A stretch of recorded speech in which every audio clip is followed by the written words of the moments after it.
Greetings, Mavericks and new viewers.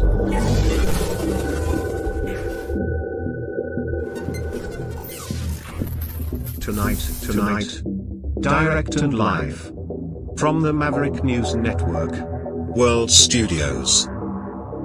This is Maverick News with Rick Walker.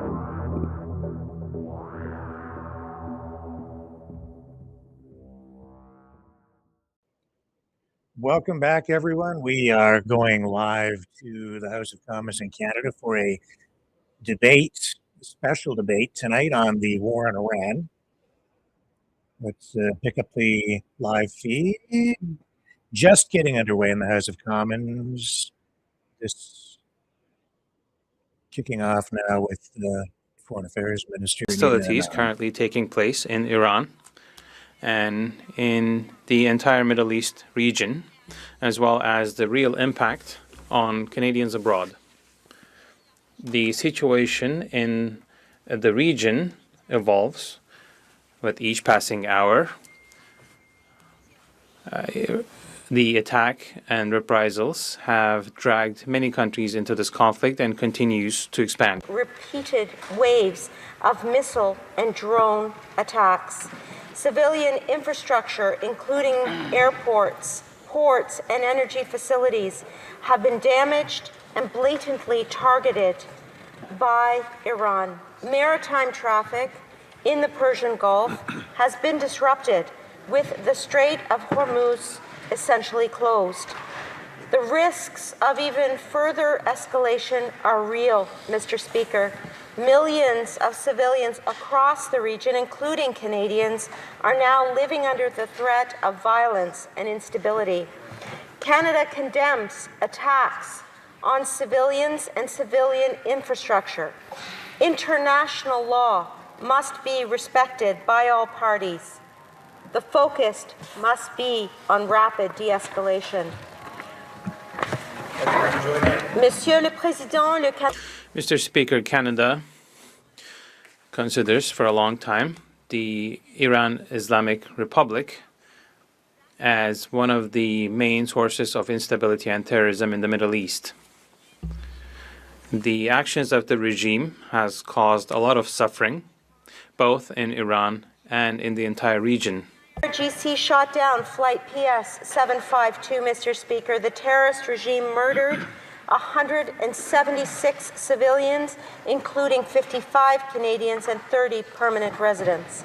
6 years later, the regime has still failed to fully comply with the investigation and continues to deny accountability. Within Iran, the regime has severely restricted the rights of women and girls and the basic freedoms to which every human being is entitled. Mr. Speaker, today, the day after International Women's Day, I want to take a moment to recognize the brave women of Iran who are fighting every day for equality and for justice. Canada stands with you.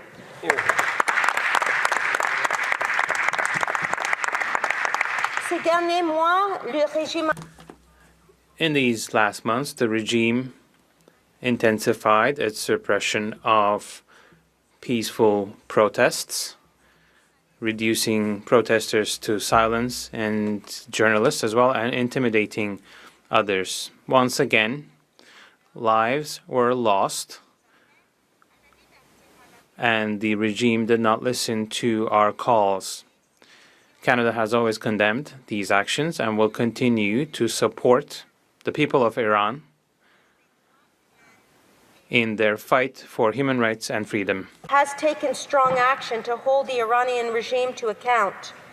First, let me point to the listing of the IRGC in June 2024 as a terrorist organization under the Criminal Code of Canada. Canada has also listed the Houthis, Hamas, and Hezbollah as terrorist organizations under the Criminal Code of Canada. Second, Canada continues to implement measures to hold Iran accountable for its support of terrorism, human rights violations, and destabilizing activities. This includes Canadian sanctions on 222 Iranian individuals and 256 Iranian entities for peace and security violations, human rights abuses, and terrorism support. Monsieur le Président, Mr. Speaker, in its answer to the current crisis, Canada follows clear principles. In the recent military strikes carried out by the United States and Israel, we were not consulted in advance about these operations, and we have no intention of joining them. At the same time, Iran must never obtain nuclear weapons and grow its arsenal of missiles that represent a serious threat to international peace and security. The U.S. strikes come as a result of a failure of the international order, Mr. Speaker. This is not a blank check, and Canada reaffirms that international law binds all parties, including the United States and Israel. Again, let me be clear. International law binds all parties. Civilians and civilian infrastructure must be protected, and we will continue to bring Canadians home.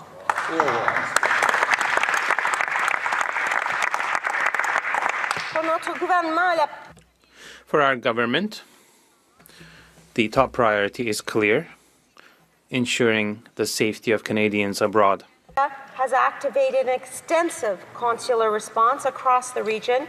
Consular teams have been deployed across several countries to assist Canadians navigating the crisis. Additional staff have been positioned near border crossings, for example, to help Canadians leaving affected areas.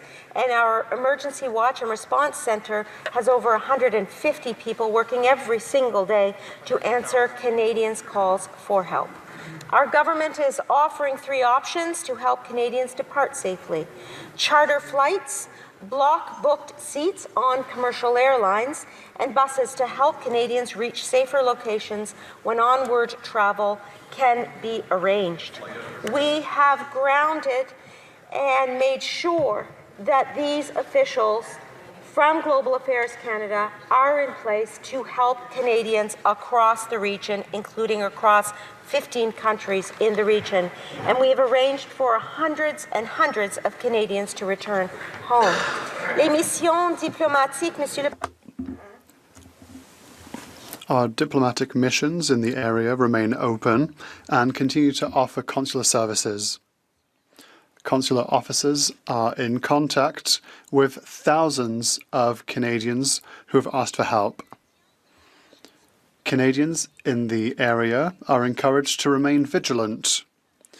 We encourage them to follow the instructions of local authorities and register with Global Affairs Canada in order to receive the latest updates and advice. In closing, Mr. Speaker, at moments like this, Canada's approach must remain steady and principled.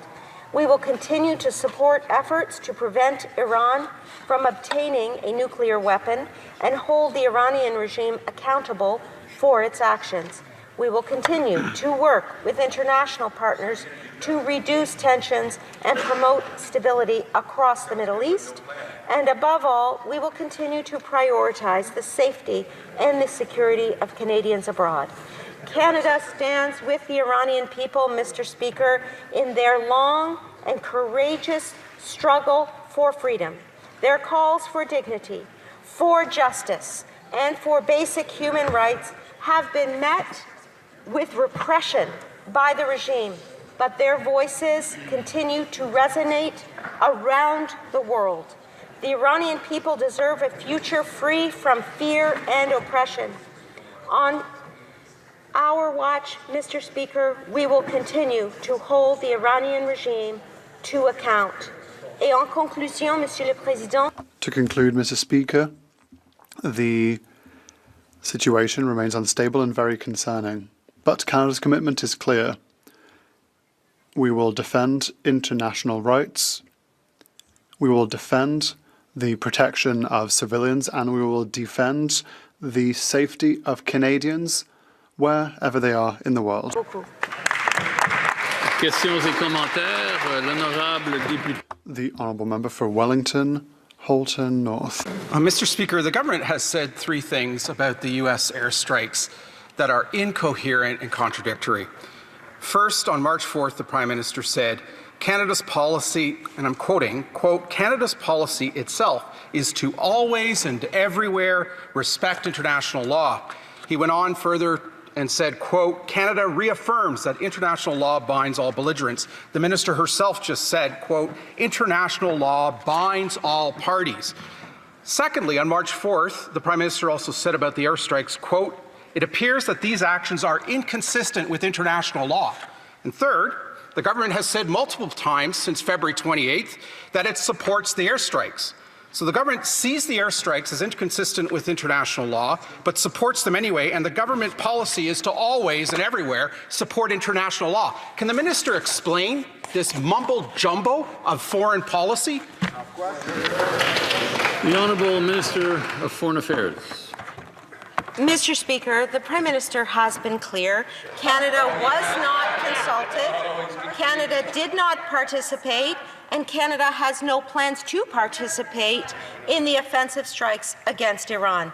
We support efforts to end the Iranian nuclear program and the regime's decades-long pattern of state-sponsored terrorism. Canada's priorities are clear, Mr. Speaker. Civilians and civilian infrastructure must be protected, international law must be respected, and we will stand for the safety and security of Canadians wherever they may be in the world, Mr. Speaker. That is clear, and that is a clear statement of Canadian foreign policy. Thank you. The Honourable Member for Lac-Saint-Jean. Mr. Speaker, I'd like to correct the Minister. The Prime Minister was very clear. He supported the American military offensive on day one. So they can't just say one thing and then the opposite on a subject that's as complex as this one that has us here gathered. How can the Prime Minister say that we have to defend international law at all costs while, and this is what he said, whilst supporting an offensive that goes against international law? Let's be honest. Does she honestly find this a serious position from the Prime Minister of Canada? The Honourable Minister for Foreign Affairs. Mr. Speaker, I have a lot of respect for my colleague, and I would like to be clear. Even if we support the efforts to stop Iran from obtaining nuclear weapons, our support isn't a blank check. Canada reaffirms the fact that international law applies to all parties, all actors, including the United States and Israel. Everyone must respect international law. International mechanisms exist to determine whether international law has been respected or not. My priority, my immediate priority, and that of our government, is de-escalation, the safety of civilians, and efforts to bring Canadians home. Thank you. The Honourable Member for South Surrey White Rock. Mr. Speaker, on March 8, our Prime Minister convened the Incident Response Group with ministers and senior officials to discuss the ongoing hostilities in Iran and the Middle East and continued vigilance to ensure the safety and security of all Canadians. Based on Canada's recent discussions with leaders in the region and the G7, could the minister update the House on the efforts to de-escalate the situation, and could the minister assure Canadians that Canada will not engage in the military actions in Iran? The Honourable Minister of Foreign Affairs. Mr. Speaker, I thank the honourable member for the question. Canada has had no advance notice of these strikes, and we were not consulted. We have no plans to become involved in offensive actions taken by the United States and Israel, Mr. Speaker. Canada supports preventing Iran from obtaining a nuclear weapon and to prevent its regime from further threatening international peace and security. Canada has been clear for years that Iran's nuclear proliferation is unacceptable and contrary to international law. We will stand by our allies when it makes sense to do so, and we will always defend Canadians when we are called upon. This position, Mr. Speaker, has not changed. As I said, Mr. Speaker, Canada was not consulted, did not participate, and has no plans to participate in the offensive actions that were taken by the U.S. and Israel. We have been clear on this point, Mr. Speaker, and I respect my honourable colleague's question on the matter. Thank you. The honourable member for Wellington Halton Hills North. Thank you, Mr. Speaker. Again, I'll ask the minister to clarify the government's position. The government has said multiple times that international law binds all parties and that Canada everywhere and always respects international law. The Prime Minister said in Australia on March 4th that the airstrikes, quote, "It appears that these actions are inconsistent with international law." And the government then also says it supports the airstrikes. These things are all contradictory. Can the minister clarify what the government's position is in a coherent, consistent, and cogent manner? The Honourable Minister of Foreign Affairs. Mr. Speaker, for the benefit of my honourable colleague and this House, I will reiterate. Canada has long spoken out against Iran's nuclear proliferation. We strongly support nuclear non-proliferation internationally, and therefore we will continue to reiterate that Iran must not have nuclear weapons. In addition, Mr. Speaker, the clarity of our foreign policy in terms of international law must be underscored. We are a country of international law, and we believe that the international legal rules relating to engagement bind all parties. We support preventing Iran from obtaining a nuclear weapon. We support international law. We are focused on de-escalation, including numerous calls that I've had with G7 counterparts and my colleagues, and we will continue to support de-escalation, Mr. Speaker. That is a clear statement of Canadian foreign policy. Thank you. The Honourable Member for Saint-Hyacinthe-Bagod-Acton. Thank you, Mr. Speaker. My question will be short and sweet, and I would like the answer to be the same. A yes or no.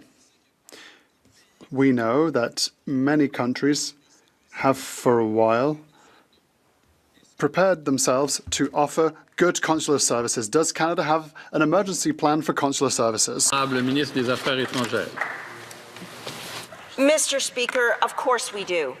We have a very robust approach to ensuring that we are bringing Canadians home, and we have already arranged for hundreds and hundreds of Canadians to return home. I will specifically underline three particular means of bringing Canadians home. First, through charter flights. Second, through blocked bookings on commercial airlines. And three, through buses which transport Canadians to countries where they can safely book onward travel. Mr. Speaker, just this weekend our government arranged a charter flight that arrived in Toronto from Dubai with nearly 190 seats for Canadians, and we continue to book seats on commercial airlines, bringing up to 300 Canadians home per day. Canada remains vigilant as this conflict evolves, and as I said in my remarks, we are deploying consular services across borders in the region to ensure that we are supporting. The Honourable Member for Saanich Gulf Islands, a very brief question. Briefly, Mr. Speaker, to the Honourable Minister, a former senior commander of the Canadian Forces The retired Major General Dennis Thompson has said on the record that he thinks it's quote unquote highly likely that Canadian exchange officers in the region knew in advance. Does the minister have any comment? The Honourable Minister of Foreign Affairs. Mr. Speaker, I want to reiterate that the Canadian Armed Forces have been supporting our consular services and supporting diplomatic efforts throughout the world, including in the region, over the last number of decades. In particular, I will say that they take it very seriously to ensure that we are, wherever possible, protecting civilians. Our position on that matter could not be more clear. Innocent civilians must be protected. Unfortunately, this segment has come to its conclusion. The Honourable Leader of the Opposition.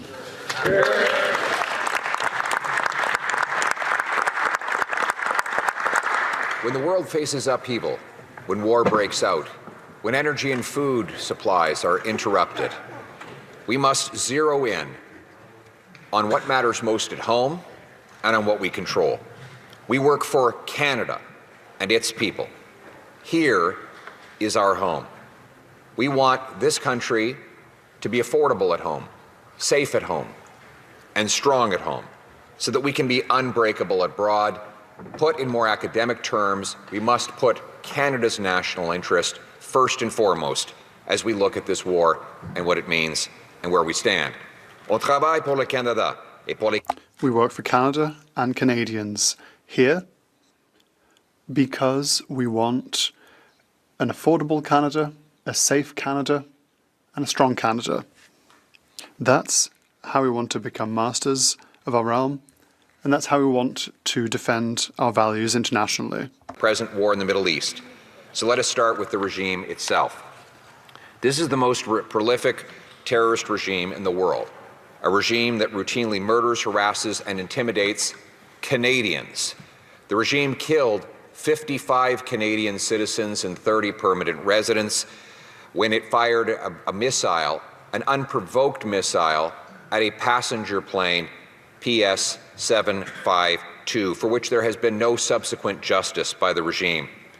Further, let me chronicle the unprovoked aggressions this regime has taken against our country. In 2023, a year-long global news investigation found that there are 700 regime-backed agents operating on Canadian soil for the purposes of intimidating and threatening dissidents who fled the regime. Victims' families and Canadians protesting the regime have reported harassment and surveillance on Canadian soil, according to the RCMP, which has received numerous reports of foreign interference by the Islamic Republic of Iran. In 2024, 2 Canadians were indicted in the U.S. for their role in an alleged murder-for-hire plot on behalf of Iranian intelligence. In 2024 also, agents of Iran attempted to assassinate former Canadian Justice Minister Irwin Cotler.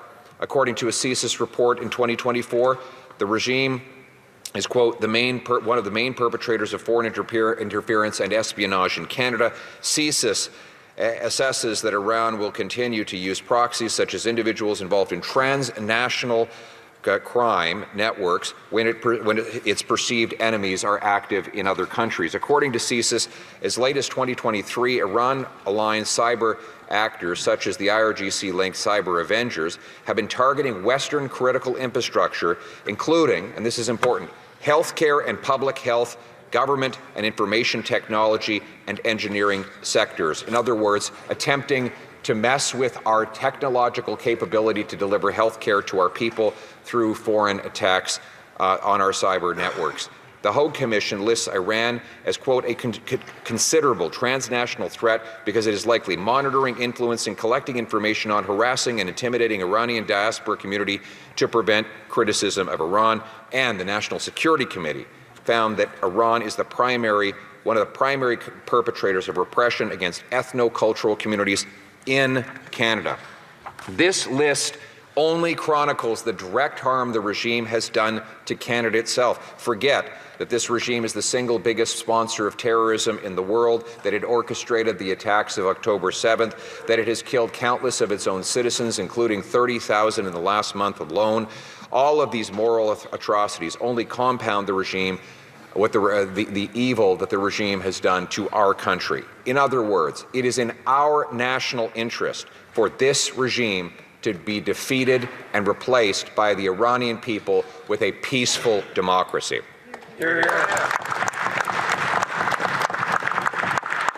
We need strong leadership that takes a stand, maintains that stand, stays consistent at home and abroad, and shows up in this House of Commons to do what is right and speak for the Canadian people.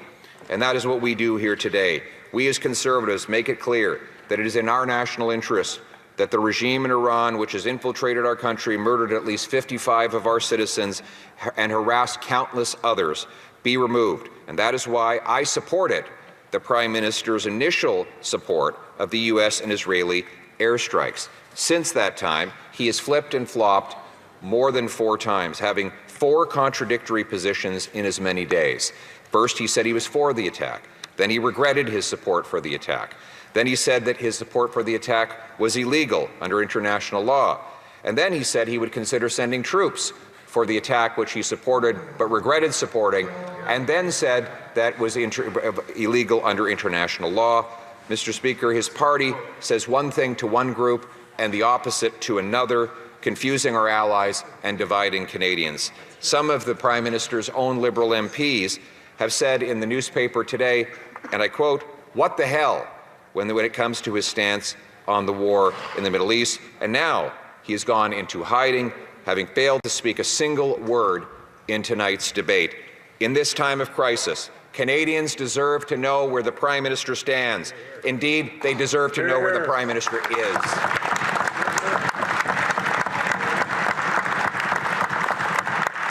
C'est une crise de sécurité, de l'abordabilité.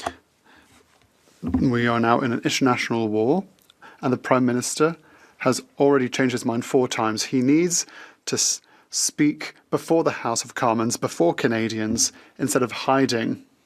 Where is the Prime Minister, Mr. Speaker? We have been unclear and unwavering. Conservatives support the right of the Iranian people to remove their terrorist regime, a regime that has murdered countless Canadians and targets our people on our soil, in order to bring forth a peaceful democracy in Iran. We must turn our attention, though, to our own country. What does this war mean for Canada? First, we must be safe at home. Canada has become more dangerous under this Liberal government. There have always been wars in the Middle East, but they've never spilled onto Canadian streets. But after 10 years of Liberal immigration, Liberal catch-and-release laws, Liberal incompetence, we are seeing violence and terrorism normalized in Canada. Synagogues shot, dissidents targeted, a regime officials using our country as a safe haven. As of February 5th, only 1 of the 28 individuals identified by CBSA as illegal foreign regime officials has been kicked out. And that does not take into account that, according to Global News, there have been as many as 700 of these regime terrorist-linked officials who are making Canada their personal hotel. Why has the Prime Minister not moved to have these people deported from our country? This Prime Minister has not made any changes to the criminal code to kick the terrorists out, lock the criminals up, or stop new ones from coming in. We need a plan to deport all of the regime officials. They need to be identified, they need to be arrested, and they need to be deported. There is no room for IRGC or Iranian regime officials in our country. Pick them out. We need to ensure that Canada is safe for its Persian and Jewish communities, and a real action plan to protect synagogues and other places of worship that have come under attack. This government has failed to keep Jews and Persians and other Canadians safe in this country. Enough is enough. We are a very welcoming people, but we will not put up with foreign wars and other forms of terrorism spilling onto our streets. This is Canada, and every Canadian has the right to feel safe living in this country. We must be affordable at home.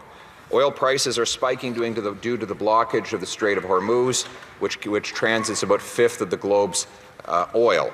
Now, that the government cannot control global oil prices, but it can control domestic taxes and policies allowing domestic production. This Prime Minister has brought in a new tax, the fuel standard tax, and has blocked domestic production of our oil. We need a plan to unlock affordable energy, not only to supply ourselves, but the entire world. Repealing anti-energy laws like C-69, C-48, the industrial carbon tax to unblock and unlock our resources, shipping them off our coasts in order to fuel our friends and power our paychecks. In this way, we can both make the country more affordable and more autonomous, and that must be our mission. We work for Canada. That is our job in this place. We must be a country that is affordable at home, safe at home, and strong at home, so that we can be unbreakable abroad. Nous devrions être... We must be affordable at home, safe at home, and strong at home, so that we can defend our interests, Mr. Speaker. We are here for Canadians. Country and our people. Thank you. The Honourable Parliamentary Secretary for Nature. Mr. Speaker, today we are debating a very important situation. The Honourable Opposition Leader has spoken about threats to Canadians and about the risk of terrorism at home. I'm a new member, but since I've got here, we've been talking about giving the Canadian government access to classified information so that could play a strategic role on this front. I understand that up till now, the Honourable Opposition Leader has not accepted a security clearance. He is not going to get one. Is he planning to obtain his security clearance and get involved? Is he willing to know everything there is to know about these issues? The Honourable Opposition Leader, Mr. Speaker, the Prime Minister gave the right answer to that question a few days ago. The media asked him a question about foreign interference here in Canada. He said that he was unable to respond because he has had classified briefings that prevent him from speaking freely. I will not be muzzled. I want to keep my freedom of expression as leader of the opposition. The opposition leader should be able to express themselves. They should not allow any government to prevent them from doing their job and from talking about foreign interference and how to protect Canadians. Thank you, Mr. Speaker. Member for Sherwood Forest, Fort Saskatchewan. Mr. Speaker, I come from the Edmonton region where so many families continue to grieve the losses that came when the IRGC shot down flight PS752. Over 50 Canadian citizens were murdered that day, many with connections to my region. The regime promptly bulldozed the crash site and even harassed the relatives of victims who spoke out. When so many Canadians are murdered, this is an attack on us, on our people, on our nation, on our home. Now, some members of this House seem to have forgotten these events, forgotten the attacks on our country and our people, the continuing attacks on our country through foreign interference that underline the justification for and the need for this response. Now, I know the Leader of the Opposition has engaged directly with Flight PS752 families, so I wonder if he can speak to those conversations and what we can do specifically to deliver justice and solace for these Canadian victims of this regime. The Honourable Leader of the Opposition. Thank you very much, and thank you to that member for leading the charge to achieve justice for the families of the victims of this terrorist attack directed at Canadians. These were our people.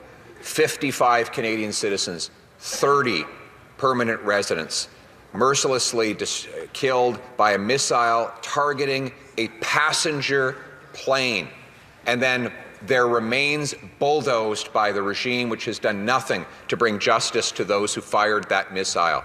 That was an attack on every single Canadian. Yet it took 4 years after that attack for this Liberal government to even list the IRGC, which fired the missile, as a terrorist entity, allowing this group to walk and operate freely on Canadian soil, terrorizing our people. To this day, this Liberal government and this Liberal Prime Minister refuse to deport the terrorist officials that are known to be on our soil. We must kick them out, we must seize their assets, and we must bring justice for the Canadian victims of this regime. The Honourable Member for Lac-Saint-Jean. Thank you, Mr. Speaker. I would like to thank the opposition leader for his speech. He said that Iranians should determine their own future. I agree with that statement. 150%. I really hope to see that come to pass. In the same breath, though, he said that he supported the American offensive in Iran. And he 100% supports President Trump's offensive. But President Trump himself had said that following the offensive, he wants to have a role in choosing the next leader of Iran. That's what he said. So, does the opposition leader understand that this topic takes nuance? It's a complex subject.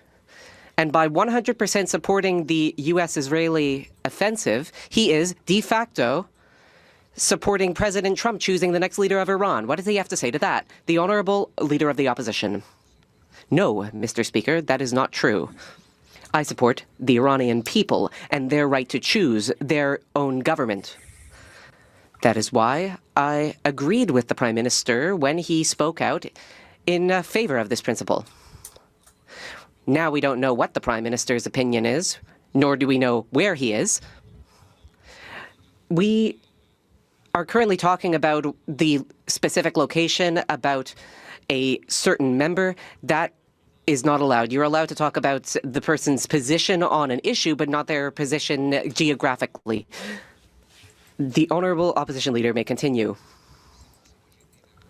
Well, that is why I agreed initially, though I'm not sure whether Liberal MPs agree with their own leader. As for the block question, the block member said that he wants Iranians to be able to choose their next president and government. But how can this happen without getting rid of the current regime? Does he truly believe that the dictators will suddenly just shrug their shoulders and hand power back to the people voluntarily? This is a terrorist regime.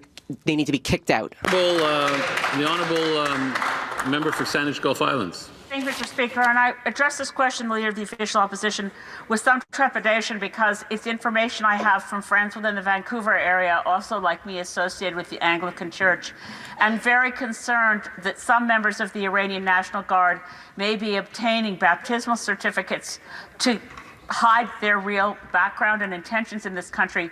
I second his call that we absolutely look for any members of the Iranian National Guard who are masquerading as real refugees, and wanted to ask him if he's heard similar concerns.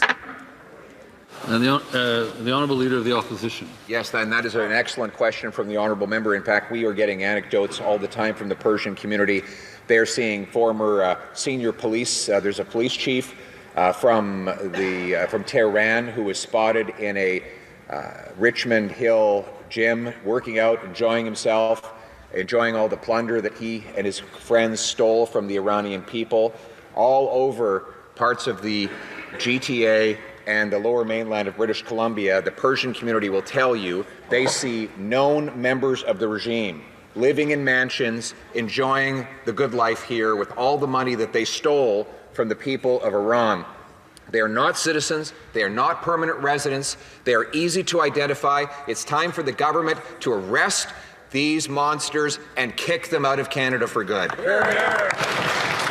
Honourable Parliamentary Secretary to the Government House Leader. Yes, thank you, Mr. Speaker. In recognizing the very serious nature of what's happening in the Middle East, the Minister responsible for Foreign Affairs made it very clear in terms of the government's actual position on what's taking place. It seems to me that the Conservatives have this motivation to try to portray misinformation to Canadians when in fact the government is actually being clear. Does the Leader of the Official Opposition recognize that the Conservative Party of Canada does have a role to play, and providing misinformation at times does more harm to a very serious issue that we're having to face today in the Middle East. Let's try and be brief at this point because there's not a lot of time left in this particular segment. The Honourable Leader of the Opposition. Well, Mr. Speaker, the member seems to suggest that we are misrepresenting the position of the Liberal Prime Minister on this conflict. My question is, which position? The Honourable Member for Lac-Saint-Jean. I have a very simple question for the Opposition Leader. On day one, the Prime Minister supported the Conservatives' current position. They supported the U.S. Israeli offensive. But does the Opposition Leader not think that if he were Prime Minister, he would have consulted his allies before coming out with a remark like this? Would he not have spoken to France and Germany and Norway, countries that have spoken with nuance, noting that they did not necessarily support the offensive because they believed in international law? Would the Opposition Leader have stuck with European allies or unilaterally supported Donald Trump's offensive? The Honourable Leader of the Opposition. Neither the one nor the other. Sure, we would have consulted our allies, but we do not work on behalf of foreign governments, nor not those in Washington, not those in European capitals, no foreign government. We work for Canadians. The Iranian regime has killed Canadians. It launched a missile that killed 55 Canadian citizens as well as 30 Canadian permanent residents. The regime continues to harass Canadian citizens. They sponsor terrorism on our soil. For this reason, we will act to support Canadian interests as well as the freedom of the Iranian people. Resuming debate, the Honourable Member for Bleu-Chambly. Thank you, Mr. Speaker. Allow me to quote an adage, quite an old one. Those who are absent are always wrong. Today, this adage takes on a very specific connotation. I would hope that together we can hear reason on this issue. The people can judge whether being present and who they would be. Such presence would have helped to reassure and clarify. This is a role associated with a certain government position.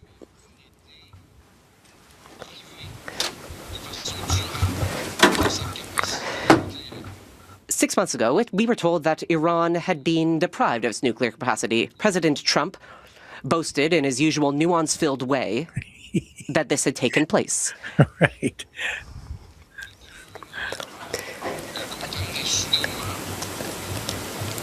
Now, all of a sudden, Donald Trump has rained down hellfire upon Iran. We can all return to certain fundamental principles that we all agree on. The Iranian nuclear program always had to be dismantled. Iran's terroristic, oppressive regime that was terrible for women has to be dismantled. We all stand against the Iranian regime's sponsorship of international terrorism. While our objectives are clear, the methods in which they are accomplished can be debated.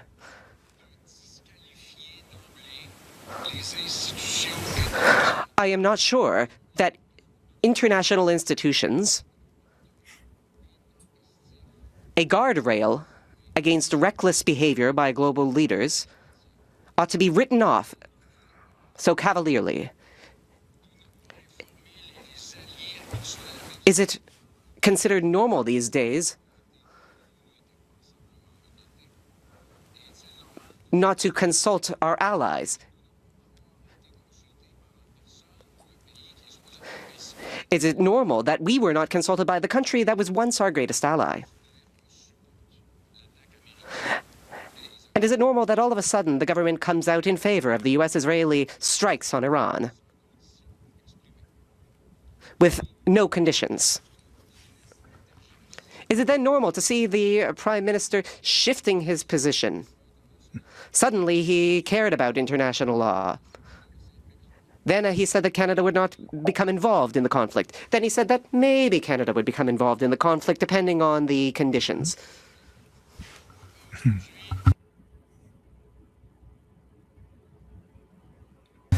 Just today, the government has seemed to undergo a late in the day conversion. He's saying that Canada was not consulted and never expressed agreement with these strikes. It's not just us who are interested in the government's position. Canada is a NATO country and a G7 country. I'm sure people had some questions about what the government had to say.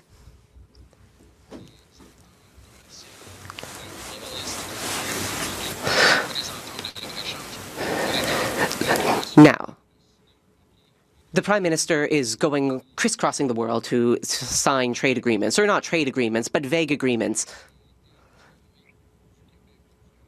Nothing in those agreements will change the economic realities of Canada or Quebec in the next few years.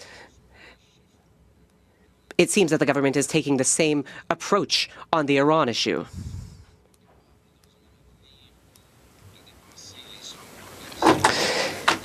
He announces military spending without being able to put his money where his mouth is.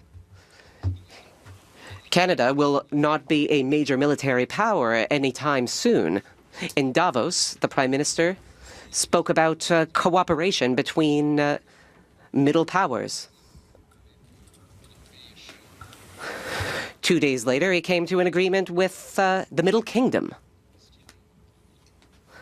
Did he talk to China about middle powers? It seems that the Prime Minister's position is a very confused one.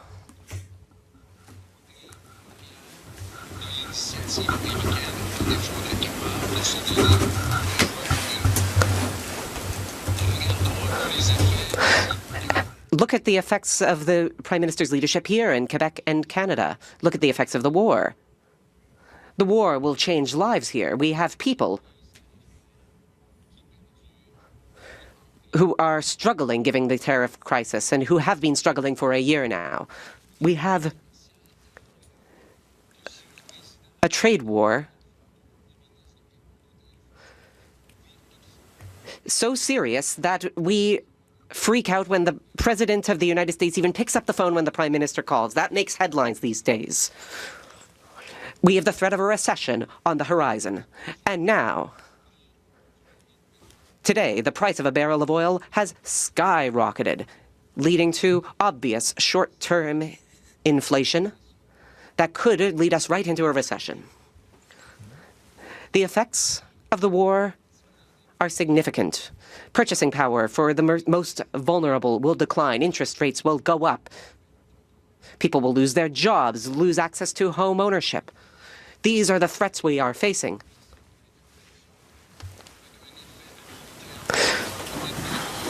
And we have seen short-term government interventions to preserve purchasing power, for example, purchasing power of seniors. We've seen efforts to inure Canada against trade wars. We've seen efforts to increase productivity, all short-term efforts.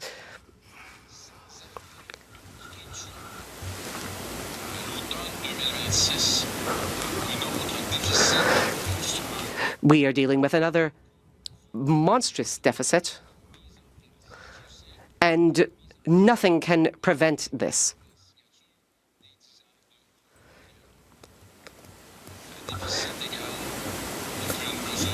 Deficits seem to be the trademark of this Liberal government. Deficits without measures that truly support people. If this war continues and the closure of the Strait of Hormuz, as a result, will continue, and this will complicate things for Canada, And once again, it will be the most vulnerable who will pay the price. So I call on the Prime Minister to have a clear plan to take care of our people, of the people. So Canada is waiting to hear what he has to say. Same applies to Quebec.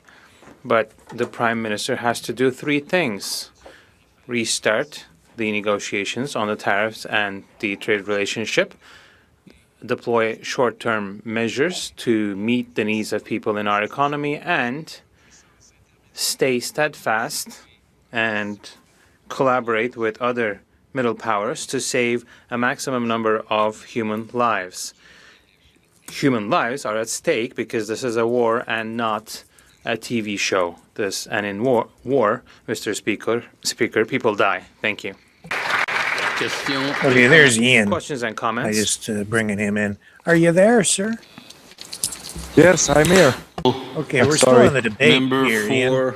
Ian's in Montreal live, and we're going to be talking about some of the attacks in synagogues Malahat, Langford, yes, anti-Semitic Thank you, Mr. Speaker. Over Persian 100,000 Canadians are caught issues, in the growing crisis in the Middle East, about, but, and they deserve more let's than go back vague to the debate here assurances for the moment. than last-minute contingency planning. As the threat from the Iranian regime escalated, the government says it deployed consular staff, updated travel advisories, and explored possible airspace access. Those are preparatory steps, but Canadians in the region need action. In past times of war and crisis, Canadian government has organized emergency support and assisted departures such as Haiti in 2024 and Oplumen in support of potential evacuations in Lebanon in 2023. To date, Canada's response for the Iranian crisis is still reactive instead of proactive. When warning signs of impending crisis have been visible for months, plans and preparations should have already been in place. My question, does the leader of the Bloc Québécois agree with my call for the government to work with allies and regional partners to secure safe departure operations without delay, to ensure that military personnel, aircraft and consular resources needed are in place to support the thousands of Canadians caught in the Middle East and over 3,500 Canadians looking for extraction, including inside Iran? Thank you. Let's try and keep the questions and answers fairly succinct. The Honourable Member for Belleuil-Chambly. Well, hopefully they're not expecting me to repeat the same elements. My answer will be shorter than the question, Mr. Speaker. The primary function of a state is, as I mentioned before, is to take care of its people, protect its people. It's not just 106,000 Canadians and others who have asked to be taken out of this region. There are others as well, but there has been no answer. I mean, it's longer than changing one's internet subscription. There's no end to this thing. And one thing we can observe is that this government is not able, especially in this current flavor of liberal, of realizing what the situation is on the ground, what the real threats are facing real people. The Honourable Member for La Salle, Aymar Verdun. Mr. Speaker, the leader of the Bloc Québécois talked about taking care of people, and we're assuming he's talking about Canadians in general. But as the price of oil is going up, energy prices are going up, we have big projects in Canada. For instance, the agreement we have with Alberta, and we've been hearing about some rumors around liquefied natural gas potentially in Quebec. I would like to know what the position of the leader of the opposition is when it comes to developing energy projects so that we can bring these prices down in Canada and also put more money into the pockets of Canadians so that we can also support social programs. Mr. Speaker, I understand that we talk about pipelines and gas lines here, but the last time Canada wanted to build one, it took 14 years. We have a war going on in Iran right now, so hopefully we'll be a bit more optimistic as to the end of this ongoing war. Now, after having lost a significant chunk of our electricity grid, if you will, to go to waste, they will be having a good laugh as they're driving by a gas station.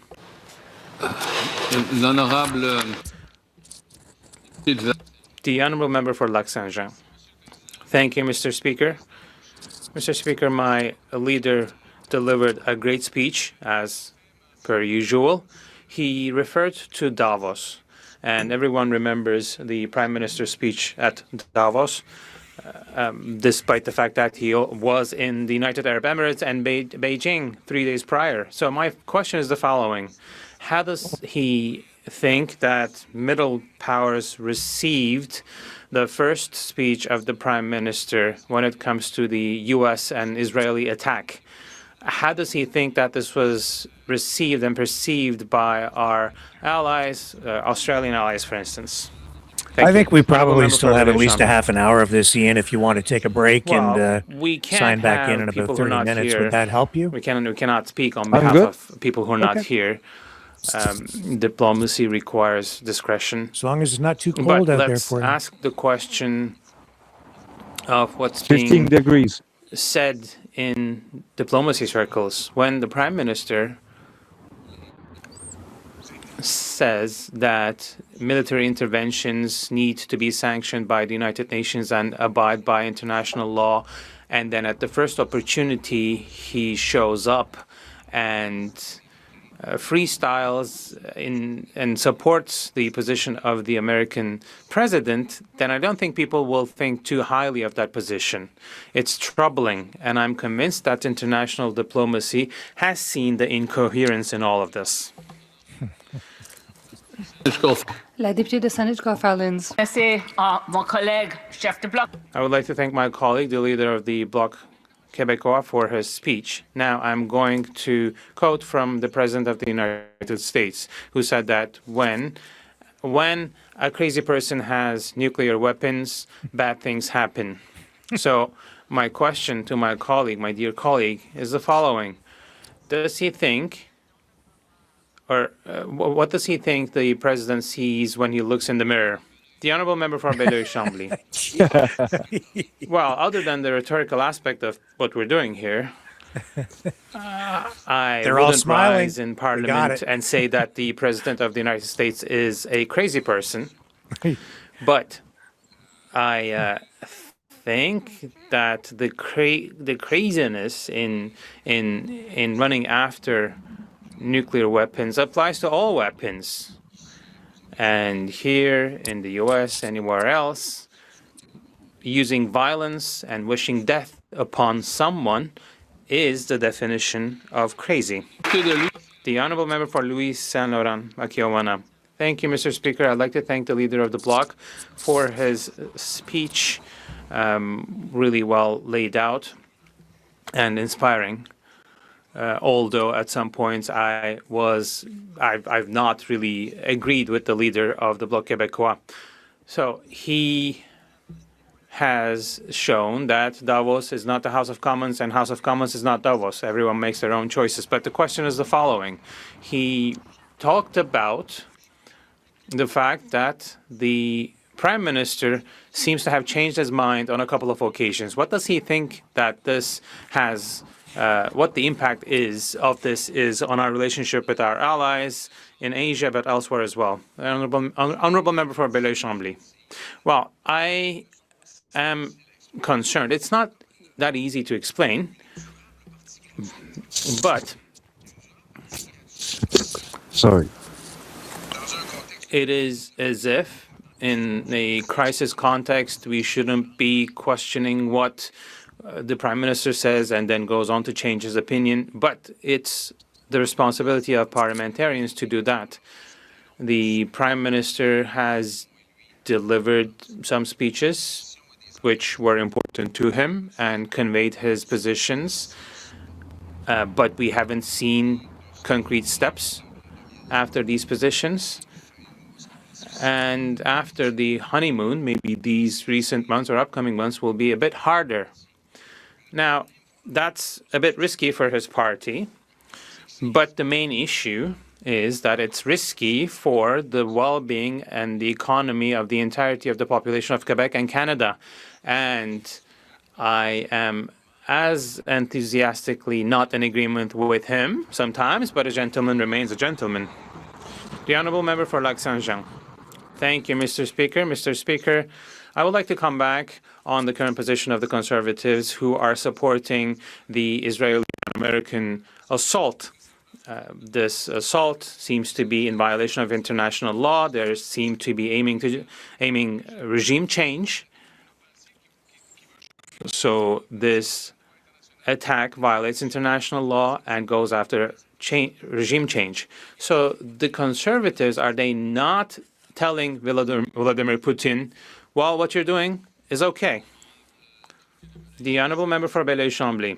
Well, this is a fundamental question.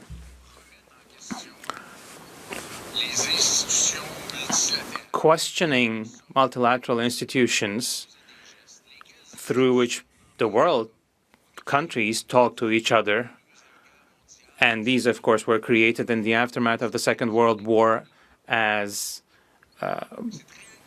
protective measures to keep the world from launching into armed conflict. It's quite risky to violate the principles and the existence of these institutions. Now, a couple months ago, President Trump again intervened in Iran, and no one really criticized him that much, maybe not even ourselves. But he has done the same thing again. He hasn't consulted anyone, and he hasn't relied on these institutions at all. Resuming debate. Le ministre de la Défense nationale. Président, les événements. Mr. Speaker, the events taking place in the Middle East are taking place in an interconnected world, and no conflict is far away, and no nation is safe from the repercussions of what's happening. Please extend far beyond the region itself. The past weeks have brought a stark reminder of this reality. Military operations, retaliatory strikes, and the threat of escalation have sent waves of concern across the globe. As our Prime Minister noted in Sydney, the world's focus must remain on restraint, on preventing further escalation, and ensuring that the Iranian regime does not acquire nuclear capabilities. At the same time, the hopes and aspirations of the Iranian people for freedom, dignity, and self-determination must not be ignored. Canada has a direct stake in what happens in that region. The Middle East lies at the heart of global trade, energy flows, and international security. Instability there reverberates around the world, touching economies, alliances, and the lives of Canadians, both at home and abroad. For decades, the Iranian regime has sown instability, and deliberately so, through support for militant proxies, armed groups, and terrorist organizations, and through its pursuit of nuclear capabilities. The regime has threatened its neighbors and undermined the security of the international community. Recently, the United States and Israel conducted coordinated military strikes targeting elements of Iran's leadership and military infrastructure. Canada was not consulted, Canada did not participate, and Canada has no plans to participate in these offensive operations. Canada was not consulted with regard to the offensive operations against Iran, and Canada did not participate in these operations and has no intention of doing so. Canada was not consulted, did not participate, and has no plans to participate in these operations. Our focus is clear: the immediate de-escalation of hostilities, the protection of civilians, and the prevention of further conflict.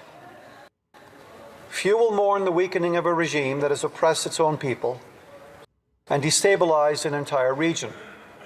Canada stands with the Iranian people who seek a future defined not by fear or repression, but by freedom and the ability to chart their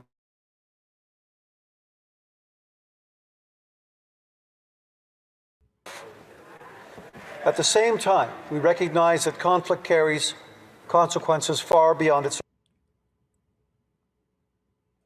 origin.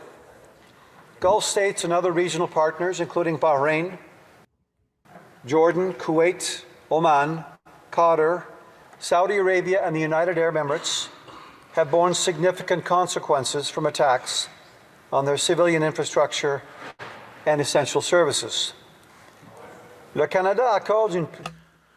Canada attaches a great importance to this partnership and continues to work in close collaboration with these countries, as well as with its G7 allies, in order to de-escalate and favor diplomatic solutions. Be unequivocal when it comes to our Canadian Armed Forces on the ground.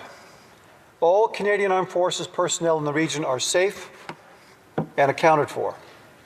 The Canadian Armed Forces continuously assesses threats, adjusts its posture, and enhances protective measures to ensure the safety of personnel while maintaining effectiveness. Au besoin, des ajustements sont apportés. When there are needs, adjustments are made quickly and decisively. The protection of our forces is the absolute priority. Is the highest priority. The nature of modern conflict extends beyond conventional operations. Cyber threats now form a critical dimension of national and international security. The Communications Security Establishment, together with the Canadian Centre for Cybersecurity, stands on Canada's digital front lines, protecting government networks, critical infrastructure, and Canadians from malicious activity. Following recent developments in the Middle East, Canadian authorities have assessed the potential for Iranian-linked cyber activity. Threats could target critical infrastructure, attempt influence operations, or harass our military personnel, diaspora communities, and activists. In response, guidance has been issued to organizations across the country to remain vigilant and to protect their systems. Cyber capabilities are also integral to supporting Canadian military operations abroad. The Communications Security Establishment can provide intelligence, situational awareness, and active cyber protection to ensure the safety of deployed personnel. Legal authorities allow Canada to respond to foreign threats in a measured, lawful, and proportionate manner, consistent with our democratic values. Canada continues to invest in its cyber and defense capabilities. Modern secure communications, resilient networks, and advanced defense systems strengthen our ability to act decisively, protect our personnel, and operate alongside allies with greater confidence. Ces investissements permettent au Canada. These investments enable Canada to address the challenges posed by an ever-changing and increasing complex threat environment. What defines Canada's response in moments of international crisis like this is principle. First, act responsibly. We do not join conflicts without consultation or request. Second, protect Canadians. All personnel deployed abroad and citizens in affected regions remain our very highest priority. Third, support our partners. Those enduring consequences of conflict they did not choose deserve our solidarity. Fourth, promote stability. Through diplomacy, engagement, and adherence to international law, Canada has long maintained that global security is best preserved through cooperation, restraint, and respect for international norms. These principles guide our actions today. The Middle East faces a period of profound uncertainty, but also of possibility. The weakening of an oppressive regime opens the door to a different future, a better future, one shaped not by violence or proxy wars, but by the aspirations of the Iranian people for dignity, security, and self-determination. We will continue to focus our efforts on protecting Canadians in the region, and we will work with partners to de-escalate this conflict. We will continue defending democratic principles, human rights, and international law. Nous continuerons de... We will continue to act responsibly, protecting our people and contributing to the stability of a world too often disrupted by conflict. In moments such as these, Mr. Speaker, colleagues, the choices we make define the values we uphold. Canada chooses responsibility. Canada chooses courage. Canada chooses the protection of human life, partners, and the promotion of peace. Canada chooses de-escalation. And in doing so, Canada continues its unwavering commitment to a more secure, stable, and just world. Thank you very much, Mr. Speaker. Questions and comments? Member for Selkirk, Interlake Eastland. Thank you, Mr. Speaker. And I just want to add my voice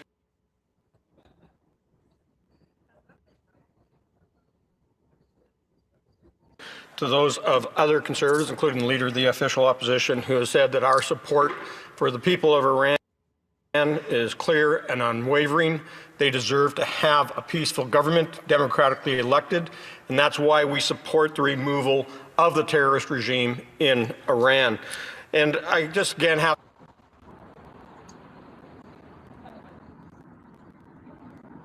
to reiterate that we can never forget all the illegal terrorist activities,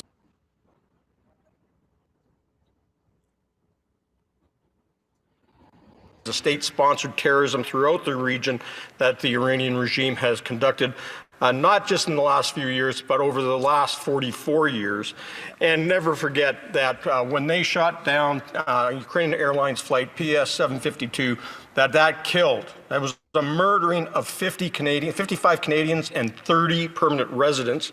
And we know that Iran is a major supporter of Russia in what they have done in Ukraine with the Syad drones and the lessons that I've learned there. Now, the minister talked about making sure there's consultations and about ongoing conflicts. It has been the part of this House to actually pronounce itself with a vote on whether or not we ever deploy troops. Can he guarantee that there will be a vote in this House if the government decides to deploy Canadian Armed Forces members and our kit in support of the operations against the Iranian regime? Honourable Minister of National Defence. Well, I thank my colleague, Mr. Speaker, for his question. I thank him for his concern for the situation. He and I share and stand, I think, on the same ground. But I think I've made it very clear. Canada has no intention whatsoever in entering into this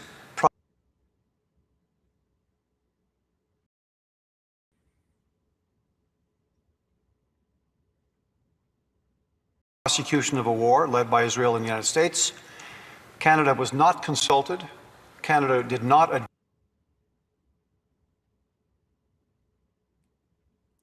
advise. Canada does not have personnel actively engaged in this conflict. And that's very clear for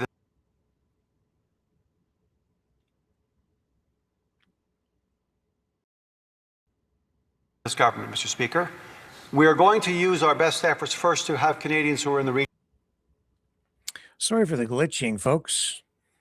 I don't think it's on our end. I think it's in the feed. Removed.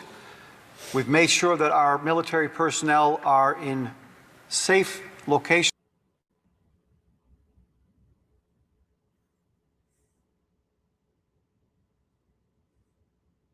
away from harm. And the third thing I would say is we're going to make sure that we can work with other like-minded Not good. parties to de-escalate this situation, which appears to be actually spiraling out of control.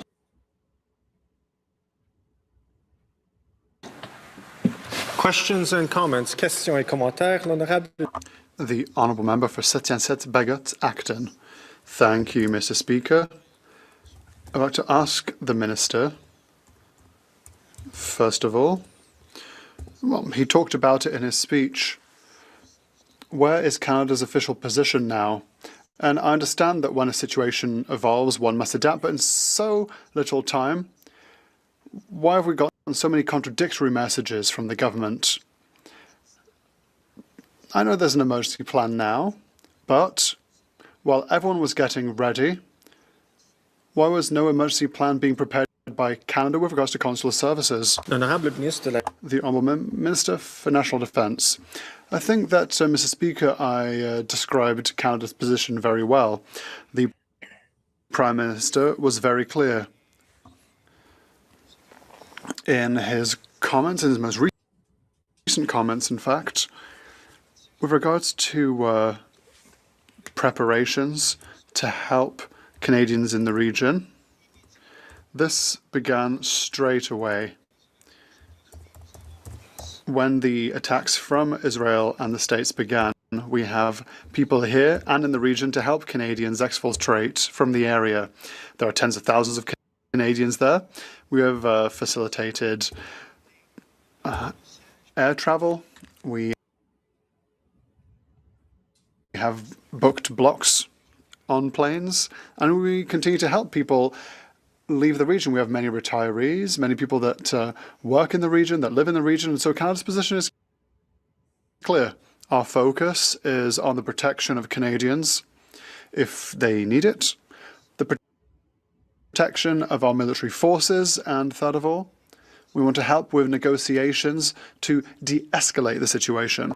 Questions et commentaires, l'honorable secrétaire parlementaire. The Honourable Parliamentary Secretary to the Minister for Natural Resources. Thank you, Mr. Speaker. I would like the Minister for Defence to transmit the gratitude of all Canadians to the members of the armed forces for the work that they do every day. General Carignan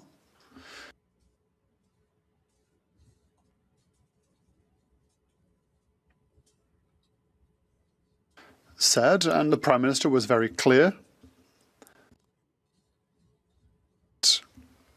it's possible that troops might be involved at some point, but we will not be part of offensive strikes. General Carignan said that they were working on a whole series of eventualities.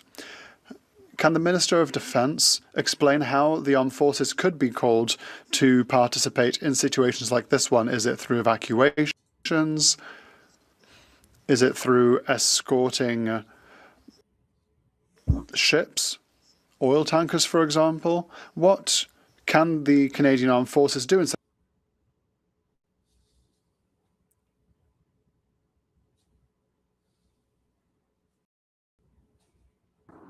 a situation? Thank you, Mr. Speaker.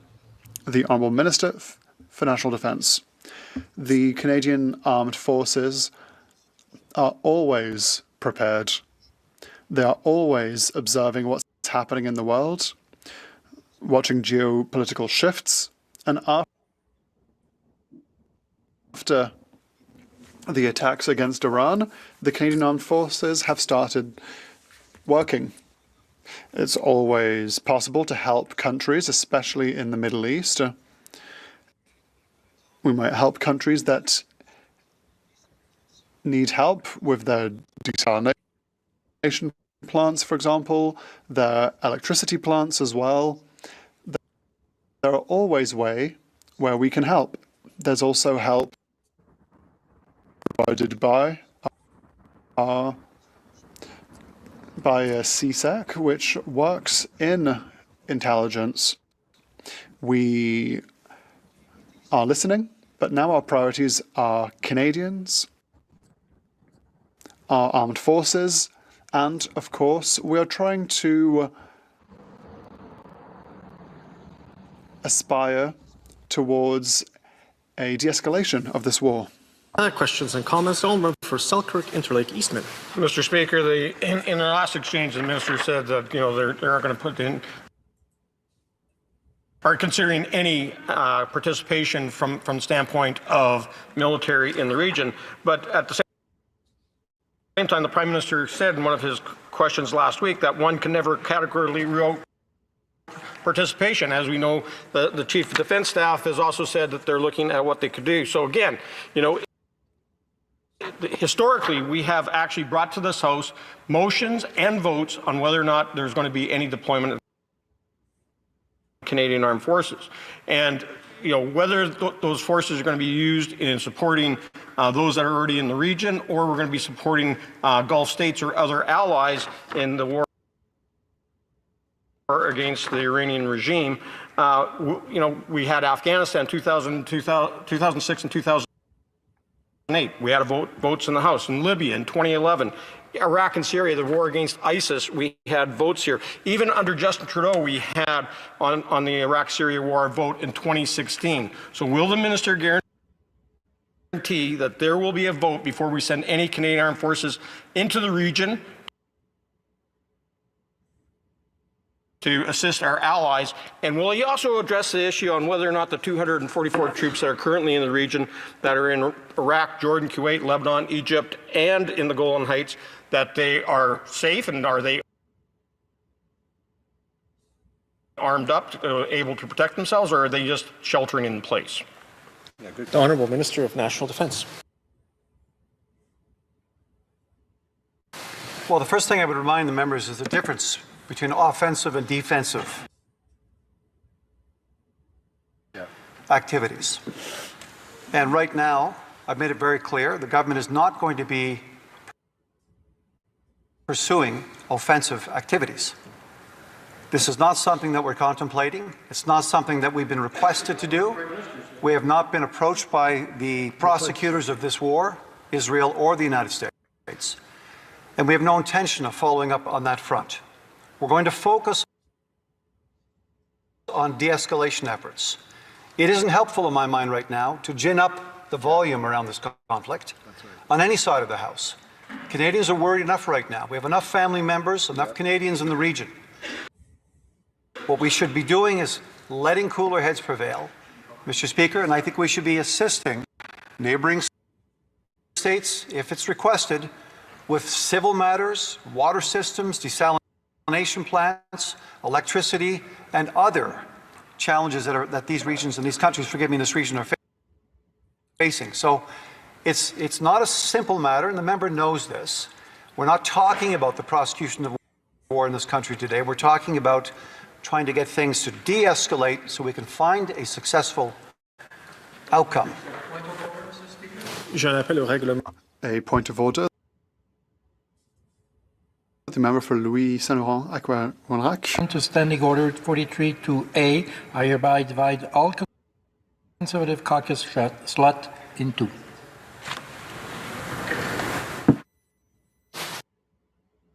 So noted. Questions and comments? Questions et commentaires. We have time for a short question. The Honourable Member for Shefford. Thank you, Mr. Speaker. I would like to thank my colleague for his speech. And I am sorry about the glitching, folks. It's in the And I know feed. that he is very interested by the United Nations. We've been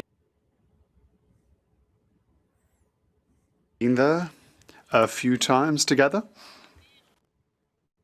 I'd like to hear on him on the fact that the majority of UN Security Council members have raised significant concerns and have immediately called for a de-escalation of the situation and have called for diplomatic negotiations. The Secretary General is worried about the whole region going up in flames. What does my honourable colleague have to say? The Honourable Minister. I believe that we have to take what is said at the United Nations seriously, but we also have to admit that there is an issue with the United Nations. I used to work at the United Nations, and there's a problem at the Council. The United Nations doesn't seem to work. There are conflicts over the last 10 years that have not been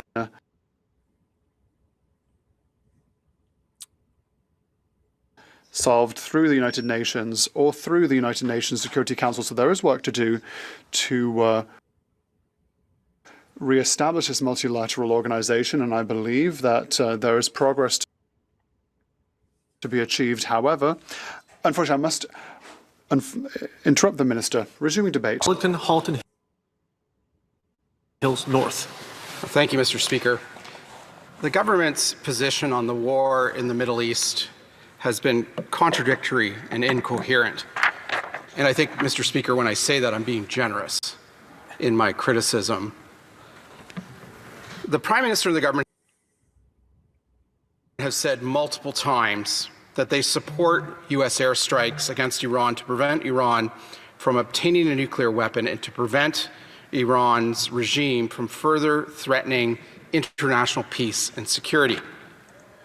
When the U.S. airstrikes began on Saturday, February 28th, 2026, the government issued a formal statement issued jointly in the names of the Prime Minister and the Foreign Minister, which can be found, if the public is interested, on the PMO's website. And it states unequivocally, and I quote, "Canada supports the United States acting to prevent Iran from obtaining a nuclear weapon and to prevent its regime from further threatening international peace and security." End quote. In other words, the government unequivocally supports the U.S. airstrikes against Iran. Clear, unambiguous, coherent, and consistent. But then several days passed. Some Liberals became uneasy with the Prime Minister's clear, unambiguous, coherent, and consistent statement. So the government started to backtrack ambiguously, incoherently, and inconsistently. On March 3rd, the Prime Minister said, with respect to his support for the airstrikes, that he took the position with regret. Here's exactly what he said, quote, "We take this position with regret because the current conflict is another example of the failure of the international order. Despite decades of the United Nations Security Council resolutions, the tireless work of the International Atomic Energy Agency, and a succession of sanctions and diplomatic frameworks, Iran's nuclear threat remains." End quote. In other words, the Prime Minister took the position in support of the airstrikes with regret, and the current conflict is an example of the failure of the international order, including diplomatic frameworks. On the same day, the Defense Minister came out and called for a diplomatic end to the U.S. airstrikes, and that the government would prefer to see a ceasefire of the U.S. airstrikes. Here's what the Defense Minister said on the very same day the Prime Minister issued the previous statement, and I quote, "We're also calling for a diplomatic end to it. We very much would prefer to see peace and a ceasefire," end quote. In other words, the government on the same day said, diplomacy has failed, but we are calling for more diplomacy. It said, we support the U.S. airstrikes, but we regret supporting the U.S. airstrikes. Does the government support the airstrikes, or is it calling for a ceasefire? It's not clear. Which is it? And then on March 4th, the Prime Minister said,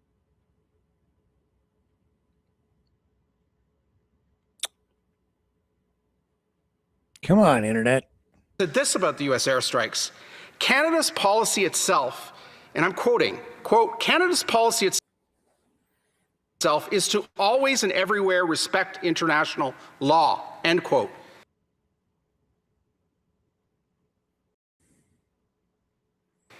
He then further said, quote, "Canada reaffirms that international law binds all belligerents,"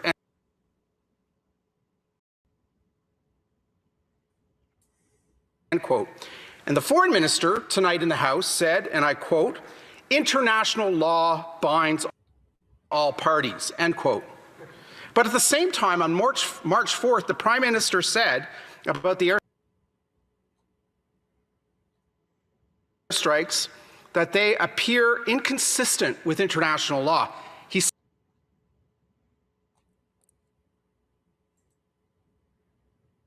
Oh my. said, and I quote, "Prima facie, it appears that these actions are inconsistent with international law." End quote. But the Prime Minister has said multiple times, as has the government, that it consistently supports the airstrikes. So does it see the airstrikes as inconsistent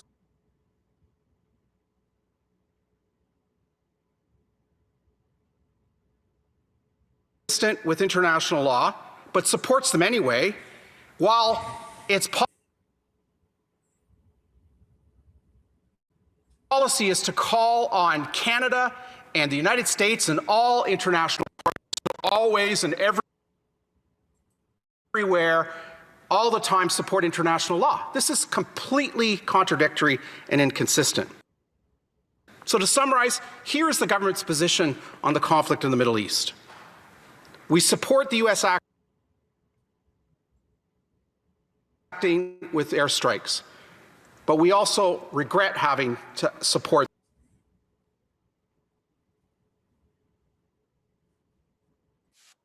the U.S. in airstrikes. We call for a ceasefire of the airstrikes, but we call for the airstrikes to continue. The international order and diplomacy has failed, but we're calling for more diplomacy. We call on all parties, including Canada and the United States, to uphold international law, but we believe the airstrikes are inconsistent with international law, but we support them. Mr. Speaker, the government's foreign policy is a complete incoherent mess. Questions and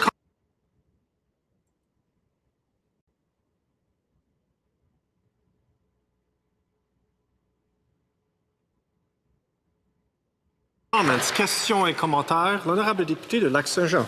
The honourable member for Lac-Saint-Jean. Thank you,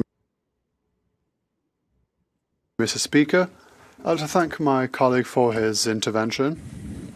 There are a number of things that are interesting this evening indeed. I fully agree with him that the Liberal flip-flopping has led to a lot of confusion, which is undignified from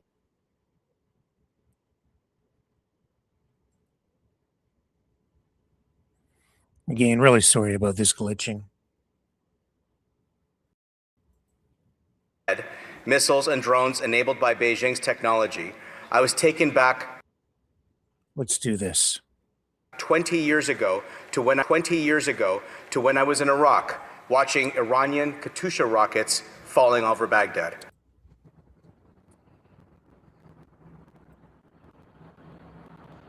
Well, I was going to give you a different feed, but this might work. I don't know. This is glitching too. So it's not just this one. It's the whole system over there in Ottawa. Hang on. Today, in response to more than 1,000 missiles and drones, the Emiratis defend their country with extraordinary precision. Their systems worked. Their people were protected. But why does this regime attack Abu Dhabi and Dubai with such aggression? And opportunity, Tehran remains trapped in their same dark obsessions. For 20 years, I have warned about this regime. In Iraq, I have worked with Iranian dissidents. For that, Tehran branded me a terrorist. Later, as an advisor to Prime Minister Harper and Minister John Baird, I helped close the Iranian embassy in Ottawa, strengthen nuclear inspections, provide political space to millions of Iranians to speak freely. Mr. Speaker, after 47 years of the Islamic Republic and 37 under Ali Khamenei, the record is damning.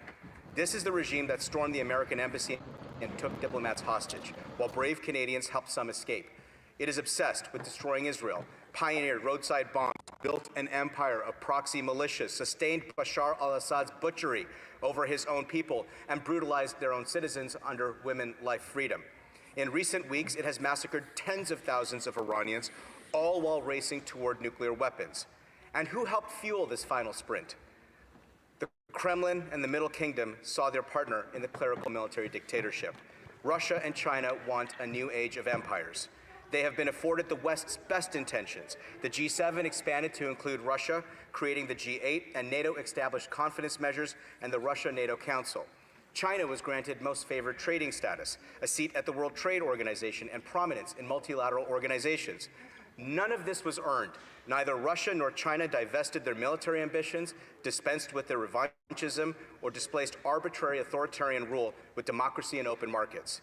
As their decisions to decouple from the international system compounded, as they pursued dreams of dual circulation to export boldly while curtailing access to domestic markets, as the state capitalist Belt and Road Initiative challenged democratic capitalism, democracies grew more complacent and prone to elite capture and corruption. The West's nihilistic obsession with postmodernism swelled, imbued with performative stances on issues ranging from human dignity to energy security, and an incapacity to define and confront the threat of a rising illiberal age. Russia turned to the Iranian regime for drone technologies, China for discounted energy, and as an instigator for the chaos in the West militarily and through exploiting moral equivalencies. Two lifetime rulers, undeterred by well-intentioned protestations, unbowed by democratic resolve, stood in their shared vision of their own dominance over their neighbors and the world.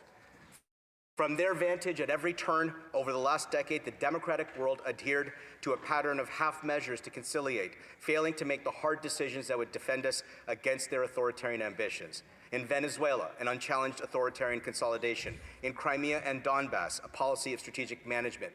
Between Syrian President Bashar al-Assad and ISIS, containment. In Hong Kong and Xinjiang, performative theater. Kabul, retreat. Tehran, entreaties. The democratic world's aversion to confronting authoritarians for what they are, instead of longing for a return to an elusive normal they wish they had, can be summed up in one word: appeasement. In 2 years, China has become the principal external supplier of Iran's ballistic missiles and now buys nearly 90% of its oil. But this moment is bigger than one regime's collapse.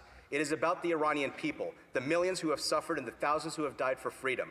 It is about fulfilling the ancient promise of Cyrus the Great. To the Iranian community in Canada and around the world, this is your moment. The ancient light of your civilization now pierces through the darkness of the last 47 years. Mr. Speaker, the Prime Minister began with strong measures, but now wavers between strength and de-escalation. De-escalation with a regime that launches missiles at its neighbors and massacres its own people is not policy, it's appeasement. The Iranian people deserve their freedom. The region deserves peace. Canada must have the moral clarity and act on our interests to stand on the right side of history. Thank you very much. Questions and comments. Questions et commentaires. The honourable member for Sherwood Park for Saskatchewan. Thank you, Mr. Speaker. I thank my colleague for his excellent speech tonight. I think one of the things we're trying to do on this side of the House is make sense of what Liberals are saying and doing on this issue. And to give it the most charitable reading, they're still saying two contradictory things. On the one hand, we don't like this regime. We don't like that it's slaughtering its own people. We would like if it wasn't there. But on the other hand, they don't like the intervention. It seems like most of them don't. And it's hard to square them saying, okay, we want the regime to go, but we don't want anyone to take action to remove it. It seems to me that the Iranian community here in Canada and around the world has been clear about the fact that everything having been tried by the people, that they would like to see external support in their pursuit of change. Does the member agree? Is he hearing the same things from the community? The honourable member for Calgary Heritage. I thank the honourable member for his excellent question, and let me tell you, the man is on point. He knows what he's been talking about in defense of the Iranian people for a very long time. He's a true champion of our communities across Canada. They're hearing conflicted messages, 4 positions over 4 days, including from a prime minister that once said that the rules-based international order is over. Yet, only days ago, he says, well, we have to uphold international law and the rules-based international order. I'm not confident the Prime Minister is clear what his own mind is. It's clear not what his government stands for, and it's clear his caucus is completely divided. And to our Iranian communities here at home, it's devastating. It's devastating at a time that they need clear leadership. Questions and comments. Questions et commentaires. The honourable member for Shefford. Thank you, Mr. Speaker. I would like to thank my colleague for his speech. Yesterday, March 8th, was International Women's Day. My colleague spoke about the Women Life Freedom movement, and this is more of a comment than a question. I would just like to pay tribute to this movement. I would like to hear what my colleague has to say about the fact that in religious regimes, often women are among the main victims. I join my honorable colleague in standing with the women of Iran and women around the world. In fact, I appreciate the fact that she took some time to honor what this is all about. You know, the Women Life Freedom movement is part of a longer Iranian story of women's suffrage. For 47 years, women in Iran have been subjugated by the clerical military dictatorship to a radical ideology that has denied them education, opportunity, a franchise in their democracy. It has denied them the freedoms that they are born into. Now, when we saw the uprisings in January 8 and 9 begin, we saw young Iranians from across the country stand up for their own freedom. And it was the women who paid the severest price. The kind of tools of repression the regime uses is brutal beyond what I can say in this chamber, and it is something that we must hold to account. Questions and comments. Questions et commentaires. The honourable member for Saanich Gulf Islands. Thank you, Mr. Speaker. And honourable friend from Calgary Heritage. Regime change in Iran may be sought by many, but it doesn't necessarily lead to peace and prosperity for the people of Iran when it comes through an armed conflict. I recall, as he will as well, because he was in that government working with John Baird, when on June 14th, 2011, I was the only member of Parliament to vote against Canada going into bombing Libya. Because I said to John Baird at the time, what about these people that we now recognize as the legitimate government of Libya? It includes people from Al-Qaeda. And he famously said, we may not know the people we're now supporting, but we can be assured of one thing: they can't be as bad as Gaddafi. And the reality is we now have a failed state in Libya, and it exported a lot of arms to conflicts and terrorism around the world. Can we reflect on how we get about regime change so there's peace and stability? The honourable member for Calgary Heritage. Thank you, Mr. Speaker, and I thank the honourable member for her question and the offering of her wisdom. What we have seen in the wars of the last 20 years are mistakes and errors that might have been corrected had we had today's wisdom, but we don't. Today, what we have is the story of the Iranian people themselves. The Iranian people are among the most pro-Western civilizational strengths that the region has to offer, despite the occupation of the regime over 47 years over its own people. The Iranian people go back millennia to Cyrus the Great and the cylinder that is now before the United Nations, describing one of the first instances of human freedom and human dignity and religious freedom. It is that aspiration that is now piercing through the veil of this 47-year-old tyranny, and the people of Iran are at a point where they've had enough of their government. They've paid the price with rivers of blood across the streets of Tehran and across the country. Hear, hear. Resuming debate, reprise de débat, the Honourable Parliamentary Secretary to the Minister of Foreign Affairs. Thank you, Mr. Speaker. And know that I will be sharing my time with the Honourable Member for Saanich Gulf Islands. Tonight's debate, Mr. Speaker, is taking place at a time of deep uncertainty in the Middle East. Canada's position on the current situation is clear. We call for de-escalation, we implore all parties to show restraint, and we reaffirm that the security and sovereignty of our regional partners must be protected. Canada has long been clear-eyed about one of the central drivers of instability in the Middle East, the actions of the Iranian regime. For decades, Iran's leadership has pursued policies that undermine regional security. The regime has supported armed proxy groups throughout the Middle East, advanced its ballistic missile capabilities, and continued activities related to uranium enrichment that raised serious concerns for the international community. In recent days, those destabilizing patterns have been on full display. Mr. Speaker, while this crisis does have important geopolitical dimensions, we also must recognize the deeply human dimensions of the crisis. Throughout the Middle East, there are tens of thousands of Canadians living, traveling, and working. Many of them have now been swept up in a rapidly changing security situation. For our government, protecting Canadians abroad is the immediate priority. When tensions began to intensify, we activated our crisis response mechanisms. Consular agents across the region have been working tirelessly to assist Canadians looking for information, advice, and support. Global Affairs Canada has rolled out an intensified consular operation. Additional staff have been deployed throughout the region. Our diplomatic missions stepped up their consular capacity, and the Emergency Watch and Response Centre, which works 24 hours a day, has actively coordinated assistance for Canadians looking to leave dangerous areas. At the center of these efforts are various departure options. Where airspace remains open, Canada has obtained spots for Canadians on commercial flights and has also organized charter flights to allow for safe departures. For example, the Government of Canada has also obtained seats on flights leaving Lebanon to help Canadians leave the region. These efforts are already bearing fruit. Over 900 Canadians were able to leave the region thanks to the flights and charter buses organized or facilitated by the Government of Canada. Just one charter flight allowed us to transport roughly 180 Canadians out of Dubai. Meanwhile, hundreds of other seats were reserved on commercial flights to allow Canadians to leave in the coming days. In zones where no flights are available, Canada worked with its partners to support overland departures. This includes assistance for Canadians traveling overland to neighboring countries where Canadian consular officials were there to help them continue their journey. Canadian representatives have been deployed in countries like Turkey, Armenia, Azerbaijan, and Turkmenistan so that Canadians crossing land borders can receive immediate support, help with their documents, and support in booking a travel back to Canada. This is a complex effort, Mr. Speaker, one requiring devoted officials to work tirelessly. Airspace across the Middle East, flight cancellations, and the rapidly changing security conditions have meant that evacuation operations could not follow a predictable path, but our main objective is a clear one: ensure that Canadians wishing to leave the region can do so wherever possible through safe departure routes.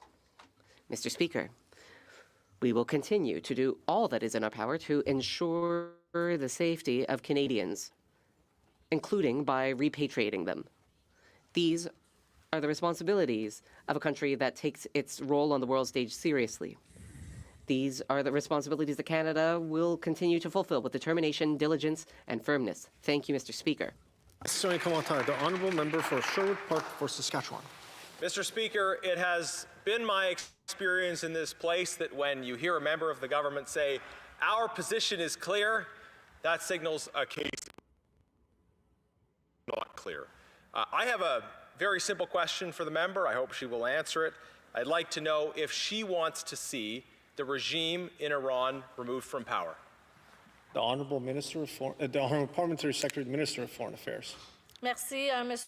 Thank you, Mr. Speaker. I would like to thank my colleague for his question. The Prime Minister was obviously clear. While Canadians are throughout the Middle East, we want to ensure that they are safe. We want to make sure that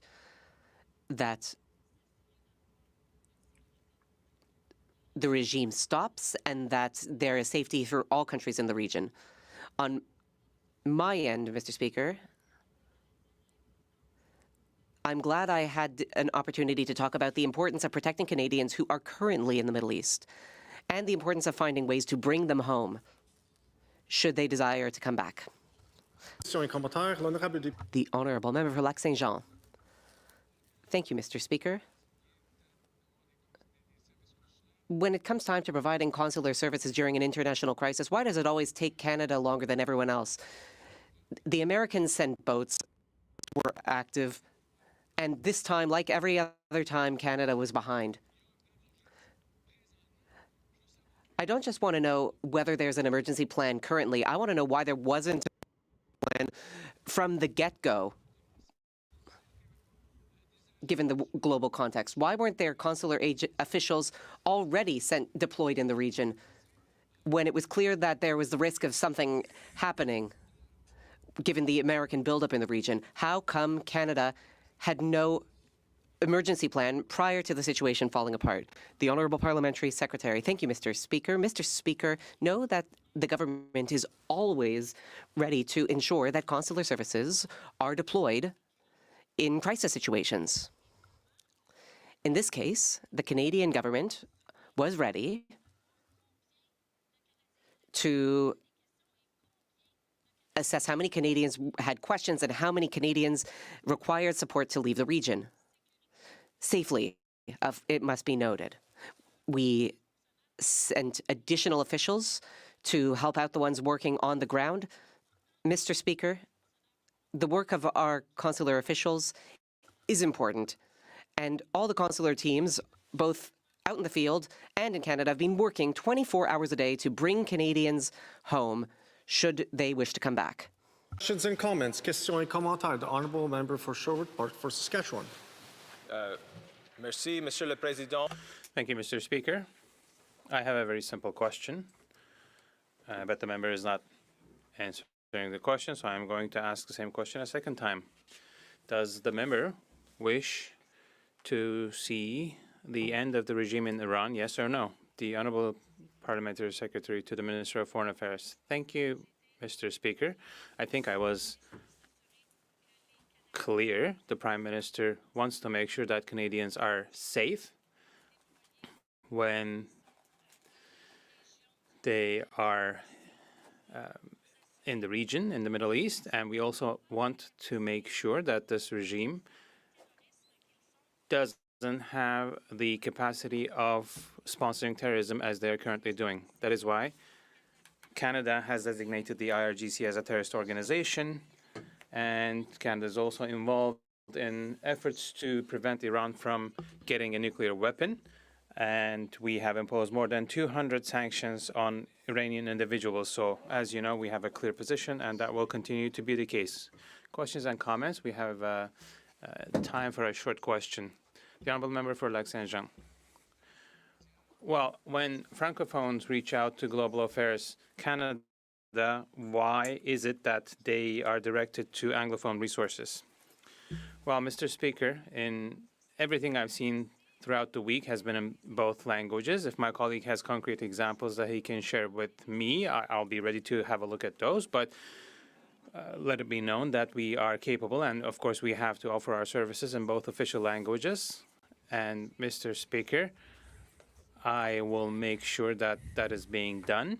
But if my honourable colleague has examples that we can take a look at to improve consular services, we are always ready to do that. What is important is the protection and safety of Canadians when they're abroad.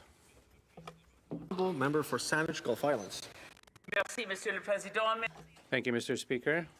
I'd like to thank my colleagues as well.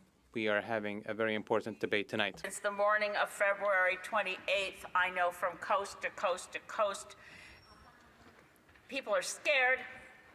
Canadians are praying for peace, wondering if the world is unraveling even faster, even as we've wondered since Putin invaded Ukraine 4 years ago. Is the world capable of pulling together for peace? And that is my goal tonight, to try to find some common threads, because what this must not be is purely a partisan debate. It's far too easy to point out that the Prime Minister made a mistake on February 28th in being too quick to issue a declaration that we supported bombing when it was obviously now, and it should have been obvious that day to the Prime Minister, a violation of international law.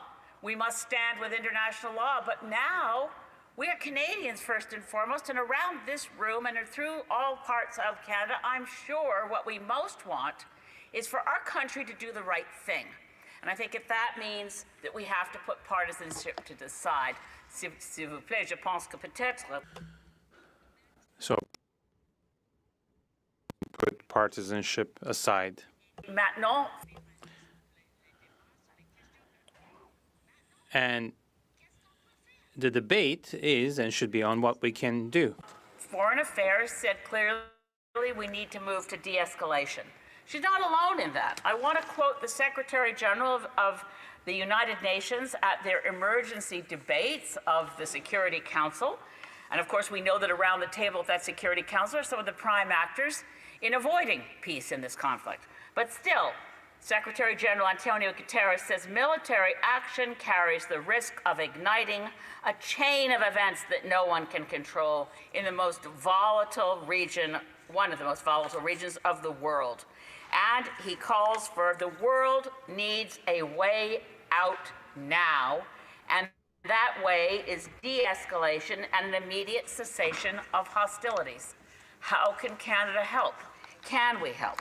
Well, we do need to stop saying there is no international law. There is such a thing as international law. It's the United Nations Charter. And it's critical that Canada continually defend the fact that there is a United Nations Charter.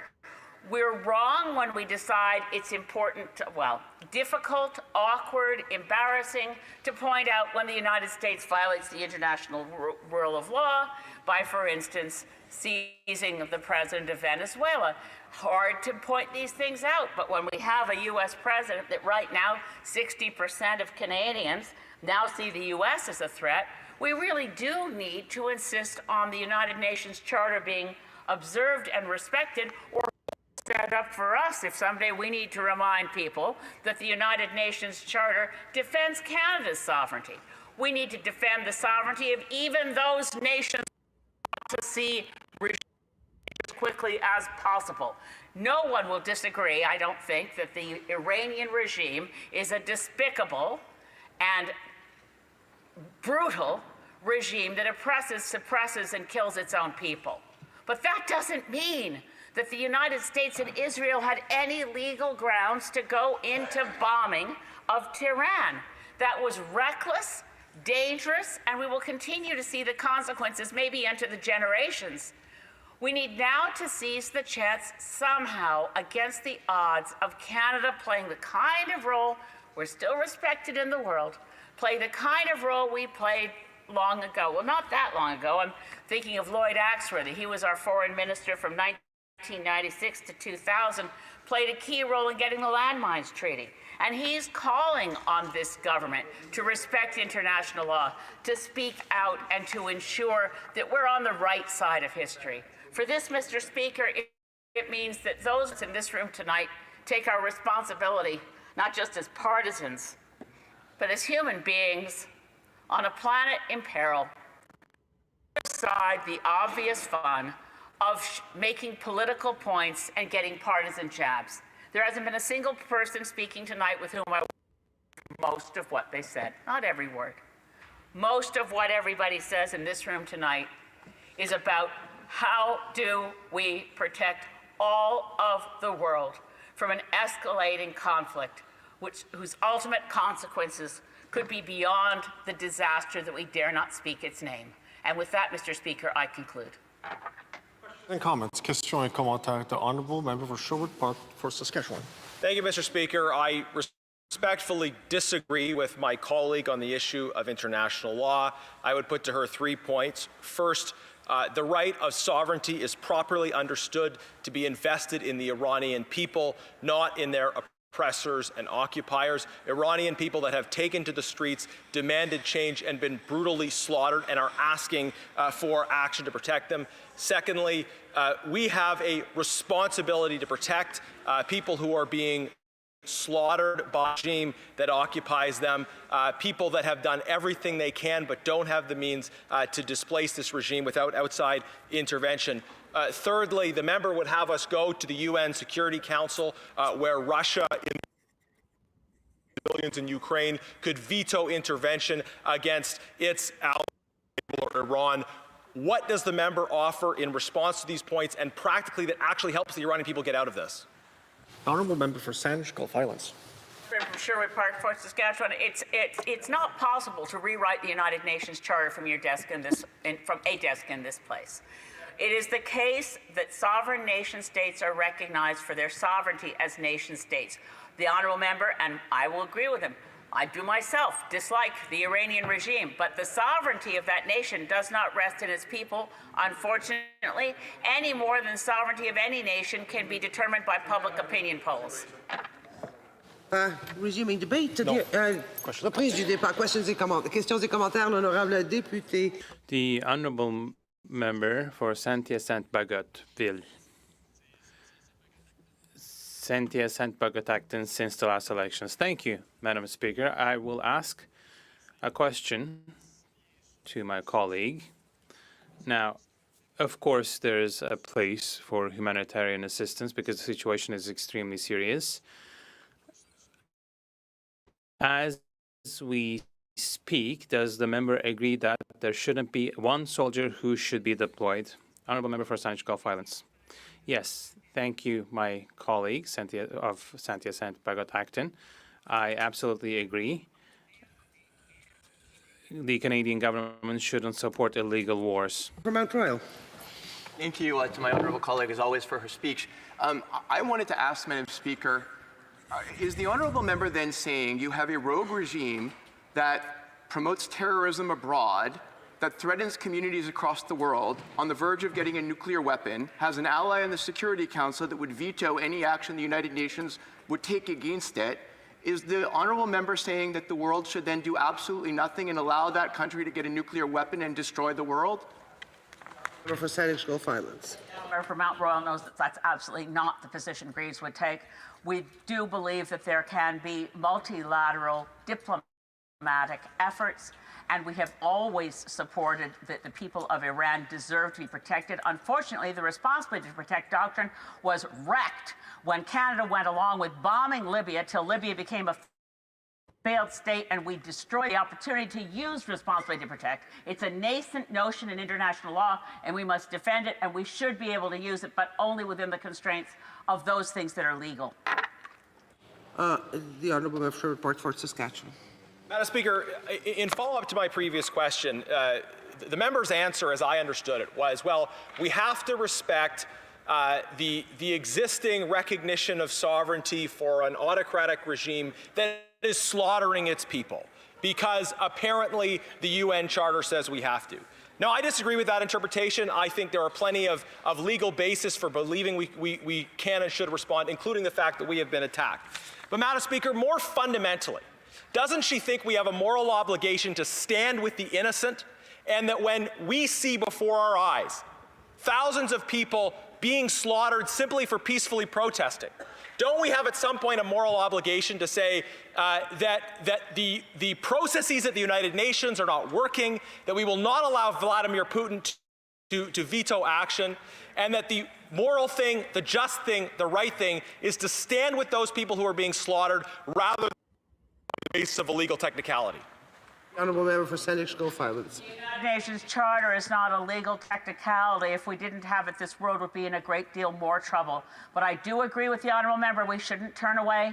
We should never have turned away. We should not have allowed what happened in Syria to happen with Bashar al-Assad killing his people. We turned away because it was difficult. But a community of nations working together can take action, and we need to revive the doctrine of the responsibility to protect. The Honourable Member for Louis Saint Laurent Akiwenrek. Thank you, Madam Speaker. Madam Speaker, we are gathered tonight to talk about the war that's going on in the Middle East. My late father was a veteran of the Second World War, decorated with the Legion of Honor, twice wounded on the battlefield, and he always said that there was nothing more ugly in life than war. And I would ask the question why my father went to war, and my mother responded saying, your father did it so that you didn't have to. Well, as we speak, Madam Speaker, millions of people are living in the insecurity of a war, and my colleague referred to the great nation of Iran, the Iranian people, and we support the Iranian people who are living under the Ayatollah regime for 47 years. So the Iranian people for 47 years have been oppressed under the terrible violence of the Ayatollah's regime. And we, as Canadians, in 1979, 1980, we helped the Americans get out of Tehran as the Ayatollah regime was letting terrorists enter into the U.S. embassy in the Canadian diplomatic history. So it's a repressive, theocratic, tyrannical regime that is ruling this country, and they are the principal source of terrorism. Yes, in their country, that is true. In the Middle East, that is the case, but across the world, even here in Canada, and I will come back to this point. My colleagues also referred to the nuclear threat, and that is also a factor we have to deal with. And because this regime is trying to build nuclear weapons, they massacre thousands of their own people because they did not share the same vision as the Ayatollah's regime. They shot down a civilian aircraft in which there were 55 Canadian citizens and 30 permanent residents. Canadians were targeted by the regime in Tehran. Also, the attacks of the 7th of October 2023. And yes, they are a threat in this country because we know from intelligence resources that there are about 700 people acting under the orders of Tehran. He was supportive of the military action by Israel and the United States. The following day, he was saying he was not giving a blank check to what's being done. And then he took a third position and he referred to the possibility of military participation. So 4 changes of opinion or point of view in such a short amount of time. With all due respect to the Prime Minister and to his office, we have to observe that he hasn't been clear. And in wartime, you have to be clear. So I call on the Prime Minister to rectify this. As we speak, we support the initiatives of Israel and the United States because we believe that the Ayatollah regime has to come to an end. The crimes, the massacres, and the atrocities that have been going on for more than 45 years is not fitting of such a rich civilization. That is why, Madam Speaker, we do support the military initiative, but of course we wish for the end of the hostilities. Questions and comments? The Honourable Member for Lac Saint-Jean. Thank you, Madam Speaker. The Liberals haven't really participated that much in the debate, even though they were the ones who asked for the debate. But my question will be simple, Madam Speaker.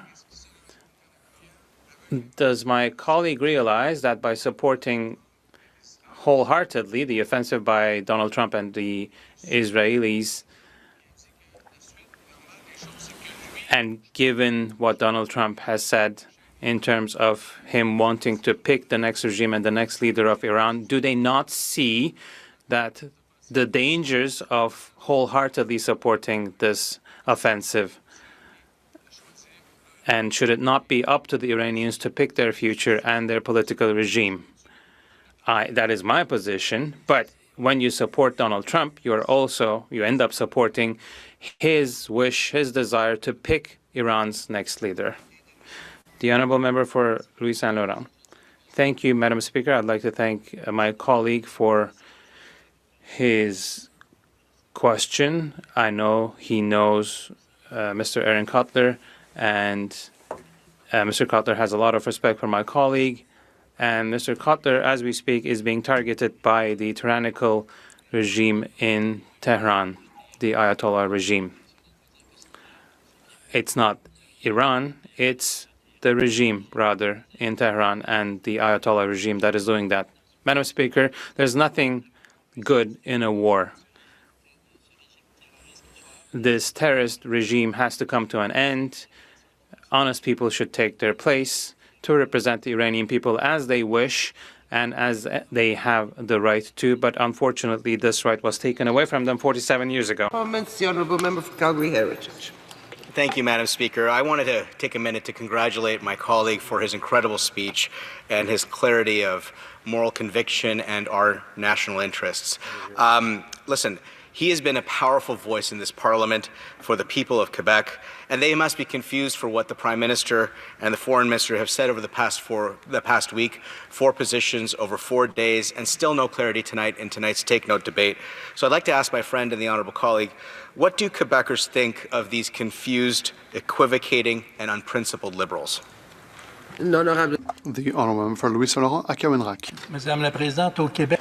Madam Speaker, in Quebec and elsewhere in Canada, people are asking, where's the Prime Minister? Where is the Prime Minister in this debate?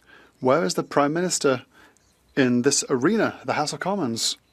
Well, it's all well and good to wander around the world. It's all well and good to see him going to various parties in various countries. But the reality is today, the Prime Minister of Canada is here because millions of Canadians voted him in and they want him to act for Canada in Canada.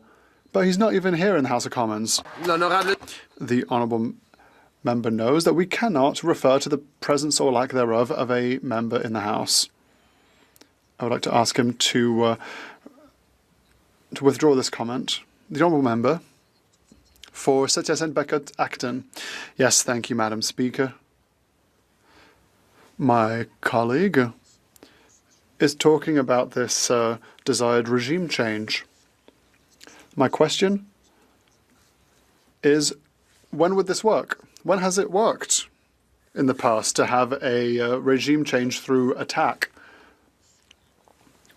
Under Obama, there was an agreement that limited Iran's nuclear capacity and that controlled their ballistic missile capacities. China was there, Russia was there, the United States were there, the United Kingdom, Germany, France, everyone was there. Iran signed, and it meant that 95% of the uranium was given up and inspectors were able to freely visit nuclear reactors.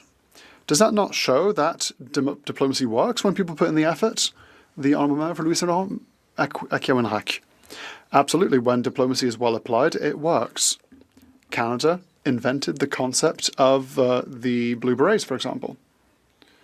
But we cannot rewrite history, but we can write the future. What is happening now is that we have a tyrannical regime that has, for the last 47 years, imposed a terrible diktat upon a population that does not deserve it. And yes, there are countries that are being directly threatened by the nuclear threat of the regime. But here in Canada, we have Canadians that are being threatened by hundreds of people who are throughout the country and who act for Tehran and who want to impose their laws here. Debate, the honourable member for Aurora Oak Ridges, Richmond Hill. Thank you, Madam Speaker. Madam Speaker, I'd like to begin by reminding members from the governing party about what it is we are actually speaking about today. We're talking about the oppressive and brutal Iranian regime, the very regime that for 47 years has perpetrated atrocities on its own people and supported and wreaked havoc throughout the whole Middle East region and other places around the world. Let me just bring up a couple of examples, Madam Speaker. Justice 88 is a group that commemorates on an annual basis what happened in 1988 when this very brutal Iranian regime decided to arbitrarily murder 30,000 people they claim to be political prisoners in their prisons, right in one shot, gone. Tens of thousands of people murdered. Majid Reza Rahnavard, Madam Speaker, was a very vibrant young man who dared to speak truth to power and want democracy in his own country.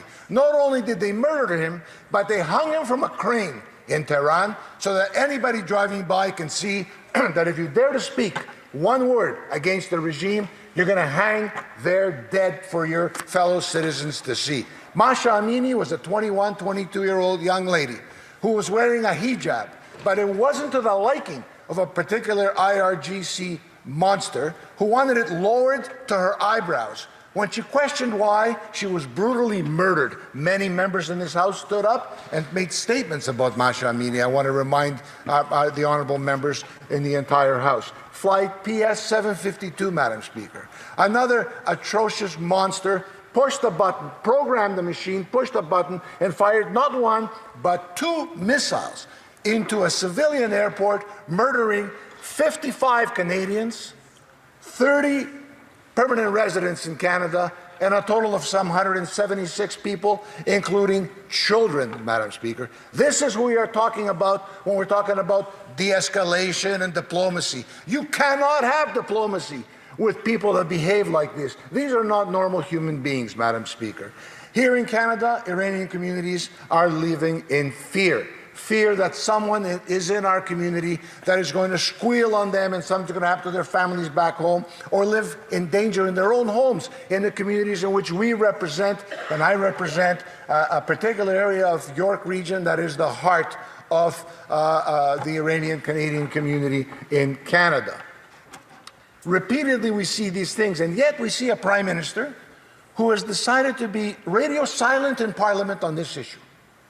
He has not stood in his place, he has not addressed Parliament, he has not voiced any opinion, other than when someone puts a microphone in his face wherever he is traveling around the world doing his own things. 4 different times he's changed his mind on how he sees the effort of the United States and Israel, the incursion into Iran, where basically what they're doing is trying to help the Iranian people get their country back and to have their own voice. A very inconsistent and incoherent message coming from the Prime Minister of Canada. It is unfair to Iranians. It certainly is unfair to Canadians, all Canadians, and especially Canadians in our very vibrant, dynamic Iranian community. Flip-flopping on issues like this is not advisable at best at any time, especially in this particular instance.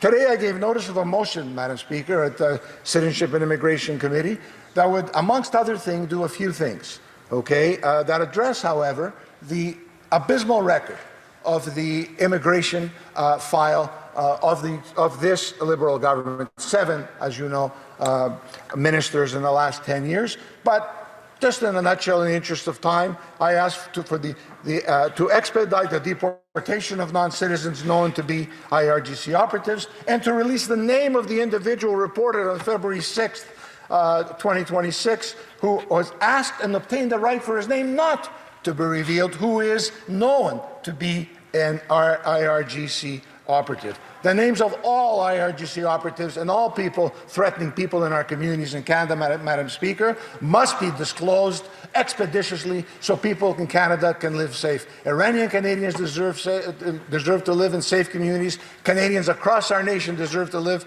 in safe communities. Canadians have a right to live in that safety, and it is the responsibility of this Prime Minister and this government to ensure that we support unequivocally the overthrow of the brutal Iranian regime and return the beautiful country of Iran back to its people. Thank you.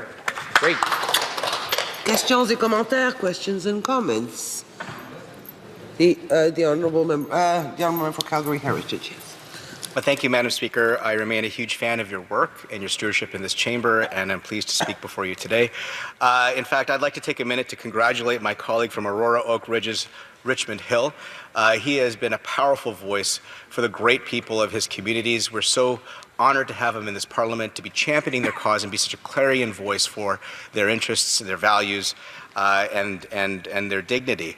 In fact, I'd like to ask the honourable member for his assessment of what his constituents are advising him of with respect to the confusion that they've seen from Liberal leaders giving 4 different messages over 4 days in the period of a week, and even tonight's Take Note debate, not having a clear sense of what the government's actual position is, must cause a great deal of grief and pain. So I'm curious what the honourable member thinks. Great question. For Aurora Oak Ridges, Richmond Hill. Thank you, Madam Speaker, and I'd like to thank my learned colleague for that absolutely excellent question. In fact, Madam Speaker, the community is not only the community itself, but the friends of the community have gathered in hundreds of thousands of people. Just roughly 10 days ago, 350,000 people gathered in Richmond Hill with one voice, asking for the overthrow of the regime, asking for support of the American and Israeli effort to overthrow this government. Madam Speaker, people are fed up. They're fed up because they're living in fear. They're fed up for what's happening to their families back home. Their loved ones are being taken out of their homes, beaten to death because they dared to say, we want to have a voice in how we are governed. That's what we're dealing with a brutal regime like this. With people that behave like this, you cannot have diplomacy. You cannot have de-escalation talks. They're not people to have de-escalation talks. Their way of resolving problems is by hanging people from cranes in Tehran Square, Madam Speaker. Questions and comments. The honourable member for Shefford. Thank you, Madam Speaker. I would like to thank my colleague for his speech. We've been talking a lot about this war and the government's support of certain actions. But what about the consequences here of this conflict, the consequences like inflation when we're already in uncertain economic times? So my question is he aware of the possible consequences of this conflict? Farmers and producers could suffer from this as well. For Aurora, Oak Ridges, Richmond Hill.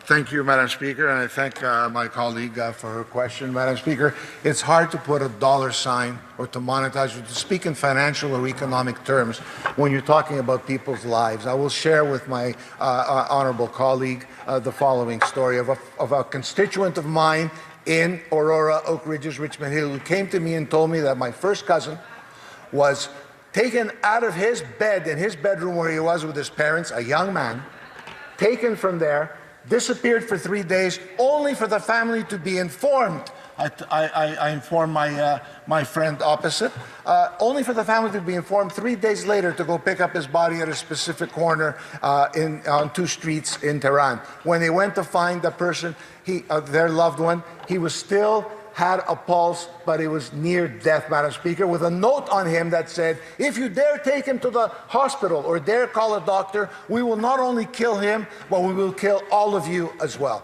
I find it very, very difficult to sit here and talk about what's going to happen to perhaps an economic effect on Canada and at the same time say it doesn't matter what happens to people living in Iran because they're living there and we're living here. That's not human. I cannot participate in the discussion at that level. Thank you.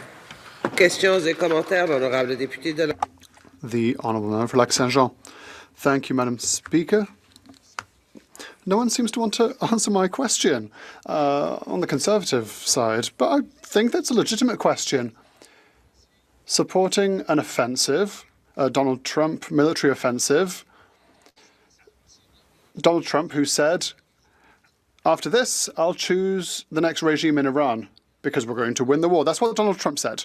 So de facto, they are blindly supporting the American and Israeli offensive, and so they are supporting Donald Trump's will to choose the next regime in Tehran.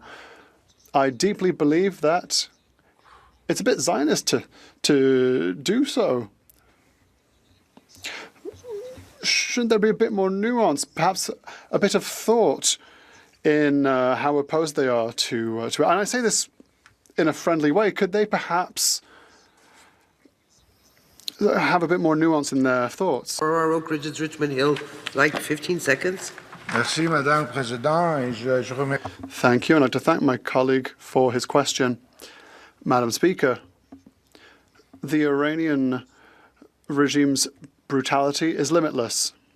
The country will never help Iranians. A democratic government has to be chosen by the Iranian people, and today that is not possible without the intervention. I'm désolé. Reprise du débat. Resuming debate, the honourable member for Lac-Saint-Jean. Thank you, Madam Speaker. I will be splitting my time with the member for Sétias-Saint-Bagot-Acton. Madam Speaker, I want to come back to what was just said. In 1953, there was a man called President Moghadesh in Iran who was overthrown so that the Shah would take his place. It's the Brits and the Americans who did so. What we often forget to mention is that Canada offered logistical support and diplomatic support to overthrow Moghadesh, who wanted to nationalize oil resources. So let's never forget that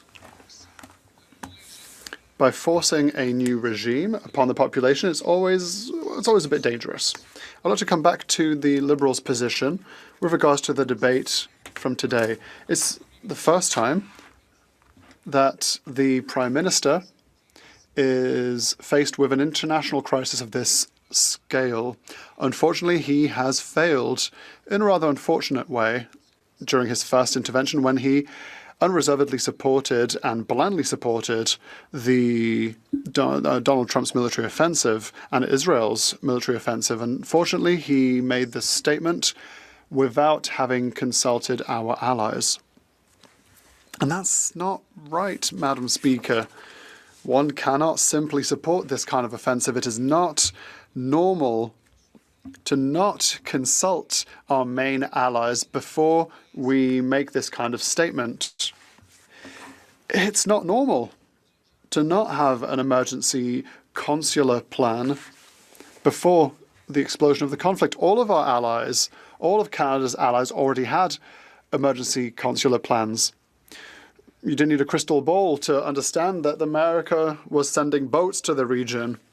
A number of our allies had already drafted a plan to exfiltrate their citizens if there was a conflict, but unfortunately Canada did not have one, which explains the reason for which it is so difficult for Canadians and Quebecers to exit the area, those who are currently stuck in the area. They cannot come back as rapidly as French people, Romanians as well. Romania deployed much more effective and efficient consular measures than Canada. It is not normal that Canada has yet to prepare or announce measures with regards to the consequences of this conflict. Conflict impacts on Canadians. So currently, I'd like to say, Madam Speaker, it's rather unfortunate to see the results that we do see at the moment, and it's unfortunate to see the government's management, well, they call it a new government, but in their first international major crisis. So that was the Liberals. On to the Conservatives. And it's not much better for the Conservatives. I've just mentioned it. They were proud of the Prime Minister's first statement. The Leader of the Opposition said he was proud of the Prime Minister during this first statement.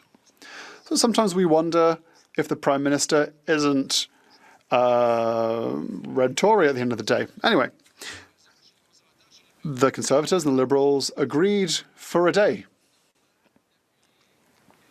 It's not right to support someone like Donald Trump, who has clearly and openly said that his will was that he would be able to choose the next regime at the end of the war and the next leader in Tehran. It's not right to have this kind of position, so I invite all parties to think at least a little when faced with a conflict of this scope. The New Democrats now, they shouldn't ask for an emergency debate. They shouldn't have a press conference asking for an emergency debate and then not turn up for our debate this evening. The NDP currently isn't taking part in the debate when they had a full press conference asking for an emergency debate on the matter. All that to say, of all the oppositions, I don't think that it's right to have all these parties that want to rule a G7 country. And I think that our party, however, has had the best position from the very beginning. What should have been done from the very beginning, and I hope that my colleagues are taking notes. First of all, consult our allies. Second of all, prepare a consular plan before the conflict begins. And finally, enacting measures on potential consequences here in Canada. Thank you, Madam Speaker. Questions et commentaires. Questions and comments. The Honourable Member for Calgary-Nose Hill. Thank you, Madam Speaker. On October 7th, 2023, Hamas, which is a proxy terror organization funded by the Iranian regime, conducted one of the worst mass murders of Jewish people since the Holocaust. The government of the regime in Iran has presented an existential threat to Israel for, frankly, time immemorial. Does my colleague agree that the Israeli people have the right to defend themselves? The Honourable Member for Lac-Saint-Jean. Thank you, Madam Speaker. And, of course, the Bloc Québécois has always said and will always say the following. Israel has the right to defend itself, as is the case for any independent country, any independent nation. It has the right to enact measures to defend itself. But then, there's international law. And there are allies that we can work with through diplomacy, through international organizations, such as the United Nations, the G7, NATO, various international organizations to create alliances and to make sure that all democratic nations' security is kept safe. Honourable member for Calgary, no. L'honourable député de Shefford. The honourable member for Shefford. L'honourable député n'a pas besoin d'être. The honourable member does not have to be at her spot. We are at the committee of the whole. The honourable member can speak from wherever she is. First. Oui, OK. Merci. Thank you, Madam Speaker. I'd like to thank my colleague for Lac-Saint-Jean for his speech where he laid out the solutions put forward by the Bloc Québécois, consulting allies, recognizing that it's up to the Iranian people to decide their leader. Then prepare a contingency plan before the conflict. But what about preparing measures to mitigate the impacts here in Canada? I'd like to hear a bit more about this. A quick answer. The honourable member for Lac-Saint-Jean. I greatly appreciate that question. 5 minutes goes by very quickly. We know that there will be impacts. We're already experiencing them. What does this mean? Of course, energy prices will skyrocket, but there will also be impacts on nearly all economic sectors. Perhaps there'll be job losses. Perhaps there will be an increase in inflation. So what we're saying is that first and foremost, we have to implement subsidies, and our leader mentioned it, wage subsidies for industries that will be impacted by the war. That happened during COVID, and the Bloc Québécois proposed it. The government picked it up, which we were very happy to see. So let's continue to do so in the current situation to reassure people and also reassure companies. Thank you, Madam Speaker. Honourable member for Calgary, no. Diesel, $5.81 a gallon, highest average price in the United States Canadian. And I hope you're still alive out there. Have you frozen to death yet? The capacity for nuclear weapons, when it created mass terror acts on many people around the world, different groups, including Israel. So I would like my colleague to explain how the Israeli government degrading the Iranian regime's capacity to build nuclear weapons, stockpile additional weapons for its proxies, and continue the reign of terror on the Jewish people would not constitute defending itself. I'm okay. The honourable member for Lac-Saint-Jean. Thank you, Madam Speaker. Now with the sundown. What we've been saying since the very beginning is that we cannot support a military offensive, an American military offensive with Israel when there hasn't been pre-consultations. Even the American side wasn't consulted. So we will always defend Israel's right to defend itself. It's not because someone commits a crime that you should commit one back. But I'm not even saying it's a crime. I'm saying that first and foremost, we have to speak to our allies, ensure that everyone's on the same page, and also ensure that what comes afterwards, that there are no imminent disasters further to the military actions that were taken by Donald Trump and Israel. Thank you. Resuming debate, the honourable member for Saint-Cyr-Saint-Bagot. Thank you, Madam Speaker. This evening, we're holding this Take Note debate. We wanted it to be an emergency debate because many of us asked for that. And this is an extremely concerning question. I think that, any human being is struck by this tragedy. And so I have a number of colleagues around me. We're all about the same age. And we all grew up with this classic from Quebec cinema, which was called The War of the Tukes. And it says, what it said was that war, but that's not a reason to hurt each other. And now we've emerged from childhood, and unfortunately we're witnessing this somber reality where we see the country is strewn with the bodies of men and women and children. We are seeing PTSD for soldiers coming home. And in many cases, we're also witnessing families who will never see their fathers or their spouses again. Unfortunately, there are wars that are right and necessary, but when war can be avoided, that should be that is the best solution. Right now, in this case, my colleague before me said or rather, he explained how Canada and U.S. contributed to the overturning of the Iranian regime that led to the putting in place of the Shah. And I don't know how necessary it is to point out that no one here in this House,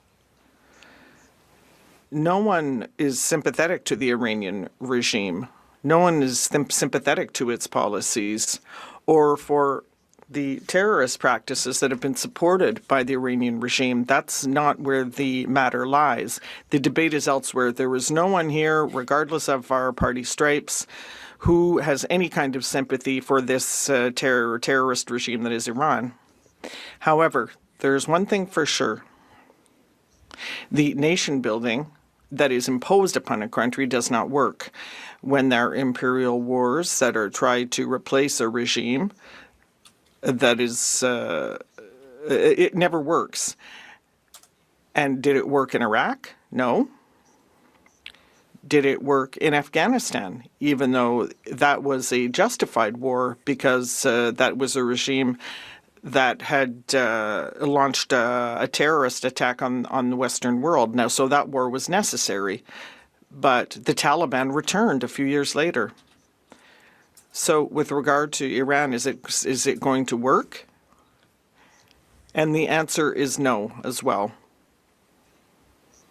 The regime of the Ayatollahs is one that was very unpopular. It was drawing to an end. The economy was terrible. It was starting to be unstable, and the young people were speaking out against it. They were hostile to this regime. So it was probably just a matter of time before it was overturned all by itself. But with these attacks that were launched with no consultation with partners, the United States and Israel will likely have created future generations of people who are anti-Western, and they're going to they're going to hand that down through generations. And that means that anti-Western hate is going to last for a very, very long time. And, you know, we used to call them neoconservatives during the Bush era. And they thought that bombing countries was a good way of imposing democracy. And yet they were denounced by the Trump administration.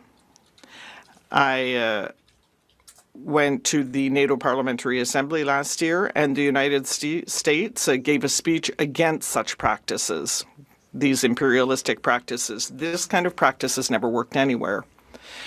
And so we are staunchly in favor of the sending of humanitarian convoys, of the deployment of emergency assistance to the people there. And we have said so. We have said no Canadian soldier should set foot in Iran for military purposes. That will not work. We will get involved for reasons that have nothing to do with our values. We'll get involved in a conflict that is not going to solve anything. And yet, I'm not trying to reinvent history or to rewrite history. Sorry, I'm going to have to stop you there. Madam Speaker, my colleagues from the Bloc have been talking about the lack of consultation on Israel's response to the Iranian regime. I would just like to note that Israel was not consulted before Iranian terror proxy Hamas killed 1,200 innocent Jews and other persons, including 46 Americans, on October 7th. Canada wasn't consulted when the Iranian regime shot down 45 Canadians and 30 permanent residents. So can my colleague explain how Israel defending itself by degrading the Iranian regime's capacity to create nuclear weapons and arm its proxies is not justified? The Honourable Member for Saint-Cyr-Bagot. I'd like to thank my colleague, and I had about a minute left, I think, Madam Speaker, and that will allow me to close my thoughts, because if we look back to history, we can look to a time where ABMs limited the nuclear deployment. And that means that Iran got rid of 95% of its uranium, and it allowed inspectors in to visit their facilities. And that was during the Obama era, and it was an agreement that was signed by Russia, China, the UK, and all those people are around a table, and now those people have trouble looking each other in the eyes. So I'm saying that diplomacy works and escalation doesn't. The honourable member for Lac Saint-Jean. Madam Speaker, I want to ask a clear question, and I will not indicate whether certain people are here or not. I would just like to ask my colleague whether he finds it normal that the leader of the Green Party tonight has asked more questions and made more comments in response to speeches than any members from the Liberal Party or the NDP put together, where it is those parties that called for this debate. The honourable member for Saint-Bagot. Madam Speaker, neither will I underscore the absence or presence of anyone, but I would really have liked, given the importance of this debate, to have known what the position of the Prime Minister is. But I imagine I'm not going to find that out this evening. The honourable member for Montreuil. Oui, merci, Madame. Thank you, Madam Speaker. And I acknowledge the comments of my colleague. I would like to ask my colleague where his leader is this evening. The honourable member. Yes, around. He will be able to hear the speech, but Madam Speaker, I think that he will also be able to hear the answer, and. He wasn't here in the House, and that's why he didn't know that our leader already gave his speech. I'd like to just say that we shouldn't be asking this type of questions. The honourable member. Thank you, Madam Speaker. There are 700 senior officials of the Iranian regime in Canada, yet the Liberals have only managed to deport one, and they are hiding the identity of some of these persons, one in particular, in their deportations hearings. Would my colleague agree that it's not in the public interest to hide the identity of Iranian officials that the CBSA has deemed to be necessary to be deported from the country when no other person gets these rights? Thank you. The honourable member. Well, honestly, I did not research that specifically, so I'm going to be careful in answering. But if I look at how this is formulated, if everything is right, then yes, there is an important lack of rigor. What did she say? I think there was only one who's not being disclosed, and yes, so I think that is insufficient. Questions and comments. The honourable member for Lac Saint-Jean. Thank you, Madam Speaker. I'd like to know whether my colleague finds that the consular services that have been provided since the beginning of the conflict are worthy of a country, a G7 country, because we've seen a number of stories in the media, and I have the impression that the Canadian consular services are lagging well behind the consular services of our allies. The honourable member, 30 seconds. That is indeed the case, Madam Speaker. I know my colleague wants to ask another question, so I'm going to try and be quick. No? Well, okay. In that case, I'll add a little more detail, but no, our consular services are not up to par. And so we're hearing about francophones who've asked for information. They're being answered in English, especially when we go back to the lack of preparation before this conflict. That is not worthy of this country. Speaker, for 47 years, the Iranian regime has ruled in the shadow of repression, crushing its own people, jailing and murdering dissidents, massacring tens of thousands, and acquiring a nuclear arsenal. That we've made clear in the debate tonight. But for a lot of people, the dreams of that regime actually crumbling are closer than they've ever been in their lifetime. And there's going to be lots to be said about the position of Canada, the conflict in Iran, the toppling of a regime, and our nation's place in the world. But I'm going to talk about what this means right here for us in Canada, because that is exactly what we can control. This is about building a safer country free of terrorism, a country where freedom and protection under the law actually means something for everyone here. We've got 700 IRGC agents that we know about that are currently active in this country. The minister stood up today and couldn't even tell us if there was more than one that has been expelled from this country. I am a proud member of Parliament who represents a small part of that community.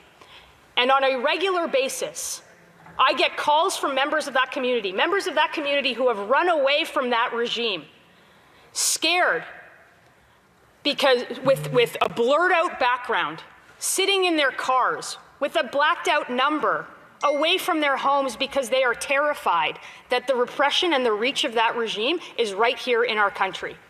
We know of senior members of the regime that have worked out in the same gyms as they have in a neighborhood gym in my own constituency. We know of senior members of the regime eating in fancy steakhouses. We know of senior members of the regime's kids who are studying in universities here. I can't tell you how disappointing it is to hear a prime minister have 4 different positions on this in 4 days. In fact, I think we heard 2 more different positions here in this debate in this House throughout the day. That is, of course, unclear to the hundreds of thousands of Canadian Iranians who have been in the streets calling for the toppling of the regime. But it is even more concerning to our allies and to our place in the world. I'm going to go back to what we can do right here.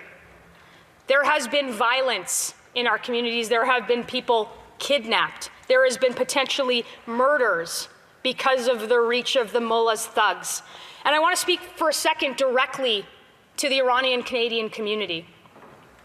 I want to say clearly in this House, because it hasn't been said, the mullahs are not the history of Iran. The mullahs can never be the history of Iran, and it is our responsibility as members of Parliament of a G7 country, members of the civilized world, members of a Western democracy, to stand up against tyranny at every opportunity that we get. That opportunity has been given to the Prime Minister tonight, and he is nowhere to be found in this debate throughout the day in the House. He has not made his position clear in the House of Commons and to Parliament at all. He has made a position sort of clear on one day. He first said that he supported the strikes. Then he said he regretted that support. Then he said it was in contravention of international law. Then he somehow said that he would join the strikes. Then he said he wasn't asked to join the strikes. I'm going on and on because you can see how ridiculous it is to anybody watching it. Our allies and those in the community who are suffering from the repression right here in Canada. I want to make a few things very clear, and I will do it in 1 minute. I want the government to commit today to expelling every single regime agent that has made Canada their own playground for the activities that we see on the other side of the world that have subjugated a population of those poets and architects and those yearning for their freedom. I want every single one of those agents gone from this country so that everybody who came here for freedom, so that every woman, so the notion of woman life freedom actually means something. I want every single Liberal who stood on a stage for the last 3 years chanting woman life freedom to actually mean it in this House, to actually show up for this debate and to actually have a position on it. Questions and comments. Questions et commentaires. L'honorable député de Saint-Hyacinthe-Bagotte. The honourable member for Saint-Hyacinthe. I'm really Thank you, Madam sorry Chair. you're stuck out there. Are you I okay, thank my Ian? colleague for her contribution to the debate, You even all if we right? aren't in agreement. Yeah, I'm all right, And I except just fully for the lower understand back who's this going desire wanky that on one me. can Yeah, have I'm to really see sorry. this regime being thrown into the trash can It's of all good. history. We agree on that point. I'll just get myself on a bench. But Yeah. this was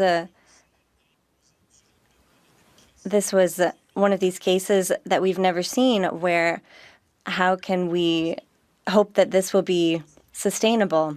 Iranian Canadians chanting women life freedom, supporting the rights of the LGBT community not to be thrown off a roof, or to support women's rights in Iran. What did they think that meant? What did they think the hundreds of thousands of people in the crowd were chanting for? Did they think that it was just going to be a magical democracy that came out of nowhere?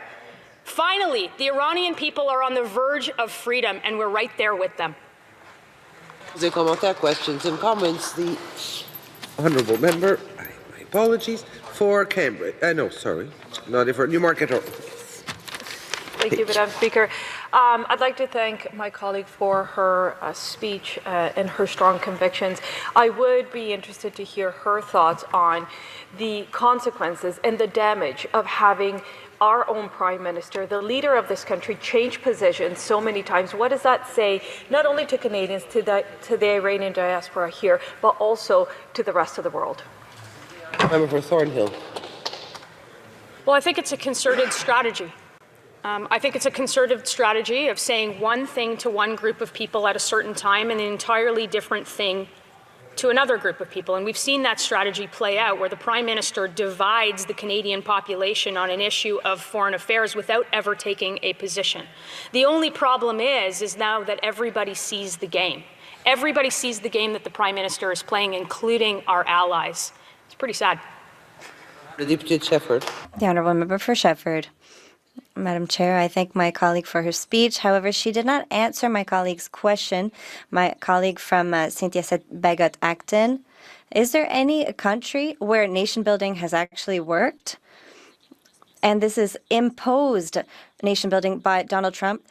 Is this really going to live up to women, life, freedom expectations? The same position, that the freedom of Iran belongs to the people of Iran and that the future of Iran belongs to the people of Iran, and that the decision of how they are led in the future only belongs to the decisions of the Iranian people. We will continue to take that position. And by any means necessary, if this regime is one step closer to being toppled, I think that is a good day for Western democracy, and I think it's an even better day for human history. Questions et commentaires. The honourable member for Sandwich-Schofield. For Thornhill, I couldn't agree more that it would be a great day to see the end of this regime. My problem is that the lessons of history tell us that when wars have started for regime change, they often fail to achieve regime change. A worse leadership is put in place by the same kinds of thugs you're hoping to get rid of the first time. And I asked the honourable member if she sees a pathway to the people of Iran being able to choose their own leadership if in a situation of conflict that's escalating out of control. For Thornhill. Speaker, the path only starts when the current regime is toppled. And there we are a step closer to that today than we ever have been in my lifetime and in the 47 years of this brutal dictatorship. The member opposite has a long, illustrious career in this place, and I hope that she's not suggesting that you just give up when you don't see the outcome that you want, because that's not what she's done in this place. So I'm surprised that she's advocating for that for an entire group of people. Questions and comments. Questions et commentaires. The honourable member for Sherwood Park for Saskatchewan. Thank you, Madam Speaker. Just to respond to some of the points being made across the way, it seems bizarre to me to say that the lessons of history are that intervention in defense of people who are suffering and are seeking democracy can never succeed. I mean, Germany, Japan, there are many instances. Frankly, Afghanistan was stabilized and was democratic until an abrupt pullout. So to suggest that somehow defense of the innocent can never lead to the advance of democracy is clearly historically wrong. Removing the regime so that the people can choose their own governments is a path forward. Thornhill in 5 seconds. I will thank my colleague for his comment. Being debate, the honourable member for Calgary-Nose Hill. So, Madam Speaker, the Iranian regime is, as my colleague said, a brutal dictatorship that is directly responsible for the death of Canadians, never mind countless Jewish people, others, entire reigns of terror over its own people. I think of Masha Amini, women in Iran. So this is a brutal dictatorship. In fact, after much pressure from the Conservatives for years, the Liberal government finally designated the IRGC as a terrorist organization. The problem is that there hasn't been a lot of enforcement on what that means in terms of Iranian officials.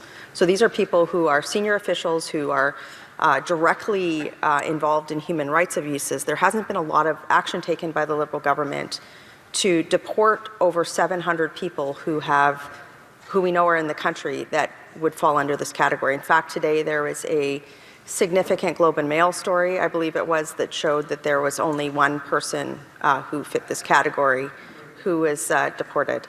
So I would just say this. Today we had officials in front of our committee, and we asked, this was the Immigration Committee, and we asked them essentially why this was the case. And these are reasons that were cited today. There were no flights to Iran. They needed to protect the privacy of Iranian regime officials. They had pending asylum claims. Look, that's bananas. The reality is that hundreds of senior Iranian officials who are complicit in human rights abuses have come to Canada and remain here, and the Liberal government is not really doing anything about it. They're letting their officials just go, okay, like it's fine. They need to exert political will and say things have to change. And the reality is that Canada is actually becoming an attractive destination for Iranian regime officials to flee to because they know that lax screening procedures allow them to enter undetected. And they know that even if they are detected, they're not going to be deported because they have endless appeal processes available to them. They can claim asylum.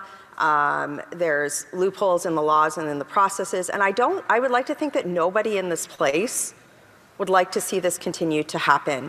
What we saw today at our committee was one of the worst exercises in bureaucratic incompetence that I've seen in almost my entire tenure in this place.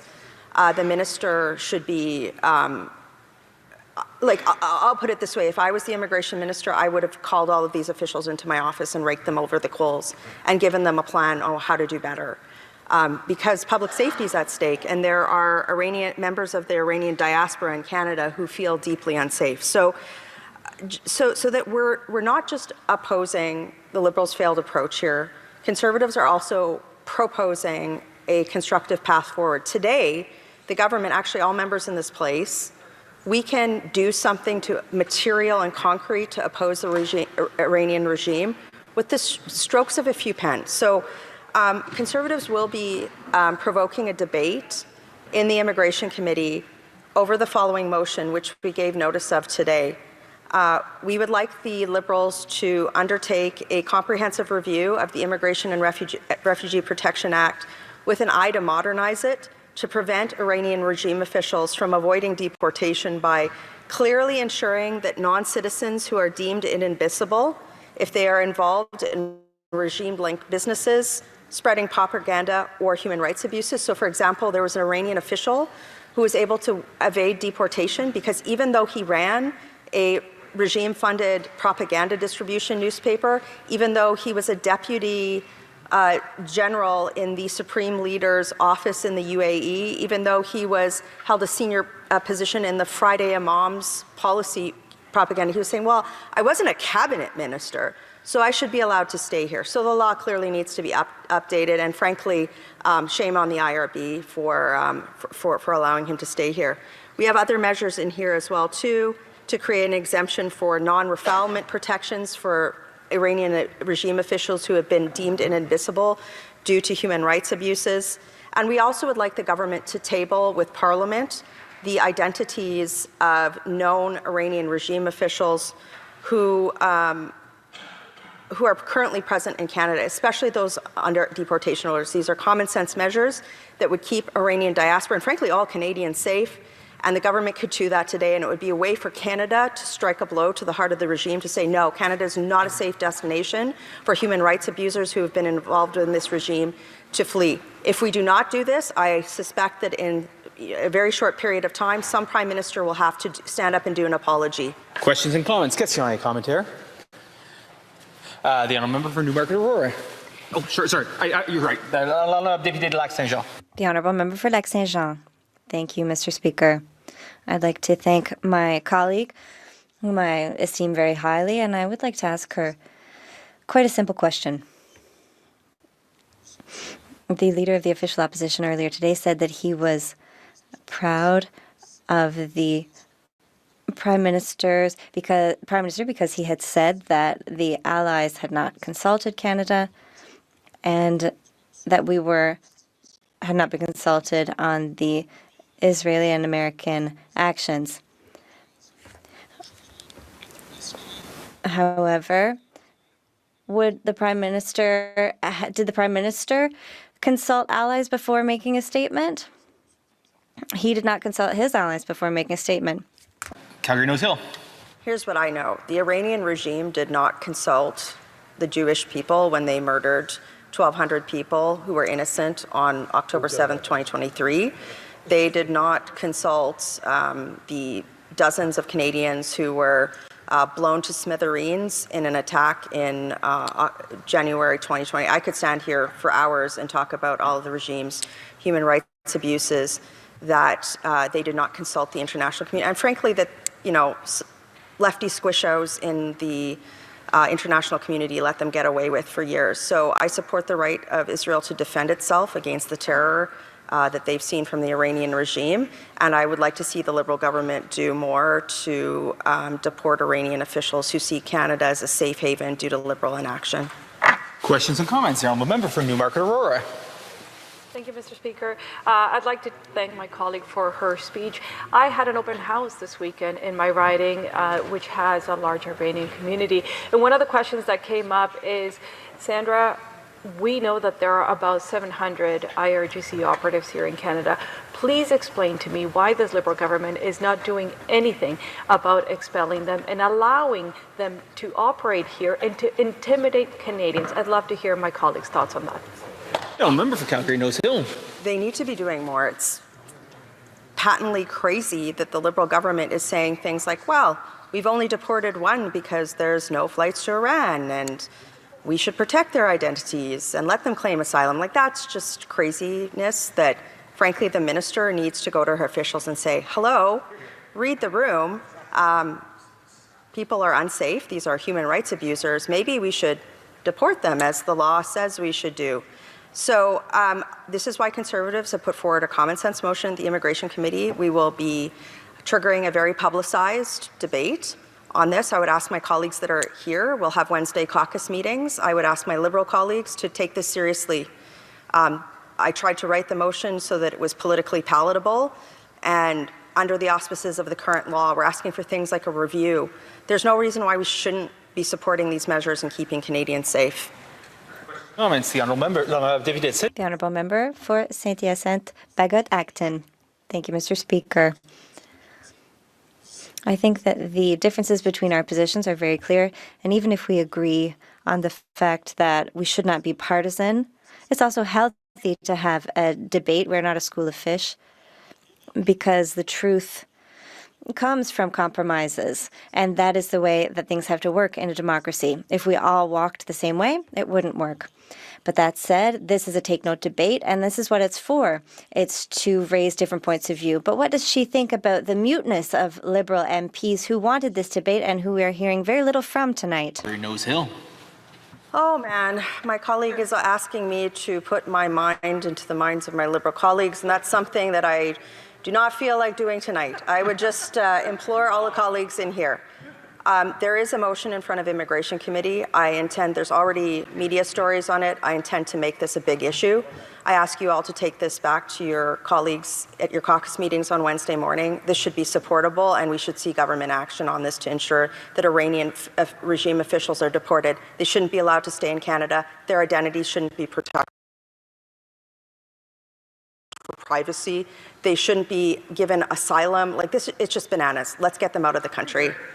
Resuming debate, please the Honourable Parliament Secretary, the Minister of Emergency Management and Resilience. Thank you very much, Mr. Speaker, and I'll be sharing my time with the member for Willowdale. First of all, Mr.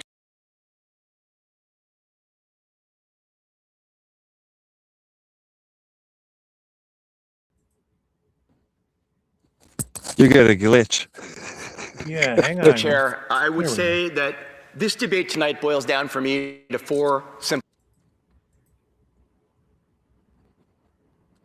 My apologies. We'll try to get questions. One, going again. Are Canadians safer? Is Canada safer?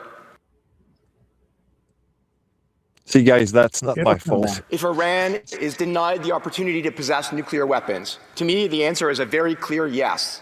Number two, is Canada better? Are Canadians better off? Is the world better off? Are the Iranian people better off if this regime disappears? The answer is yes. Number three, is there some kind of precedent, some kind of horrible precedent being created internationally that is bad for Canada as a result of Sit tight, it's coming. the action to stop the Iranian regime from getting nuclear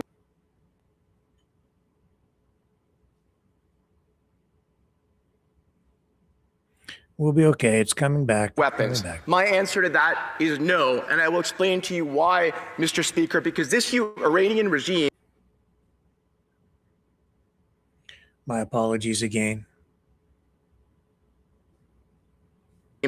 Not only massacres their own citizens, not only destroys the rights of Iranians in Iran, but this regime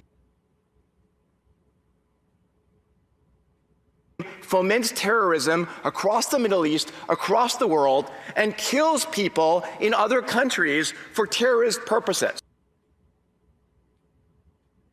Here we go again.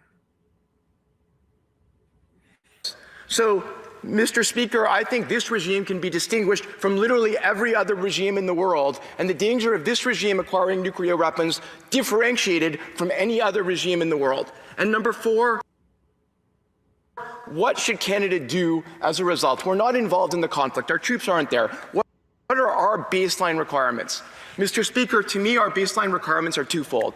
Number one, bring home Canadian citizens and permanent residents from the Middle East. Whoever wants to come home, we need to help them get home.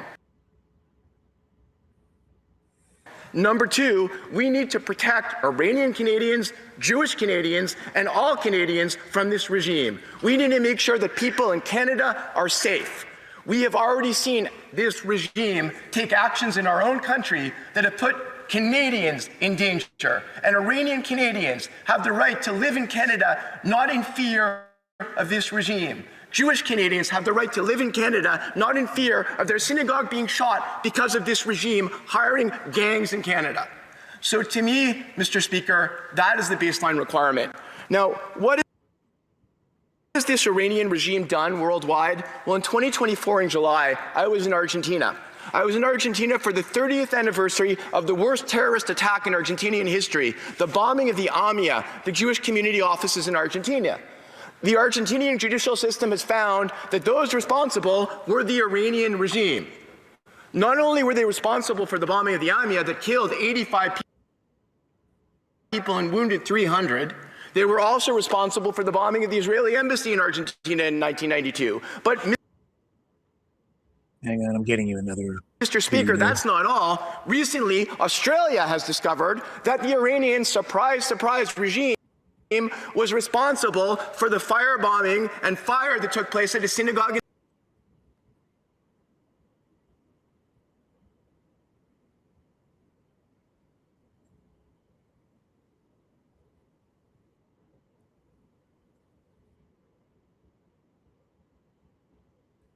Yeah.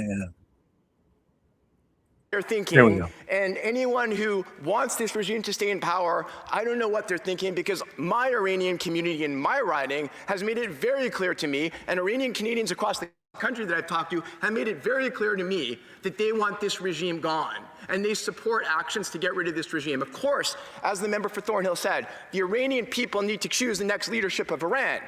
But that doesn't mean that this regime is something that anyone wants to remain in power, because they're dangerous to their own people, they're dangerous to the world, they're dangerous to Canadians especially, which is our primary priority. And I would like to end off, Mr. Speaker, by saying one thing.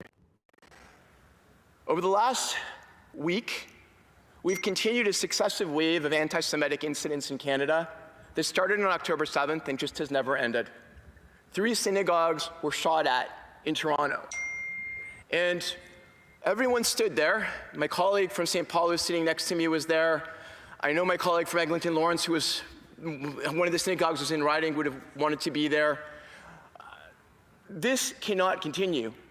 Everyone stood there and said that governments at all levels, the federal government, the provincial government, the municipal government, police at all levels, the municipal police that have jurisdiction, the OPP, the RCMP, everyone needs to protect Jewish Canadians, and I would add everyone needs to protect Iranian Canadians, and everyone needs to protect all Canadians.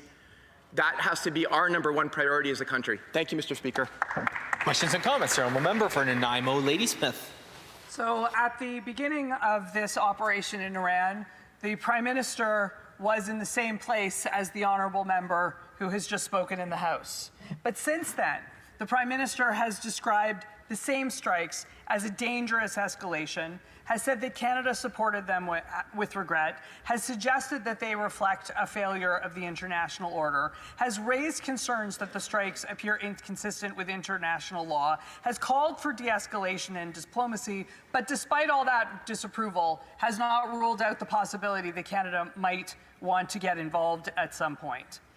And there are 700 members of the IRGC in Canada terrorizing and maybe even murdering the Canadians that he says we should be worried about as our primary cause. So I want to know, will this honourable member commit to his government expelling IRGC operatives? I got to give the members, the Honourable Parliamentary Secretary. Well, Mr. Speaker, as you well know, and as the honourable member well knows, that this isn't question period, and I'm not here speaking on behalf of the government. I'm here speaking on behalf of myself. What I can say is I heard the Minister of Public Safety today during question period making very clear that Canada wants to expel anybody who should be expelled from this country, which includes the people who are high-level officers in the IRGC. And that he's going to take every single action to keep Canadians safe. I thought he said it very well, Mr. Speaker. Question et commentaire, la députée de Lac-Saint-Jean. Merci, Honourable Member for Lac-Saint-Jean. Thank you, Mr. Speaker. Well, the only thing that I want to know, so you have to be rigorous when discussing such issues, and yet the response from the PM is to flip-flop.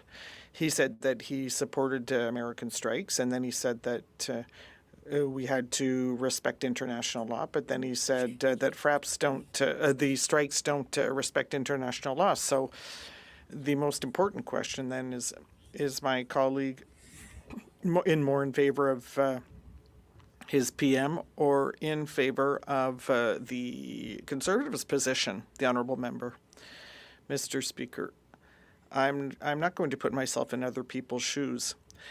I just want to say that I made my position very clear in my speech.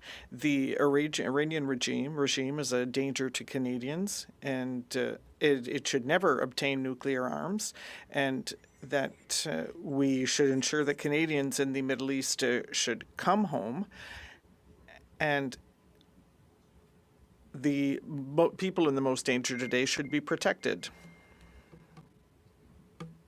The concerns that many of us have about the brutality of the Iranian regime and its wide-ranging terror campaign conducted through proxies across the Middle East and spilling into our streets.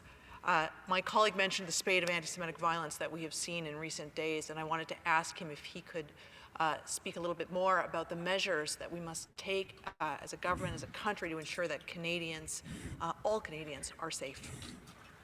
Parliamentary Secretary, Minister of Community Resilience.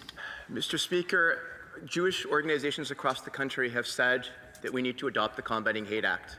To me, that is the first thing this House of Commons needs to do in order to protect not only the Jewish community and its institutions, but all communities and their institutions. The Combating Hate Act's main provisions were part of the Justice Committee's recommendations in our anti-Semitism report tabled in 2024 in December, and that to me is the #1 priority. The second priority is the security infrastructure program needs to have more money and needs to make sure that it rolls out much more quickly, and I think the Minister today made some good points on that. Thank you.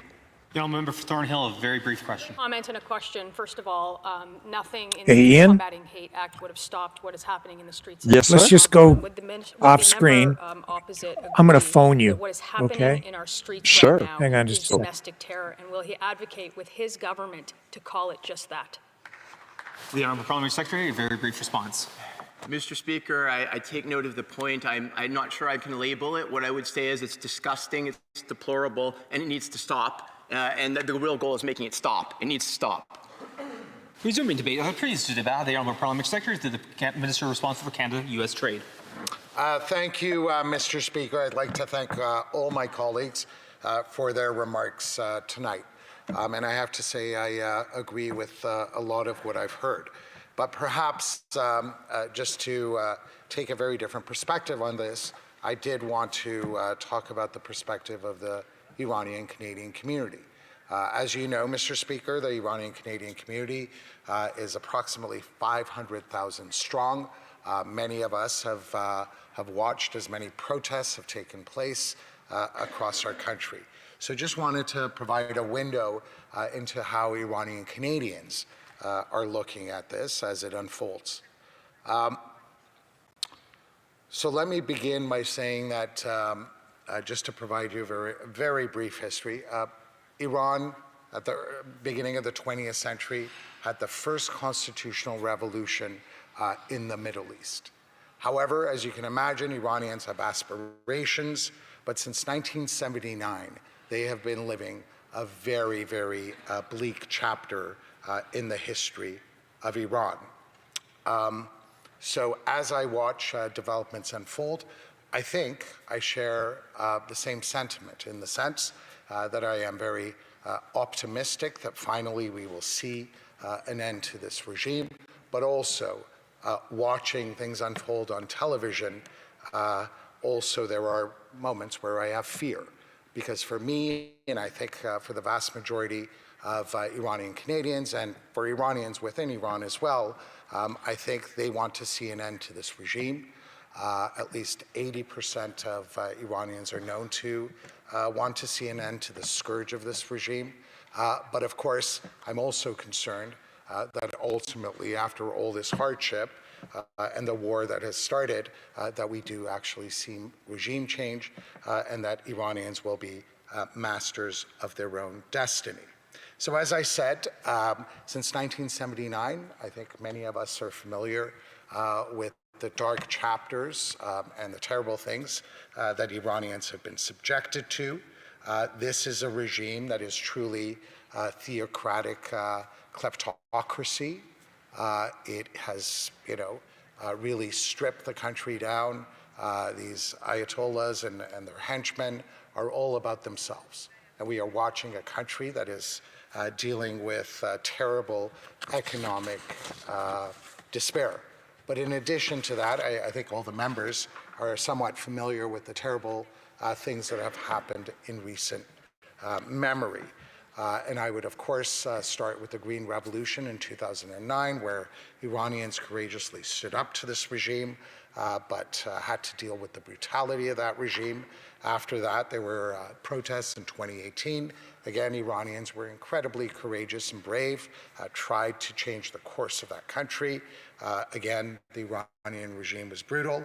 There was the flight PS-752 that Canadians are very familiar with when the regime shot down a plane over the skies of Tehran. There was the Women Life Freedom movement. Again, people were very hopeful that would be the end of the regime, but unfortunately, it wasn't. And now, we've watched over the course of the past several months how the Iranian regime has butchered and massacred up to 30,000 people. So Iranians are looking at this. They are all, I would say 95% of Iranian Canadians. Nothing would make them happier to see an end to this regime. And I would say even in Iran, same thing. So all that to say, some people may not understand the complexities of this, but I would say the vast majority of Iranian Canadians are optimistic, but also very concerned about what their loved ones are experiencing back in Iran. But in terms of recommendations, I would completely agree with the members who are saying we should be concerned about public safety here in Canada. There is a gentleman who is leading the protests in Toronto. His name is Salar Gholami. His gym was vandalized, took many shots, so that's a good indication that we should be vigilant and make sure that that we clamp down on any activities by any agents of the regime.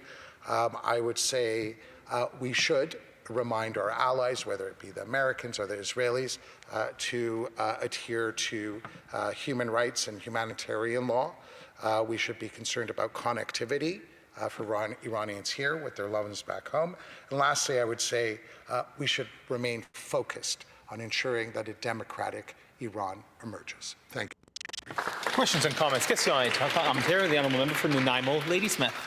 I want to thank the honourable member for his remarks. An Iranian member of my local community wrote to me to say that Iranians have tried peaceful protest and civil resistance for years, only to face arrests, torture, and deadly crackdowns. They've tried diplomacy and gotten hangings and executions. She wrote to me that a democratic Iran would significantly improve regional stability and reduce the global threats posed by the IRGC.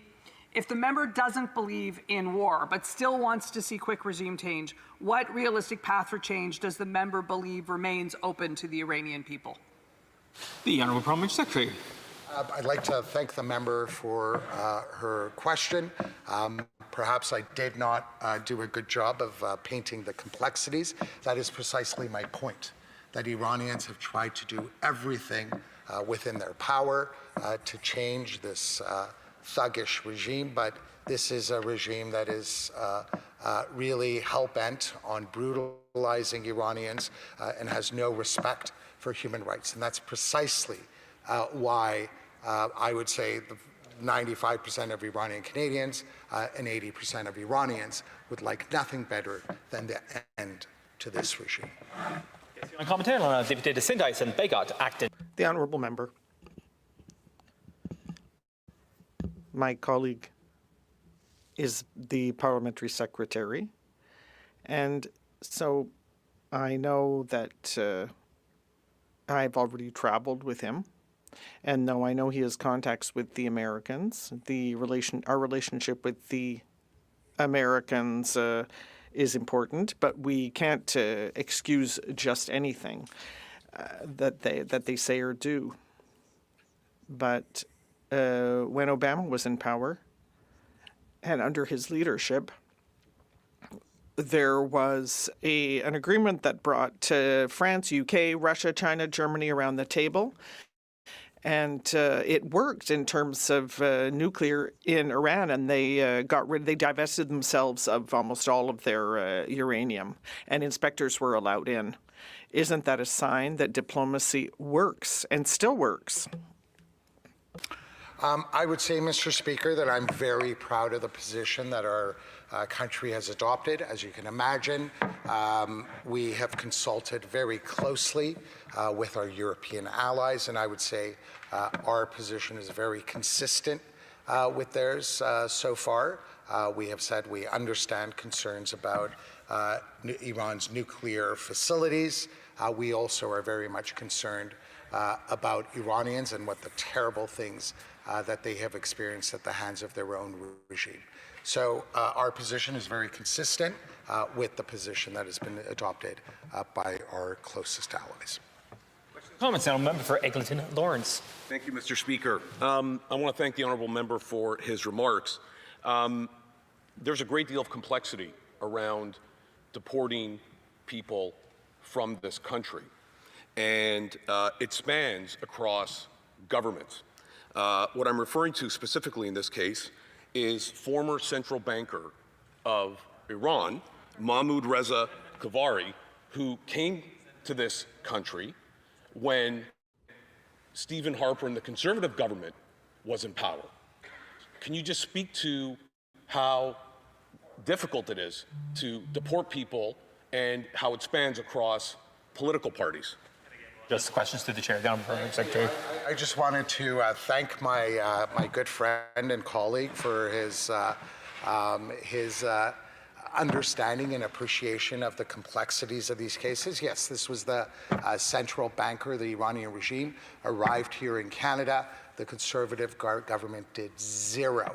So I find it rich when, I'm hearing all these lectures about how terrible our government is. The reality is that these are sophisticated, complex files, and I think we can all work together to do a much better job. Quick question. I don't remember Standish Gulf Islands. Thank you, Mr. Speaker. To the Honourable Parliamentary Secretary, or if he can agree with me that there are places we land on the same place, like the need to get rid of former Iranian Guard members who make Iranian Canadians you're in and where others it's in the warm. diaspora feel afraid. We have to deal with that, but we also Feel better. agree that all of Iranian dissidents who hate this regime also object to the bombing by the United States and Israel. The Honourable Parliamentary Secretary, a very brief response. Yes, thank you for the honourable member for her question. Again, I think it's very important to highlight that we have been very, very vigilant about members of the Iranian regime. We are the only country that has on our books a law that says any individual that has served the Iranian regime since 2004 has no right to be admitted into Canada. I don't know. Resuming debate. Reprise débat. The Honourable Member for Newmarket, Aurora. Thank you, Mr. Speaker. I will be splitting my 10 minutes with the member from Richmond Hill South. Mr. Speaker, this past weekend, I held an open house in my riding in Newmarket, Aurora. And it was a chance for neighbors to come by, share a cup of coffee, talk about issues affecting their families, and speak about what is happening around the world. Among those were many members of the Persian diaspora, my neighbors, people who have called our community home for years. They are entrepreneurs, parents, students, and neighbors. They contribute so much to the life of our community. But this weekend, they came with cautious optimism and heavy hearts. They spoke about the war unfolding in Iran and the uncertainty, the fear and the anguish of watching events unfold from thousands of kilometers away while their families and friends remain there. And I said to them, many of us here see the headlines. We see the stories of bombings and sunken ships and schools and soldiers dying. How do you see this moment? What does this mean for you and your families? And their answer struck me. We have lived under this oppression for 47 years. We know that this will be our last chance in a generation. Mr. Speaker, they said this with tears in their eyes. The cautious optimism of what this means to them. They spoke about the many protests over the years. They spoke about the young people who marched for freedom. They spoke about the women who stood up to demand dignity and opportunity. Many of those protesters paid with their lives. Just a month ago, more lives were lost as people once again took to the streets in hope of a different future. They told me something that was both heartbreaking and powerful. They said, yes, it is painful to hear the bombings near our families, but we believe that this may be our only chance to break free from a regime that has oppressed our people, our families, and especially our women for generations.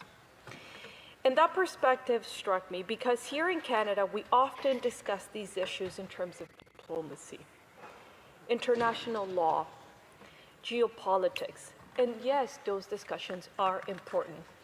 But for many people in my community, this is personal. It is their parents, brothers, sisters, cousins, childhood neighborhoods. It is about their language, their culture, their history. They carry unfathomable weight of all of that while watching events unfold from afar. So today, I simply want to be a voice for those members of our community. A voice that says, we know that this moment is painful. We know that you're worried for your families. We know that you carry both hope and fear at the same time. Canada cannot control the actions of other nations or the course of events far beyond our borders. But we can be a voice that says we believe that every person is born with inherent rights to life, to liberty, and to safety. The methods of the Iranian regime is not constrained to borders. They operate in our home as well.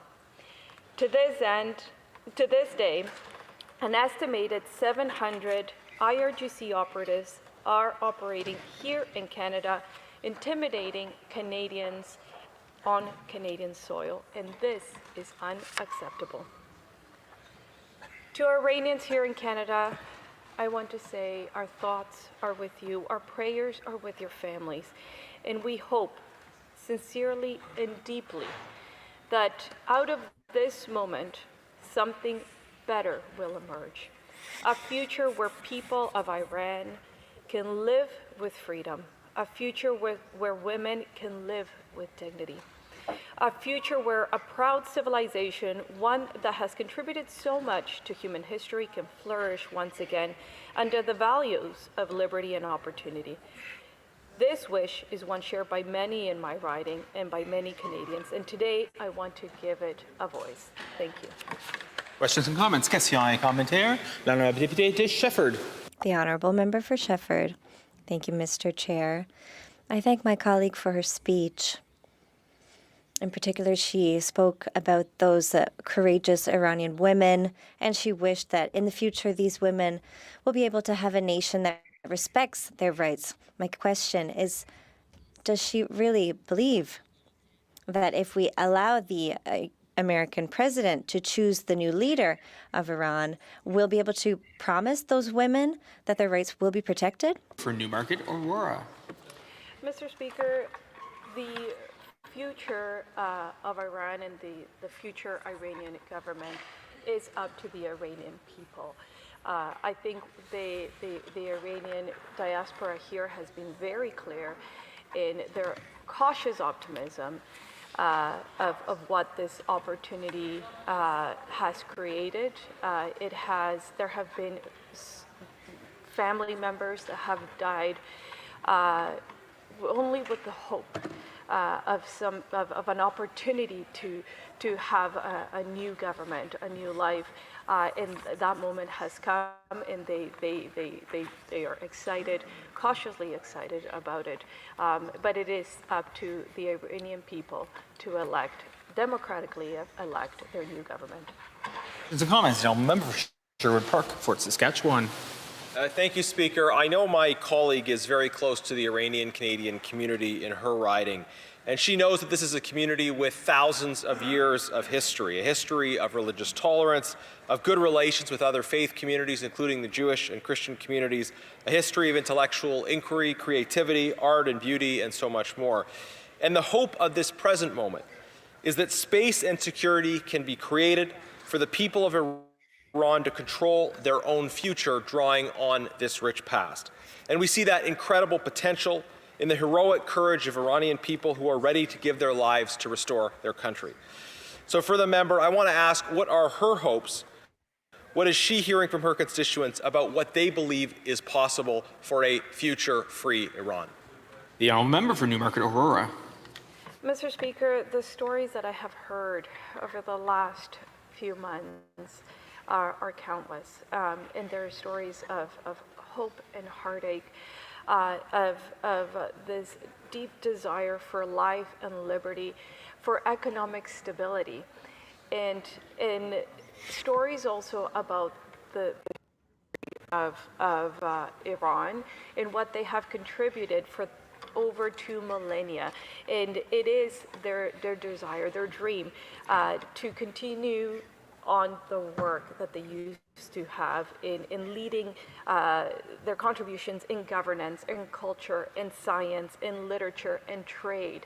And it is their wish that they can live in a country that has safety, liberty, freedom, and they can lead in all these academic areas as well. Questions and comments? The honourable member for Sherwood Park, Fort Saskatchewan. Thank you, Mr. Speaker. And following up on that question, the member spoke about this sense that this is a final battle. And I know I've heard similar language being used by the community here in my region of Edmonton. And there are members across the way that say we don't like the regime, but we should still advocate for countries to sit on the sidelines and kind of wait for things to unfold. But what I know is that the communities in Canada have been asking for this intervention because they know success at this juncture is critical. The member spoke as well about this being a final battle in this pursuit of freedom. And I wonder if she could share why it's so important to not sit on the sidelines, but to engage and act and support the people of Iran right now. Member for Newmarket Aurora, about 45 seconds. The people of Iran have been very clear. They have been waiting for 47 years. And the reality is, Mr. Speaker, many lives have been lost. And Iranian people today want to know that those lives, that sacrifice was worth it. And right now, they believe it is their only chance. Resuming debate, reprise de débat, the honourable member for Richmond Hill South. Mr. Speaker, this Liberal Prime Minister claimed he is the man you want in a crisis. But recent days have shown that he cannot even live up to his own standard. Over the last week, Canadians have not seen leadership. They have seen contradictions and they have seen confusion. And they have seen a series of foreign policy flip-flops on Iran and the conflict in the Middle East. First, this Liberal Prime Minister came out clearly in support of the American and Israeli strikes on Iran. His statement was unequivocal. He said Canada supports the United States in preventing Iran from obtaining a nuclear weapon and in stopping the regime from threatening international peace and security. But only days later, Mr. Speaker, he said he made the statement with regret and calls the strikes a breakdown of the international order and that these strikes are a violation of international law. Then he starts calling for the de-escalation and a ceasefire that would, and if you carefully read between the lines, leave the same brutal regime in place. Let's not forget, this is the same regime that terrorizes its own, recently killing tens of thousands of innocent civilians in a short few months and injuring many more. This is the same regime that sponsors terrorism across the Middle East and all across the world for the last 47 years. And this is the same regime whose agents and proxies intimidate communities here in Canada. And while he calls for de-escalation, the Liberal Prime Minister simultaneously says he's not ruling out military participation with the United States. Mr. Speaker, Canadians deserve clarity. Instead, they are getting contradictions. On the conflict in the Middle East, this Liberal Prime Minister says one thing to one audience and something different to the next. He tells Canadians he represents a so-called new government. But the more Canadians watch these flip-flopping statements, the more it looks exactly like the old Liberal playbook. Confusion, contradictions, and someone who is not to be taken seriously. First, he supports decisive action, then he regrets supporting it, then he calls the situation a breakdown of the international order, and then says the international law binds all parties involved. But at the same time refuses to rule out sending Canadian troops into the conflict. Mr. Speaker, if this Liberal Prime Minister believes this is a breakdown of the international order, Canadians deserve to know, what exactly is Canada's position? Is this Liberal government supporting decisive action against a dangerous regime, or is it calling for a ceasefire that leaves that regime untouched? Even members of his own cabinet cannot keep the story straight. The Liberal Foreign Affairs Minister said last week that Canada prefers a diplomatic resolution, an end to the U.S. strikes, and believes in a peaceful resolution. At the same time, the Liberal Defense Minister tried to say both contradictory things at once. He said the Liberal government supports the U.S. strikes, but also supports a ceasefire. Mr. Speaker, that is not clarity. That is not leadership. That is trying to be on both sides of the same conflict at the same time by speaking out of both sides of his Liberal mouth. Meanwhile, this Liberal Prime Minister himself has been avoiding the media and refusing to answer questions. Questions about the safety and security of Canadians overseas and here at home, questions about Canada's role in the international response, questions about whether Canada could be drawn into a military conflict, which, by the way, Conservatives are calling for a debate and a vote on before Canada gets involved militarily. The silence is deeply troubling. As head of government, the Prime Minister has a special responsibility, a responsibility for national security and a responsibility for the conduct of Canada's international relations for Canada's national interests. Canadians deserve transparency, they deserve consistency, and they deserve clear leadership. The regime in Iran has shown time and time again that it cannot be trusted. It lies, it represses its own people, it sponsors terror across the region, and it repeatedly demonstrates that it is incapable of negotiating in good faith and engaging in diplomacy. That is why Canadians, especially many in my riding of Richmond Hill South and many other communities across this country, understand what is at stake. They understand the brutality of that regime, they understand the courage of the Iranian people who are fighting for freedom and making the ultimate sacrifice, and they understand that moral clarity matters. But instead of moral clarity, this Liberal government offers mixed messages. Instead of firm leadership, it offers hesitation. And instead of answering questions, this Liberal Prime Minister simply disappears. Only Conservatives are prepared to speak clearly. We stand with the people of Iran who seek freedom from tyranny and a peaceful transition to a free and democratic Iran. We support decisive action to prevent the regime from acquiring nuclear weapons, and we will always stand for the protection of Canadians here at home, especially against the threats posed by foreign terror networks and their proxies. Canadians deserve a government that is clear in its principles, firm in its decisions, and accountable for its actions. Right now, they're getting none of those things from this Liberal Prime Minister. This Liberal Prime Minister must stop hiding, he must come before Canadians, and he must answer the very simple question that still remains. What exactly is Canada's position? Question et commentaire. The honourable member for Sherwood Park, Fort Saskatchewan. Thank you, Mr. Speaker. I want to thank my colleague for his excellent speech. He's been here for about a year, and he's already made a real mark on this institution in so many different ways. And I want to ask him about the issue of foreign interference, because I know he's got a large Iranian community in his riding. That there are concerns about how the regime seeks to project power beyond its borders, even here in Canada, intimidating people that are trying to speak out. What is he hearing from people in his riding about how foreign interference impacts them here in Canada and what needs to be done in response? Honourable member for Richmond Hill South.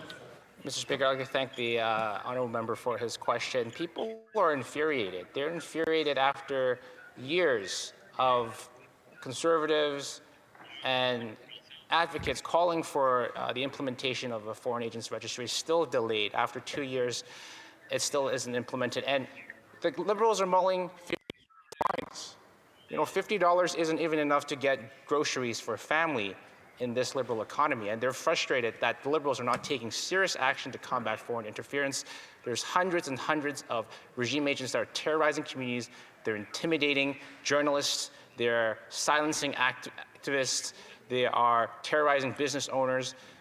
And that has to stop. It's time for the Liberals to stop delivering empty Liberal rhetoric, and it's time for them to start taking action. Commentaire, le député de Saint-Hyacinthe-Bagot, Acton. The honourable member. I have a very simple question. Listening to the Conservatives tell us today that we need to overturn the regime as quickly as possible.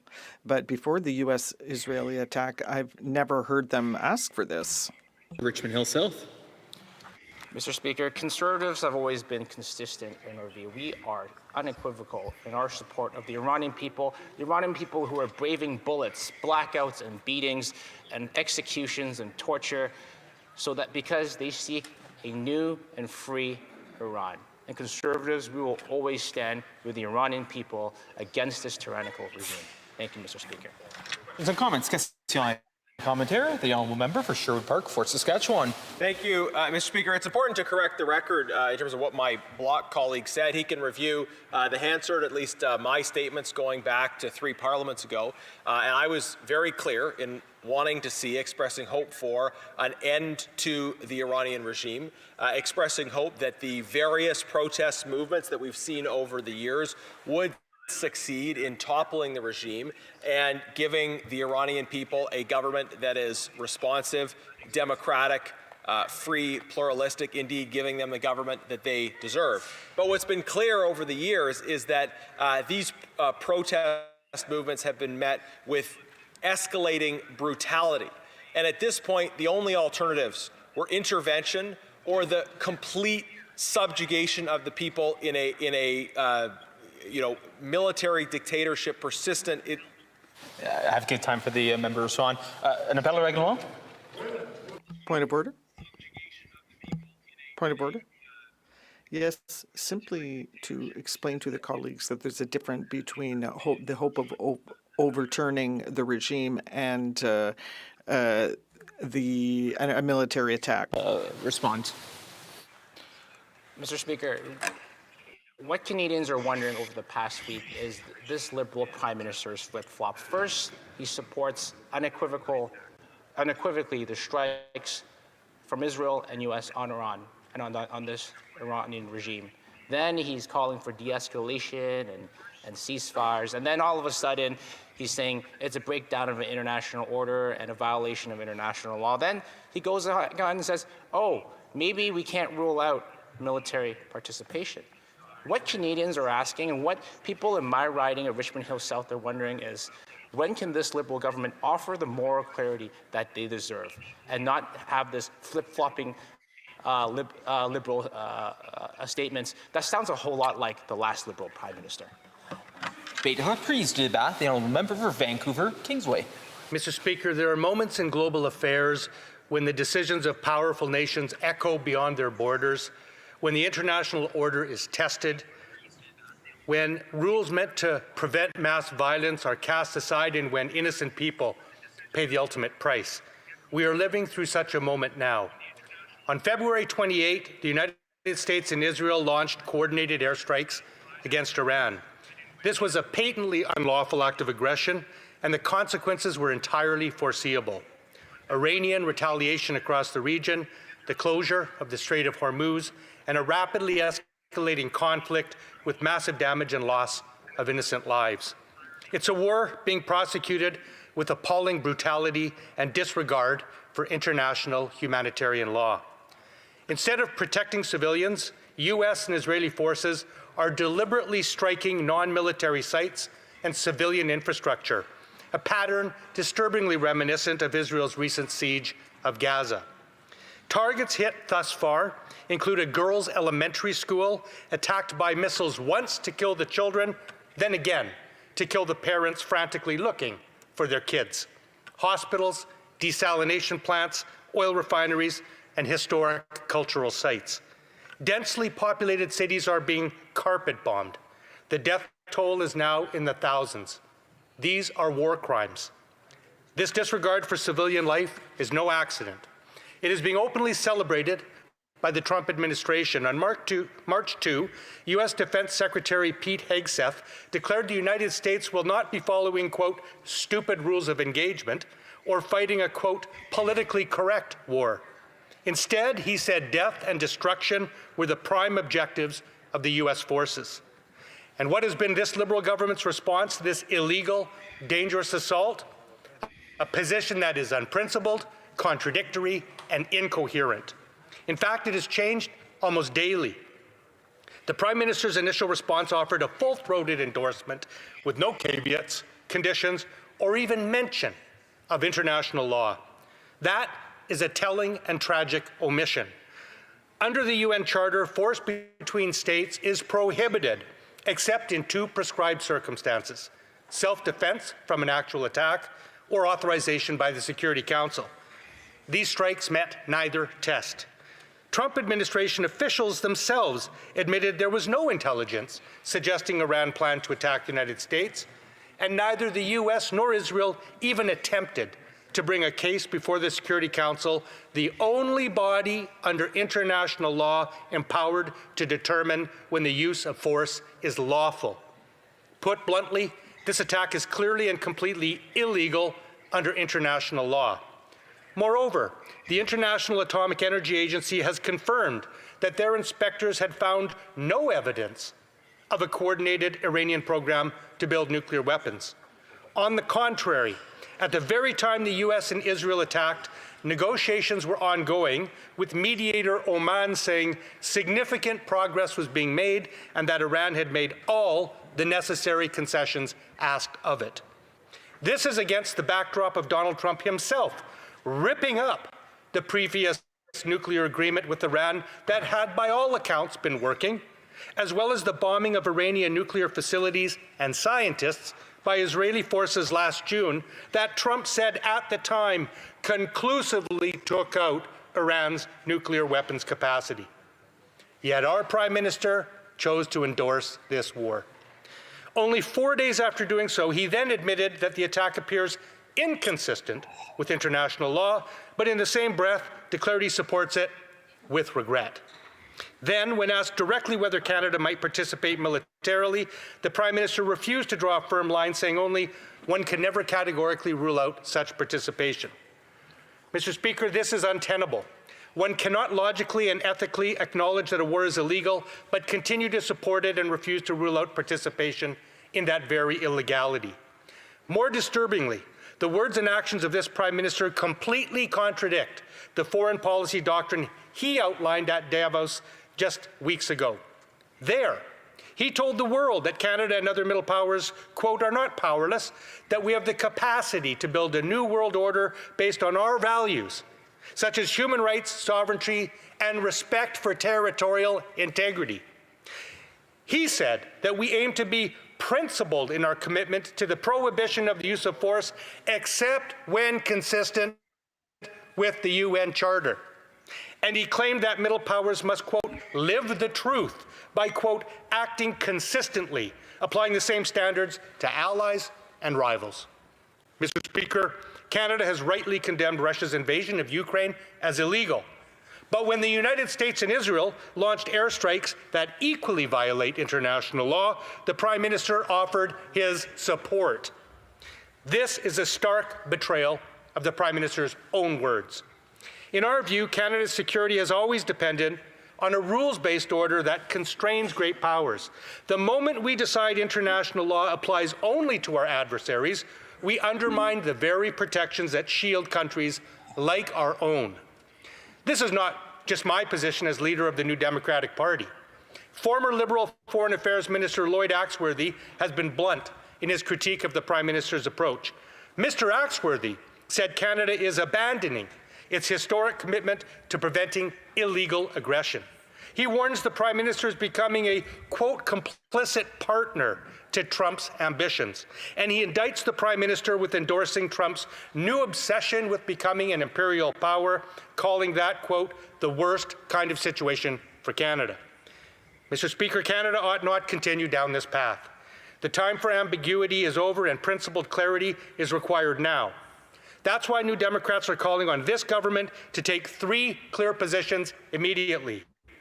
Condemn the war and explicitly recognize it violates the UN Charter, categorically rule out any Canadian military participation, and call for an immediate ceasefire and a return to multilateral diplomacy. I'd like to address the key arguments raised by Liberals and the Conservatives throughout this debate.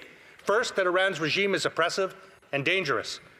New Democrats are under no illusions about the Iranian regime or its brutal repression, nor dismiss concerns about nuclear proliferation. But an illegal war is not the answer. It can never be if we desire a world of order, security, and justice. The real remedy is harder. Diplomacy, engagement, arms control, and rigorous inspections, tools that were working when this war was launched. Furthermore, we know from painful experience what follows U.S. regime change wars. Similar attacks on Iraq, Afghanistan, Libya, and Syria did not yield stability or democracy. On the contrary, they are now lawless, fragmented societies, economic basket cases run by those we once labeled terrorists, with prolonged conflict, civilian suffering, mass displacement, and regional chaos. Most fundamentally, the events unfolding in Iran today will not bring freedom to their people. It will bring catastrophe. Second, we heard the argument that with tariffs already weaponized against our economy, Canada cannot risk further retaliation from Donald Trump. We must be honest about what that position demands, placing a price on Canada's independence, reputation, and humanity. I remind this House that Canada's ability to chart our own foreign policy was not gifted to us. It was earned through immense national sacrifice. And it cannot be sacrificed on the altar of expediency or by bending to a bully. But I think the best answer is to quote the Prime Minister himself again just weeks ago in Davos. He invoked Václav Havel's image of the greengrocer who placed a sign in his window to avoid trouble and signal compliance. And he proudly declared that Canada was taking the sign out of the window. He said that if we think we can go along to get along, to accommodate, to avoid trouble, to hope compliance will buy safety, it won't. Mr. Speaker, what sign has the Prime Minister put in Canada's window by his recent statements and clear contradictions?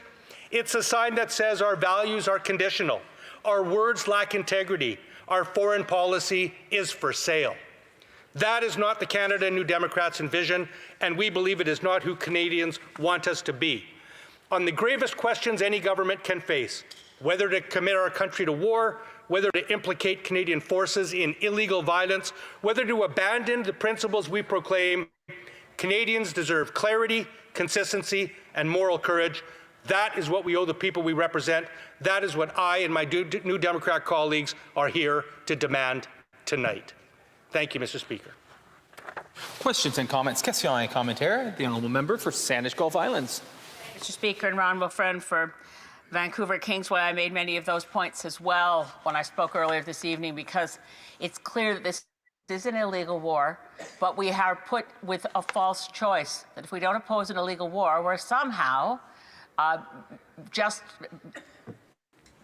giving in, abandoning the brave people of Iran who are fighting against a brutal regime.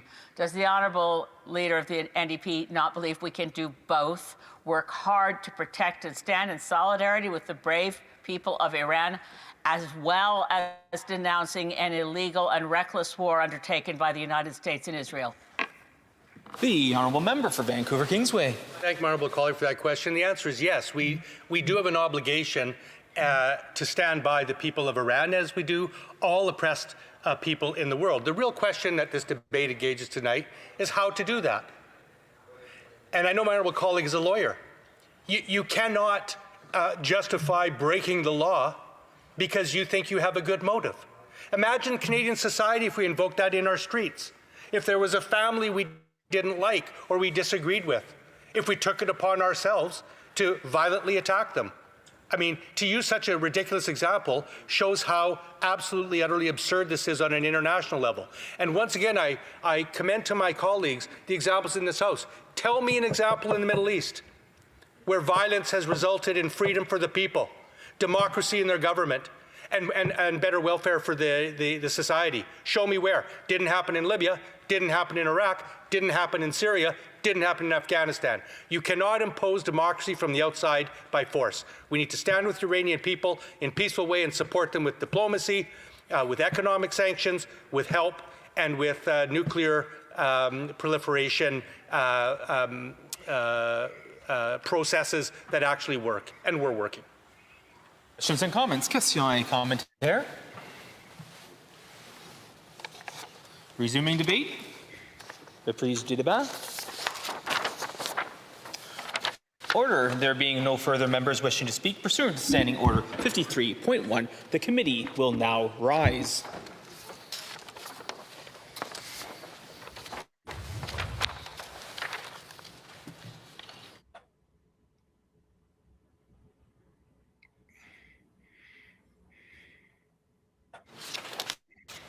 Order. It being 10:27, this House stands adjourned until tomorrow at 10 a.m. pursuant to Standing Order 24.1. And so ends tonight's debate on the Iran war. And I'm glad you're in out of the cold, Ian.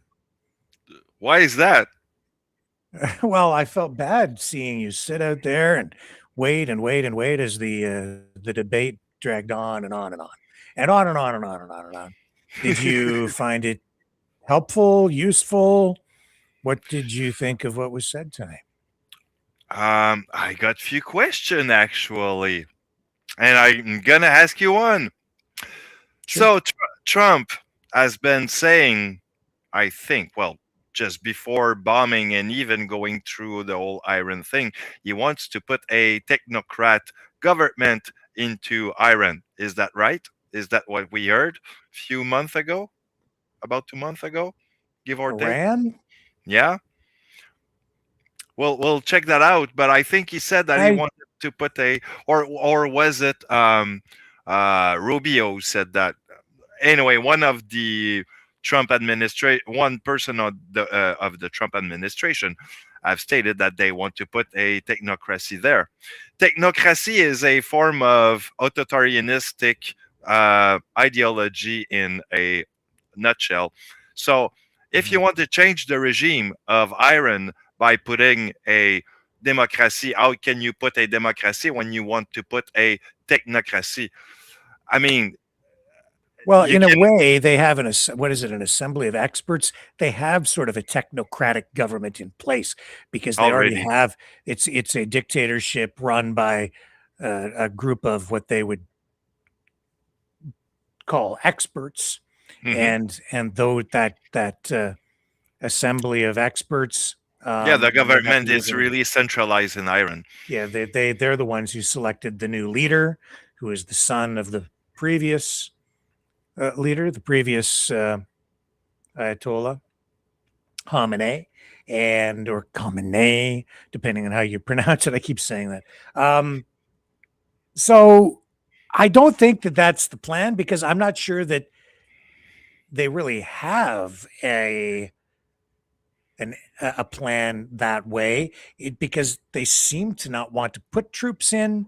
The plan seems to be bomb them until they submit and then let the people move in and do something.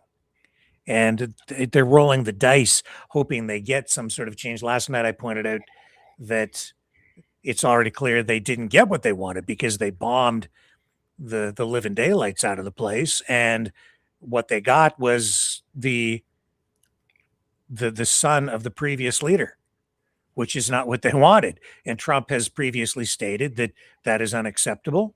He has said that he should have, will have a say in the selection of the next leader. That certainly is not democracy. At the same time, I have to say, I do understand the desire for change because the Iranian government is beyond brutal. They are beyond authoritarian. They Mhm. literally, as you heard, they do and have been hanging protesters in the streets from cranes Yeah. to make an example of them as a deterrent to further protests. But that's also why I've taken exception to the approach the Trump administration has taken to this, because the Trump administration, the CIA, clearly amping up, amplifying the messaging being sent to the protesters to get more and more people out into the streets. And if these numbers are accurate and they're coming from the United States, an estimated 30,000 protesters have been killed as a result of this current uprising, which is clearly supported by the United States, but not supported to the degree where they were backing up the protesters so that they didn't get killed in the streets. That is a lot of blood spilled. And I don't know that that's the best way to go about achieving the change that they seek. Well, no, I think personally that the U.S. should have not have been involved into changing the regime. It should be, from the people from Iran to change the regime themselves. I mean, uh, I don't like violence. I don't like the idea of a riot. But if you live in a country where the regime is authoritarianistic or dictator, to a certain degree, you might be able to defend yourself against that sort of regime. But does it needs the involvement of a foreign country? Um Sometimes, but the way that Trump is doing it or the U.S. is doing it is probably too far fetched. Or I mean, You said the key word, it, way that you do it. You have, if you don't do it the right way, you can easily become as bad as the government you are replacing, or at least some sort of a reasonable facsimile or unreasonable facsimile of the government you are replacing. So you have mhm. to be careful how you do it, and that is why, like, all this rhetoric about where's Carney and why is he not there and why is he saying this, and it's all contradictory. And I'm going to give you something here that you haven't heard yet tonight. I'll tell you why you're getting what you got. Carney, it's because of Donald Trump. Okay? It's because of Trump. And it's the threat of the 51st state, and it's the tariff war. It's the threats against our country and our sovereignty coming from the White House. Carney has to be careful what he says and what he does right now. He's the point man. He can't piss Trump off. He can't say anything that would get him upset, because there could be severe retaliatory action, just as the next temper tantrum to come from the man in the White House. So that's why he wasn't there tonight. It's too risky. If he goes in to the House tonight and participates in this debate, which is really just an opportunity, has been just an opportunity for these positions to be expressed. No vote on whether Canada would end up participating in any kind of military action, but even so, Carney, not wise for him to go in there and put himself on the hot seat so he can be asked all these questions, laser focused on this issue, where the conservatives will hammer on him, the New Democrats, to score political points. But at what cost? At the possible cost of a trade deal, at the possible cost of another temper tantrum from Trump, which would then potentially result in, some weird escalation in the tariff war. So he's wise to not be there. They all know this, but they're still playing the political game, still trying to score political points. But it is very dangerous, because Canada's sovereignty is literally on the line. The trade talks are at the center of all of this, and there is too much at stake to risk it all so that the Carney can sit there and just take it on the chin, take all the slings, take all the arrows, when everybody knows that he has to be careful what he says. And I hate to say this, because it makes it sound like I'm defending him, but I understand why you're getting all this contradictory language from him, and you have to really look at what he really says and what he has said. He didn't really come out and endorse Trump. He didn't really endorse the war. He didn't endorse or support the military action. It's ambiguous.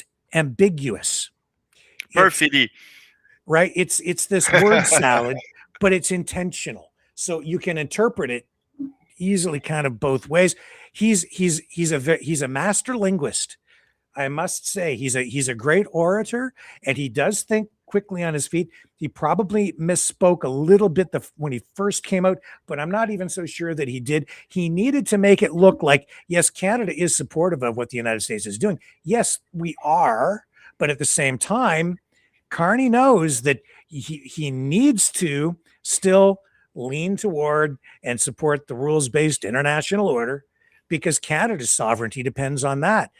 He can't just sit there and say, yes, we support what the United States is doing, because it's clearly a violation of international law. Canada is a signatory to the International Criminal Court. Canada has left itself vulnerable to prosecution at the ICC, the ICJ, the United States, and even, we're subject to the rules of the United Nations, because we're just a medium power. But as a superpower, the United States and Russia, they have veto power at the UN. They can't be held accountable at the ICC level. So they can do whatever they want, and they won't be held accountable. Canada can be. Carney can be. potentially, like theoretically, Putin and Trump and any U.S. president sort of could be, but nobody's going to do a thing about it. They're all wanted for war crimes, all of these guys, but nothing will ever happen to them. Nothing's going to happen to Putin. Nothing's going to happen to Trump. Nothing's going to happen to Bush. Nothing's going to happen to Biden. Nothing's going to none of them, not to one of them. But something could happen to Trudeau. Something could happen to Carney. And you've seen even people come in and hold news conferences in the House of Commons where they're attempting to take legal action through the ICC and through the ICJ against Trudeau.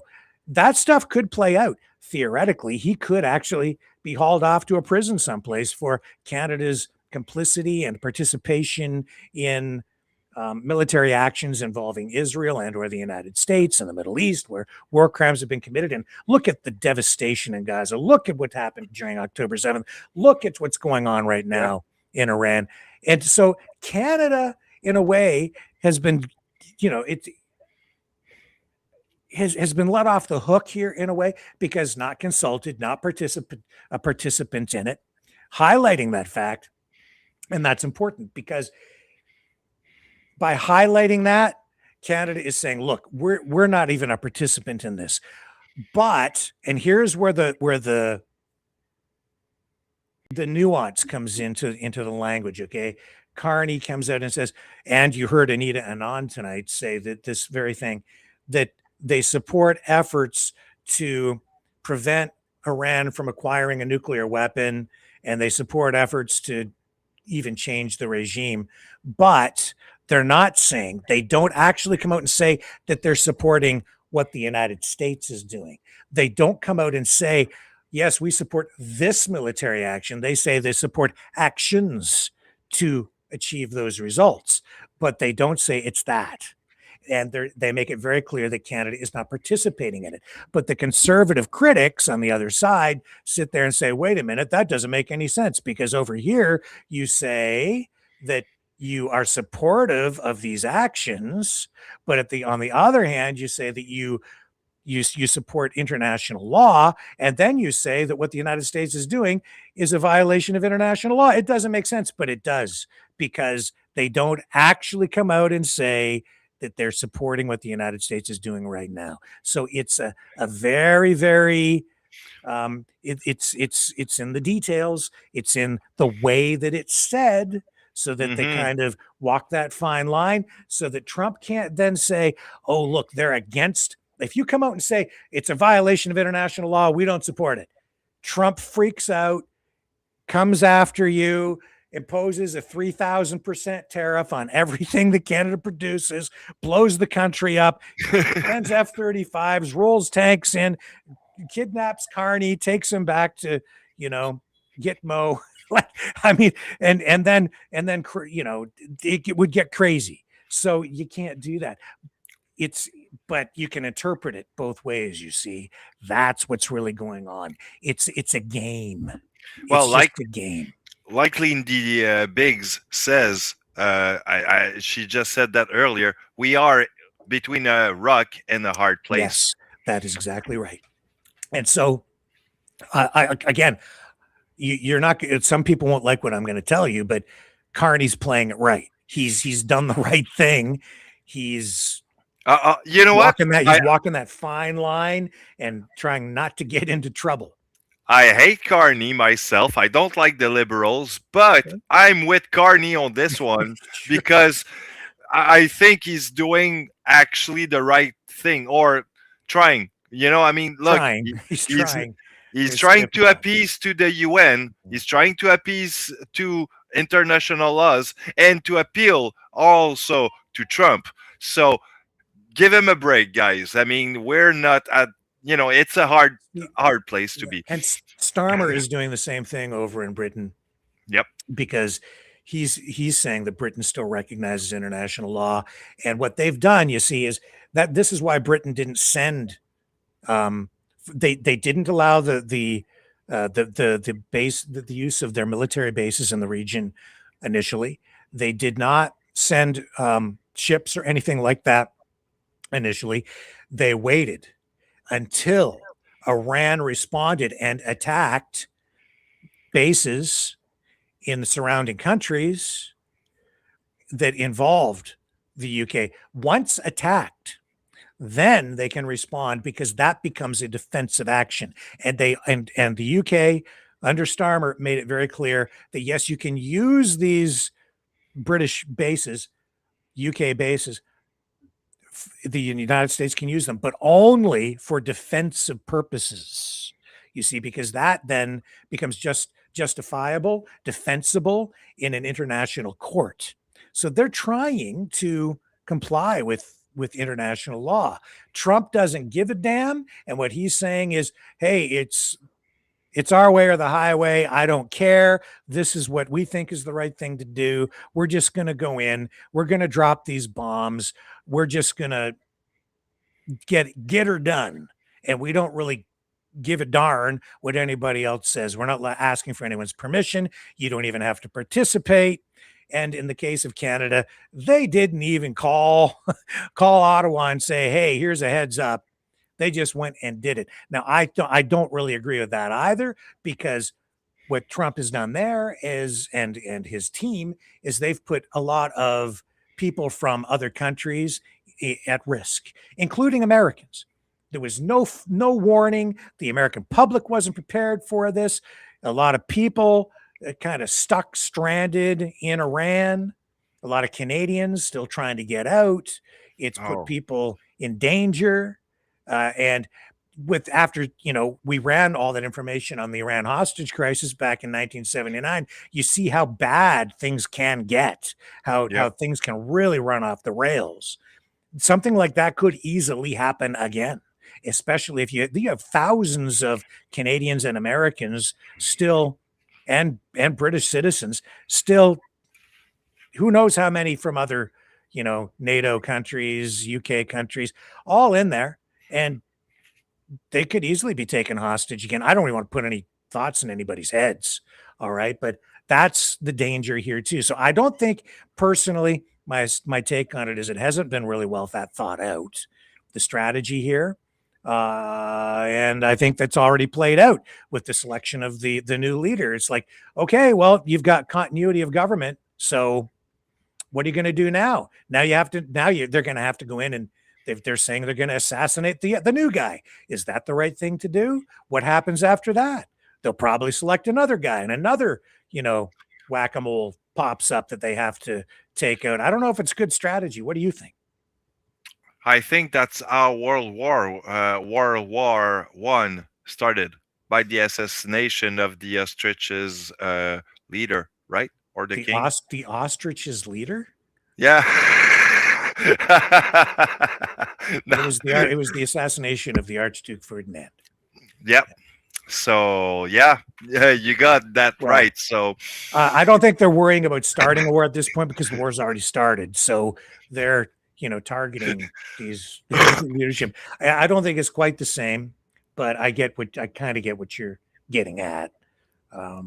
Well, if you keep killing leaders after leader, Rick, what are you going to get? Somebody's gonna declare war to you at some point, I think. Oh, well, that's the other problem, and we're seeing these reports of intelligence services saying there are indications Iran may be activating sleeper cells in the United States, and maybe even in Canada, probably in Canada too, both, which is giving rise to growing concern. And that's something that you've been looking into, which is actually why you're joining us here tonight. So we should segue straight into that, right? Actually, I did my homework on this, and you know what? I'll give you just a little gist of it. Anti-Semitic cases in Montreal and in Quebec, actually, in general, 40% rise in the last 2 years. So that means since the 7th of October 2023, we have a rise of 40% of anti-Semitic actions. So that means that there's a lot of people who's getting angry at the Jews and doing things, bad things. And I mean, that rise to me, 40% in just 2 years, that's a lot. And just to give you an example, it rise a lot of question in the past 15 years. It's like the number is, it's like doubling, or if not tripling.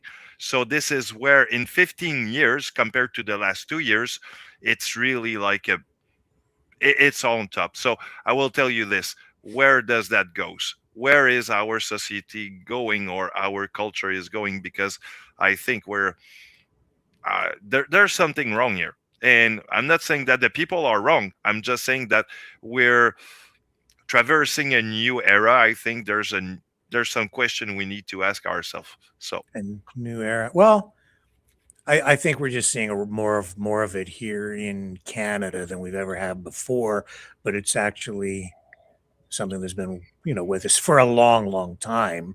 These are long-standing disputes. That's what I was saying just yesterday. This, my view and my assessment of a lot of, like, even Jimmy Carter, for me, the jury is still out, because this is that we're still on the journey. What we're seeing right now is a continuation of the conflict that dates back to 79, that then dates back to 53, that dates back before that, and the establishment of Israel, and not a Palestinian state at the same time. So it's just a long, ongoing saga of rising conflict, escalating tension, increasing terrorism, and more blood spilled over time. Trump seems to think that he has the magic formula to bomb an end to this, and I'm not so sure that that's really going to work out, because so far it never has. It just seems to maybe create a little bit of a dip or something, whatever. You get a new chapter. That's kind of what I'm getting at. It has never really solved the conflict, and that's why it's present in Canada. Synagogues attacked this one's in Toronto. A couple of synagogues attacked in Toronto, but it isn't just the synagogues. It's also anger and hatred directed at Iranians who are here, conflict in the streets, rising numbers of protests, and rising violence we're seeing on all sides, really related to all of this. And because we have an increasing population, more and more immigration, changing demographics, and I look at it sometimes like tropical fish, right? Certain tropical fish can't get along, and this kind of tropical fish eats that kind of tropical fish. I don't know if you remember. Remember when I had Fred, the freedom fish? Yeah. Right. That was where that concept kind of came from. And the first fish I put into the aquarium was a beta. You really can't put anything else in with a beta, because it's either going to attack, but more likely the other fish will just nip at its fins until the thing dies. So Fred got the aquarium to himself. That ended the experiment with tropical fish for a while. Maybe we'll bring back a revised experiment with a different freedom fish. But anyway, I digress a little bit. But you see where it's like, this is the problem. And in Montreal, I know that you've seen all kinds of protests. What did you see this past weekend? Well, what did I see? Actually, it's weird because we had two protests at the same time. There were a feminist protest that actually was part of the pro-Palestinian protest at some point, which actually we know how the women's in Arabic culture are being treated. They don't have the same right than women here, so it's all about that, right? So I have to stop you there, because as serious as this topic is, you made me laugh on the weekend when you told me, you said there's a feminist protest. I'm going to go find the feminists. I was like, you're going to do what? And you're like, yeah, I'm going to go find the feminists. I said, don't do it. I said, if you see the feminists, run away. Run away. You're a man. Just run away from that. You don't want to go near that. We were having some fun that day, but no, I mean, I'm sorry. That's okay. But the funny part is that what I heard Well, there's not much change in the speech of the pro-Palestinian, except that it's still anger. It's still the only new thing that comes around is everything that has been happened for like the past weeks or the past days. It's like now Trump's doing this, now this, that. So we need to take over. We are ready to take over all the world, blah, blah, and stuff like that. I'm like, yeah, okay, you want to take the world speaking like that in Montreal. And I feel like, am I safe here or not? So hey man, it's like from the river to the sea, Palestine will be free, that chanting, right? I know, and then on the Jewish side, they say, well, that means the extermination of the Jews, and it's just like, oh my God, like I good luck resolving it by bombing the crap out of Iran, right? This is not going to solve it. In my view, you may get regime change. I don't know what you're going to get on the other side. Trump is rolling the dice. He's gambling on this. And as much as he says tonight, what was the quote? He says the war is basically coming. It's very close to ending.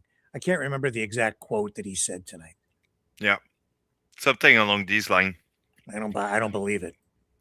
Well, look, let's pretend a moment, okay? Tomorrow morning, Trump's bombard Iran and whatnot. We have a new puppet government, whatever. He input someone there. Now everything changed. What is it gonna do to other Iranian people around the world? Are we going to have some people? Okay, sure that there's some people who wish that the regime changed there. Is there any other people who's not gonna be frustrated about that? And is there any consequences that is going to happen from this? This is the other question, because you can probably you can probably make some people happy, but not everyone will be happy from something you're going to do. There are always going to be some consequences.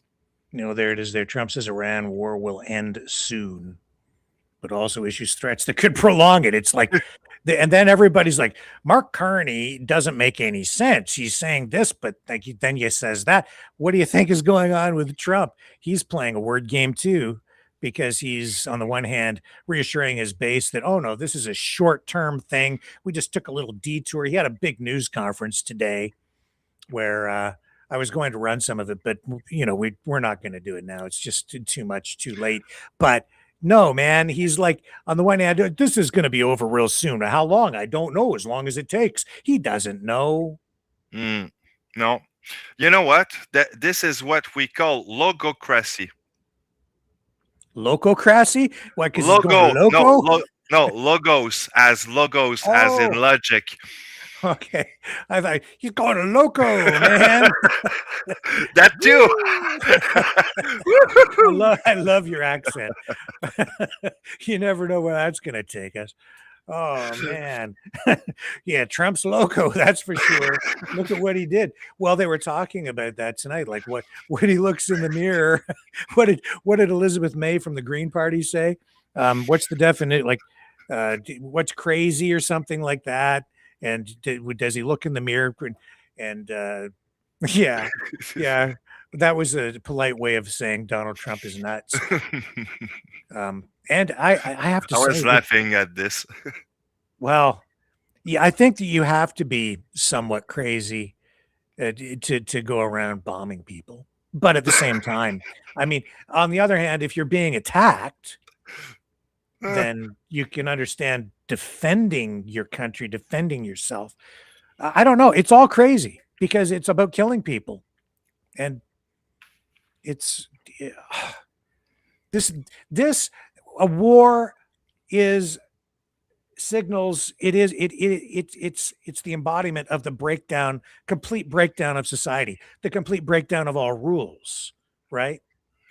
Yeah, well, how can you have a democracy if you implant the guy yourself, Rick?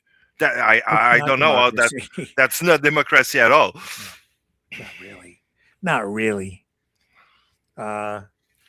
It's an illusion of a democracy. Right. So you can have a, what would Trump do if he goes through all of this?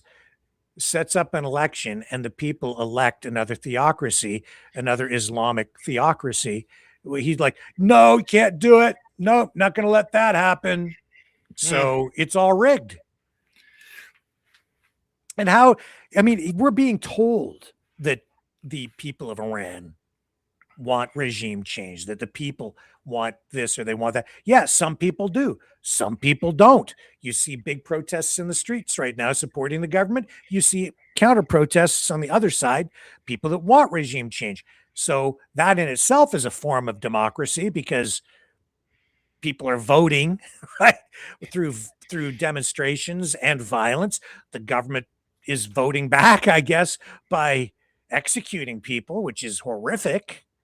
That's but with democracy through paper ballots is only will only be allowed to prevail as long as Trump gets the outcome he wants, I guess. And certainly what they have now is not democracy. And so please don't get me wrong, man. The current government in Iran is gross and violent and vile, and they literally do have public hangings just to make examples of people, of political activists. They just execute them and they hang them in the streets. I've maybe tomorrow I'll show you the pictures. Like you can find them online. And these are real. It's a terrible thing. In fact, I'll show you. I'll bring this up here. Yep, there we go.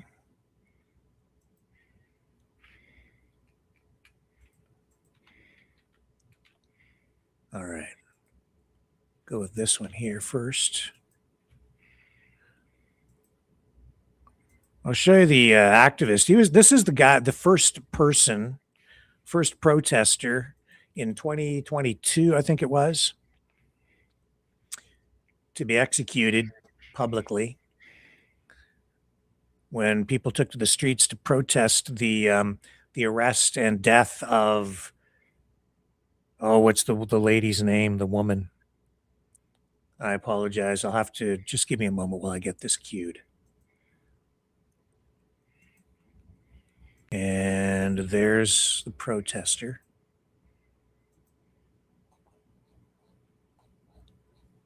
Yeah, this is Majidreza Ranavard. He was 23, born in 1999. This is the first person who was publicly executed in connection with the it wasn't just nationwide. It was like all around the world. There were protests in Canada, the U.S.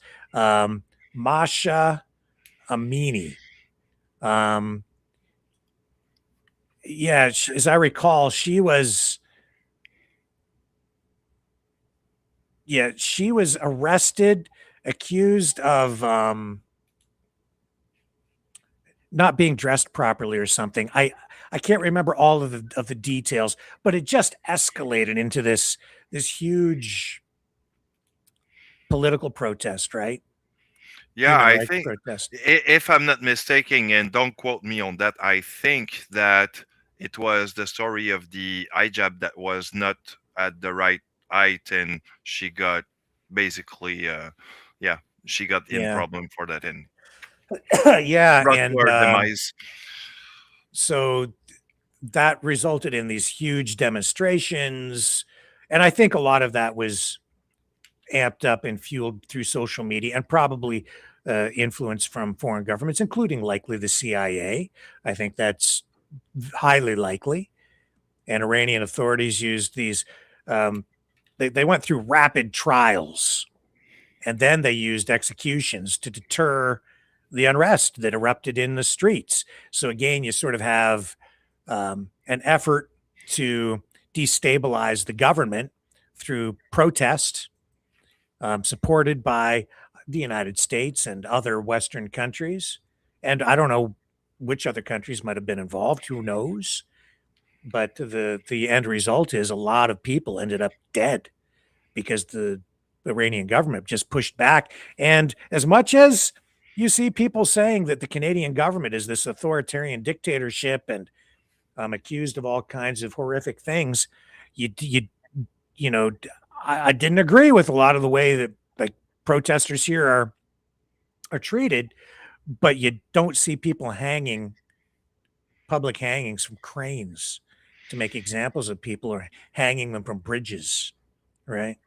That's a whole different thing, and that's what goes on in Iran. So no tears shed for the demise of the Ayatollah, and I can certainly see why his son, the new leader, has a target painted right on his forehead. I totally get it. Yeah, and I mean, to me, it's scary because look, um, it's 12/7/72 B51 earlier, and sorry to refer to your comment, 72, but I'll say this. You said earlier that's not our Canadian problem. I'm sorry, guys, and you're wrong, and I'll tell you why. Rick just said it, and I'll say it this way. Trump can decide what is the new regime of that country. What doesn't tell you that now our country is next, and that's our regime who's going to change under Trump's or under whatever he wants. It's scary, man. Yeah, and you said the words earlier. It depends on how you do it. That's the nuance in it, right?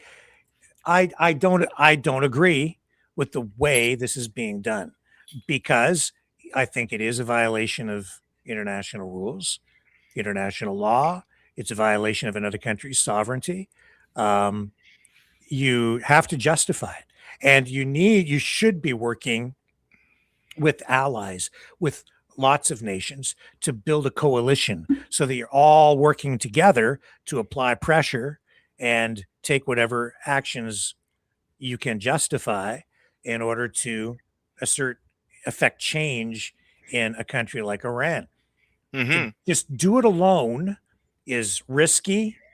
It also turns you into to just go in and just start dropping bombs, as they have done.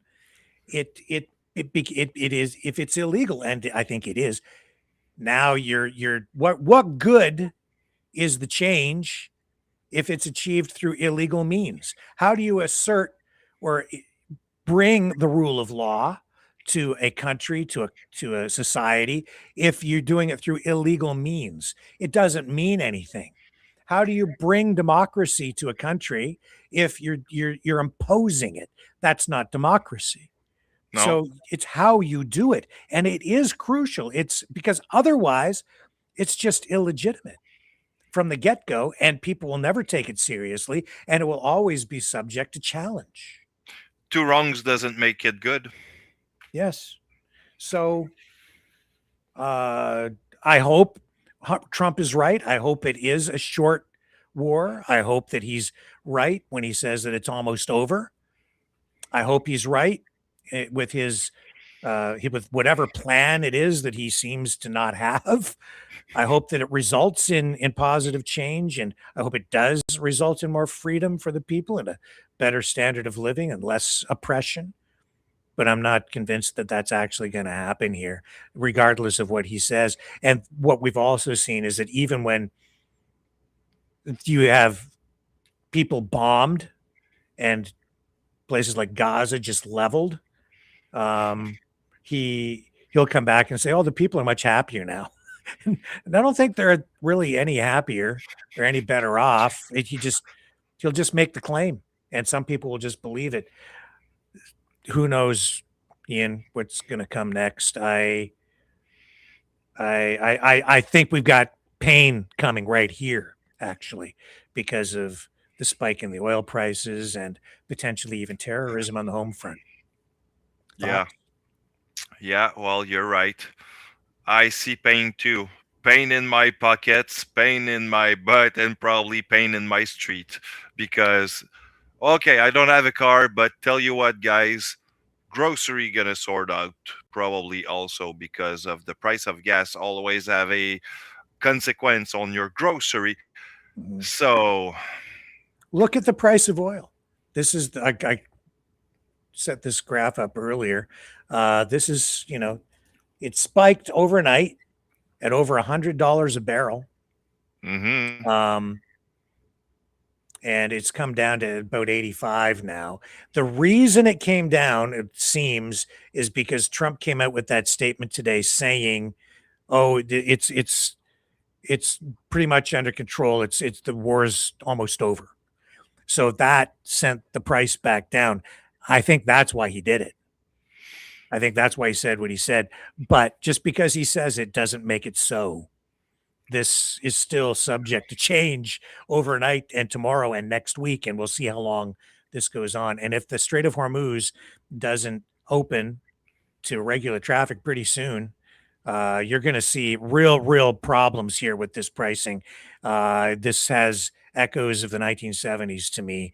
Gas lineups, gas shortages, gas rationing even. I remember those days. Oh yeah, well, I have my history about that too, and tell you what, you were rationing because I think it was like 20% of the oil back in the days that was stuck up back then, or that was. Well, this is what you're dealing with here right now is 20% of the oil. Oh, okay, goes through the that's Strait of today. Hormuz. Yeah. Okay, and it was less than that in the 70s, and you had to deal with those, shortage of diesel. So I mean, seriously, I think that's gonna come here too, because we are more people than in the 70s. There are probably more gas, but we are more people consuming gas, so that's gonna have a lot of impact. Well, the price of gas, like at the pump, it has already spiked. You've seen in the U.S. I was talking to some people today.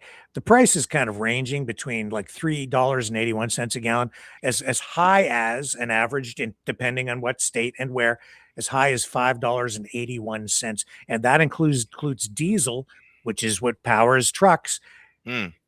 Everything that you have, every single thing, doesn't matter what it is, everything. This can of ginger ale, this cup, this phone, doesn't matter what you buy, all your groceries, every single thing, everything comes by truck, right? And before that, on a ship or a plane or whatever, if it's imported, just everything depends on the price of fuel. It gets baked into the price of everything, and you're seeing a giant spike tonight. And it could get worse unless this thing is brought to a quick resolution. Yeah, well, I hope that we're out of it soon, because it's gonna get crazy soon.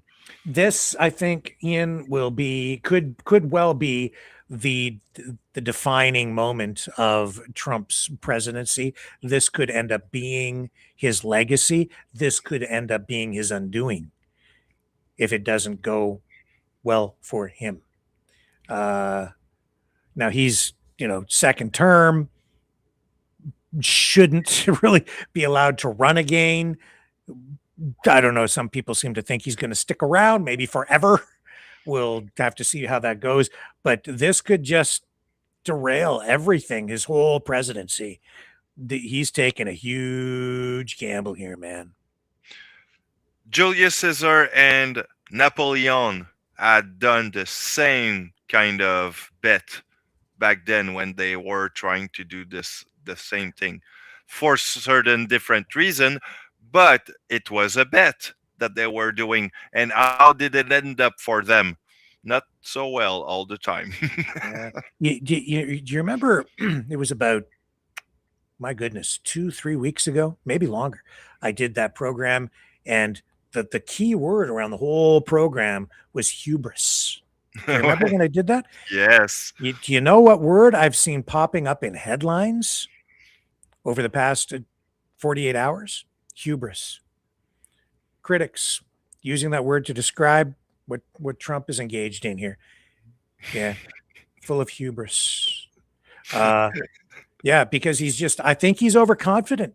I think the administration is overconfident. I think that they pulled this thing off in Venezuela. I think I think Trump just believes that they can just do anything, do whatever they want. He may be right. My guess is he's probably going to find out that even if he seems to achieve what he is setting out to achieve, in reality, in the long run, there are going to be negative repercussions from this that will linger maybe for many, many years to come. Yeah. I fear, because every time something like this happens, we get some terrible thing, right up to and including 9/11.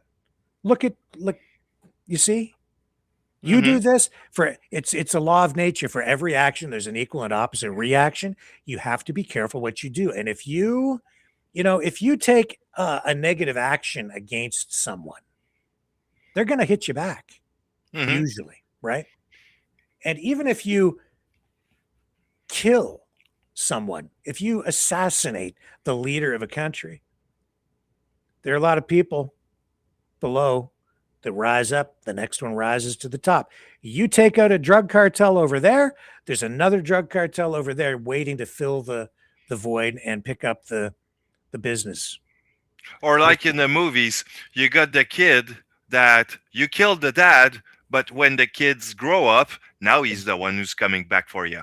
That's right. You're making a new generation of terrorists because you've killed some guy's father, and then that kid grows up with that memory and the anger, and that's never going to change. You can't change that level of hatred and anger in someone. Very, very difficult. So they carry that through life and into a whole new generation, and we get it. It's recycle, rinse, and repeat, right? This is the danger. So dropping bombs, I again, that's why my view is you need a Department of Defense, not a Department of War. Because when you take offensive actions, you are often in violation of the very laws that you claim to be there to uphold. Very true. Defensive actions are more defensible. Yep. So I'm not impressed with a hard drinking, steroid laden, tattooed Secretary of War. Doesn't impress me much.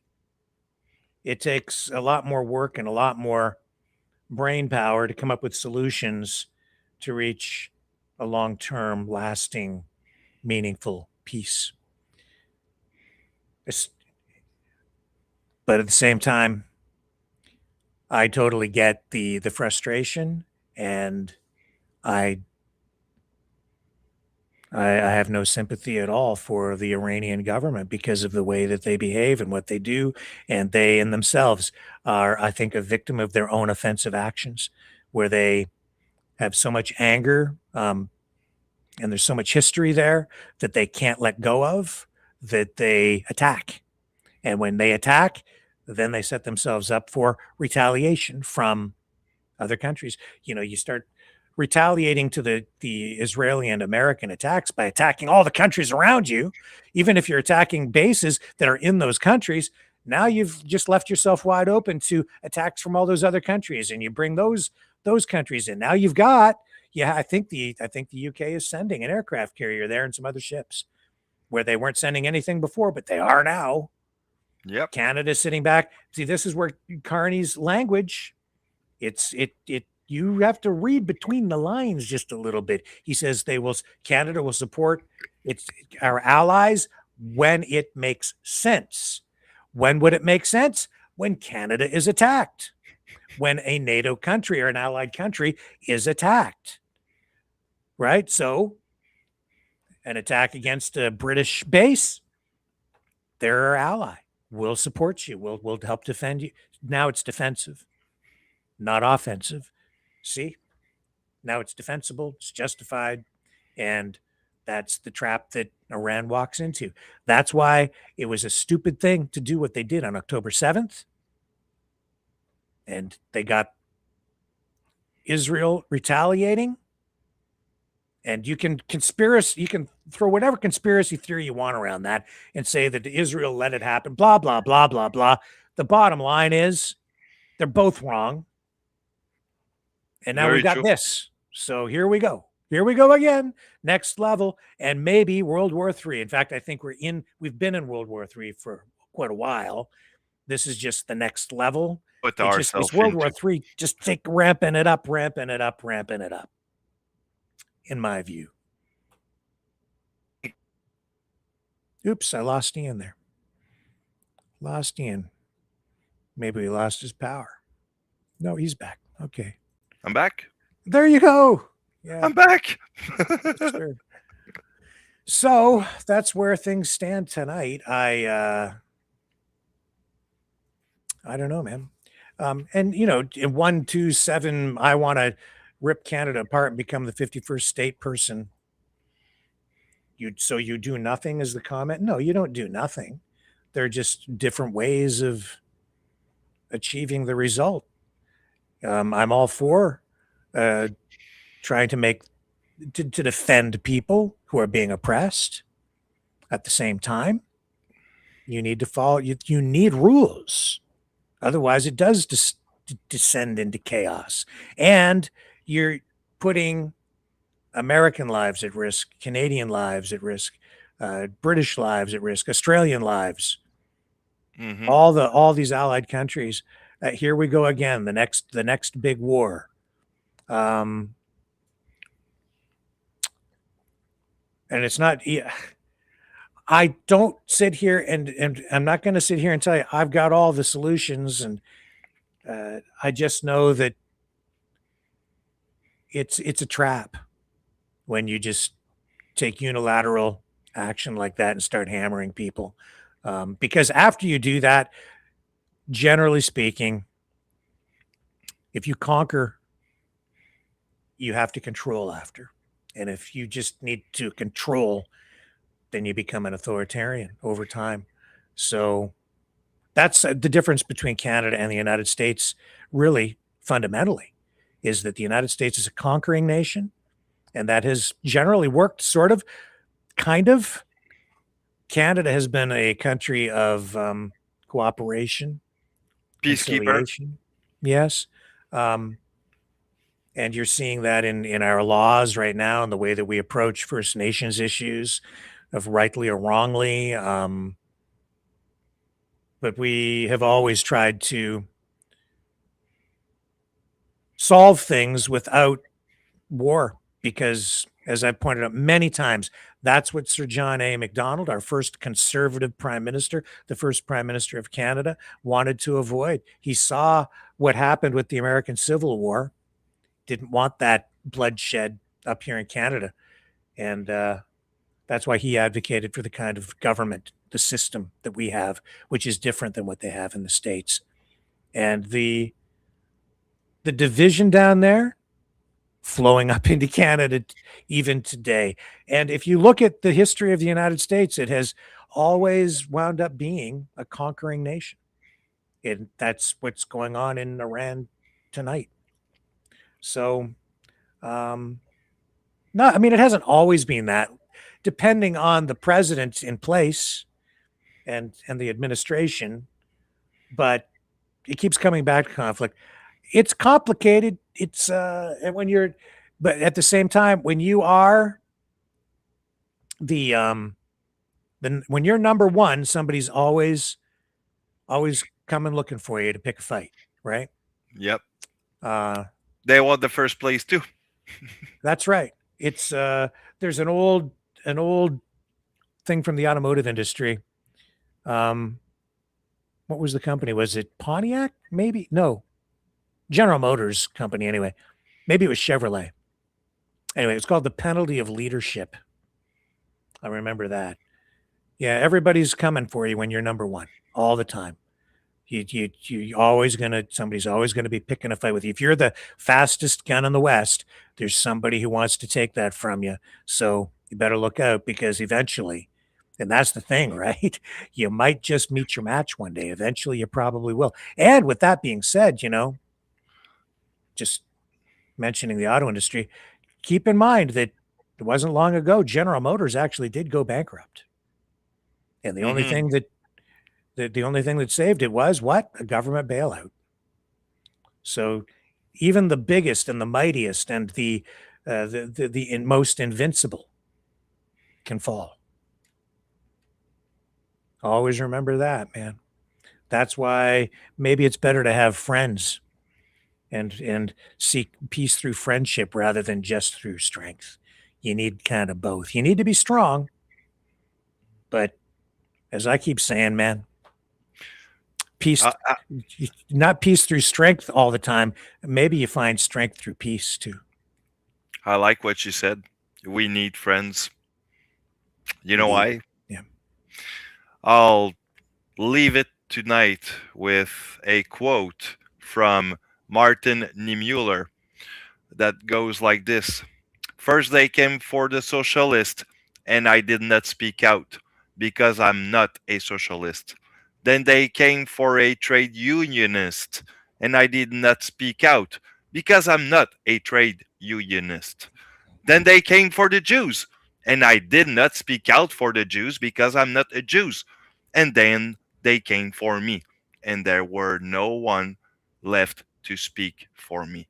So guys, that means that if you don't speak out for the guys next to you, even if you don't agree with them, you might end up in the same tragedy, and that will be your hand.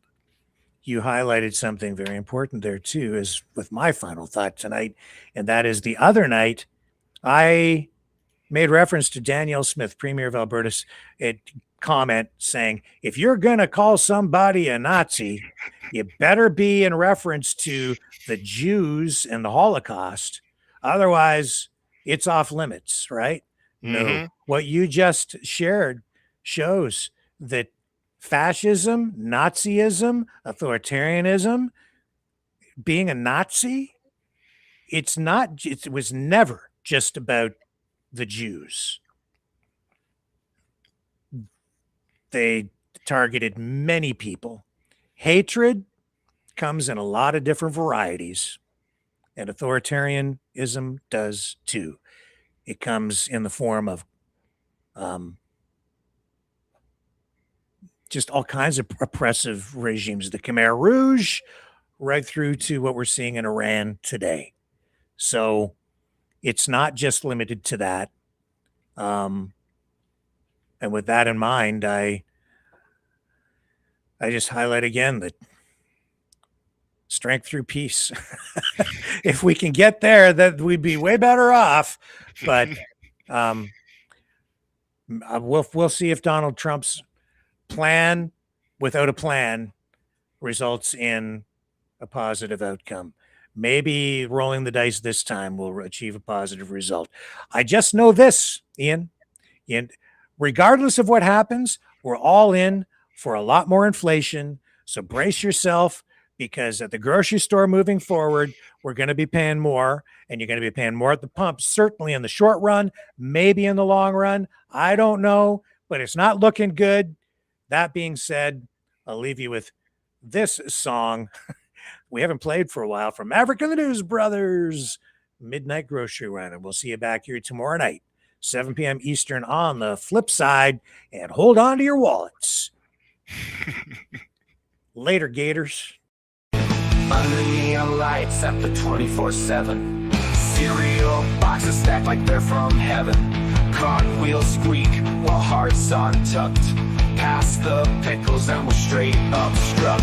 Midnight grocery run, feeling so divine. Bananas in the basket and we're losing track of time. Laughing through the aisles with you right by my side. This midnight grocery run's a wild ride. Frozen pizzas and a chocolate pie. Scanning items neath the starry sky. Fluorescent glow makes everything so real. In this wonderland we break the seal. Midnight grocery run, feeling so divine. Bananas in the basket and we're losing track of time. Laughing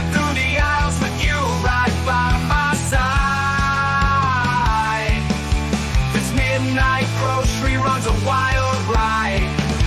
Here's certain they know the drill. Roulette moments give a midnight thrill.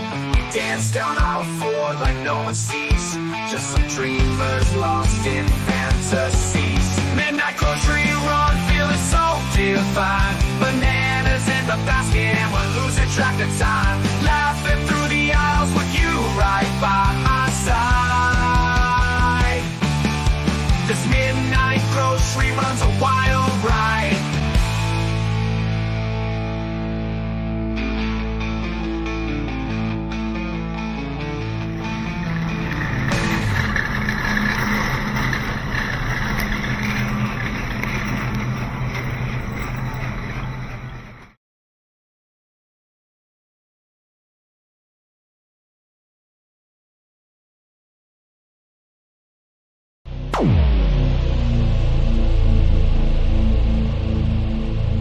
This has been a Maverick multimedia production.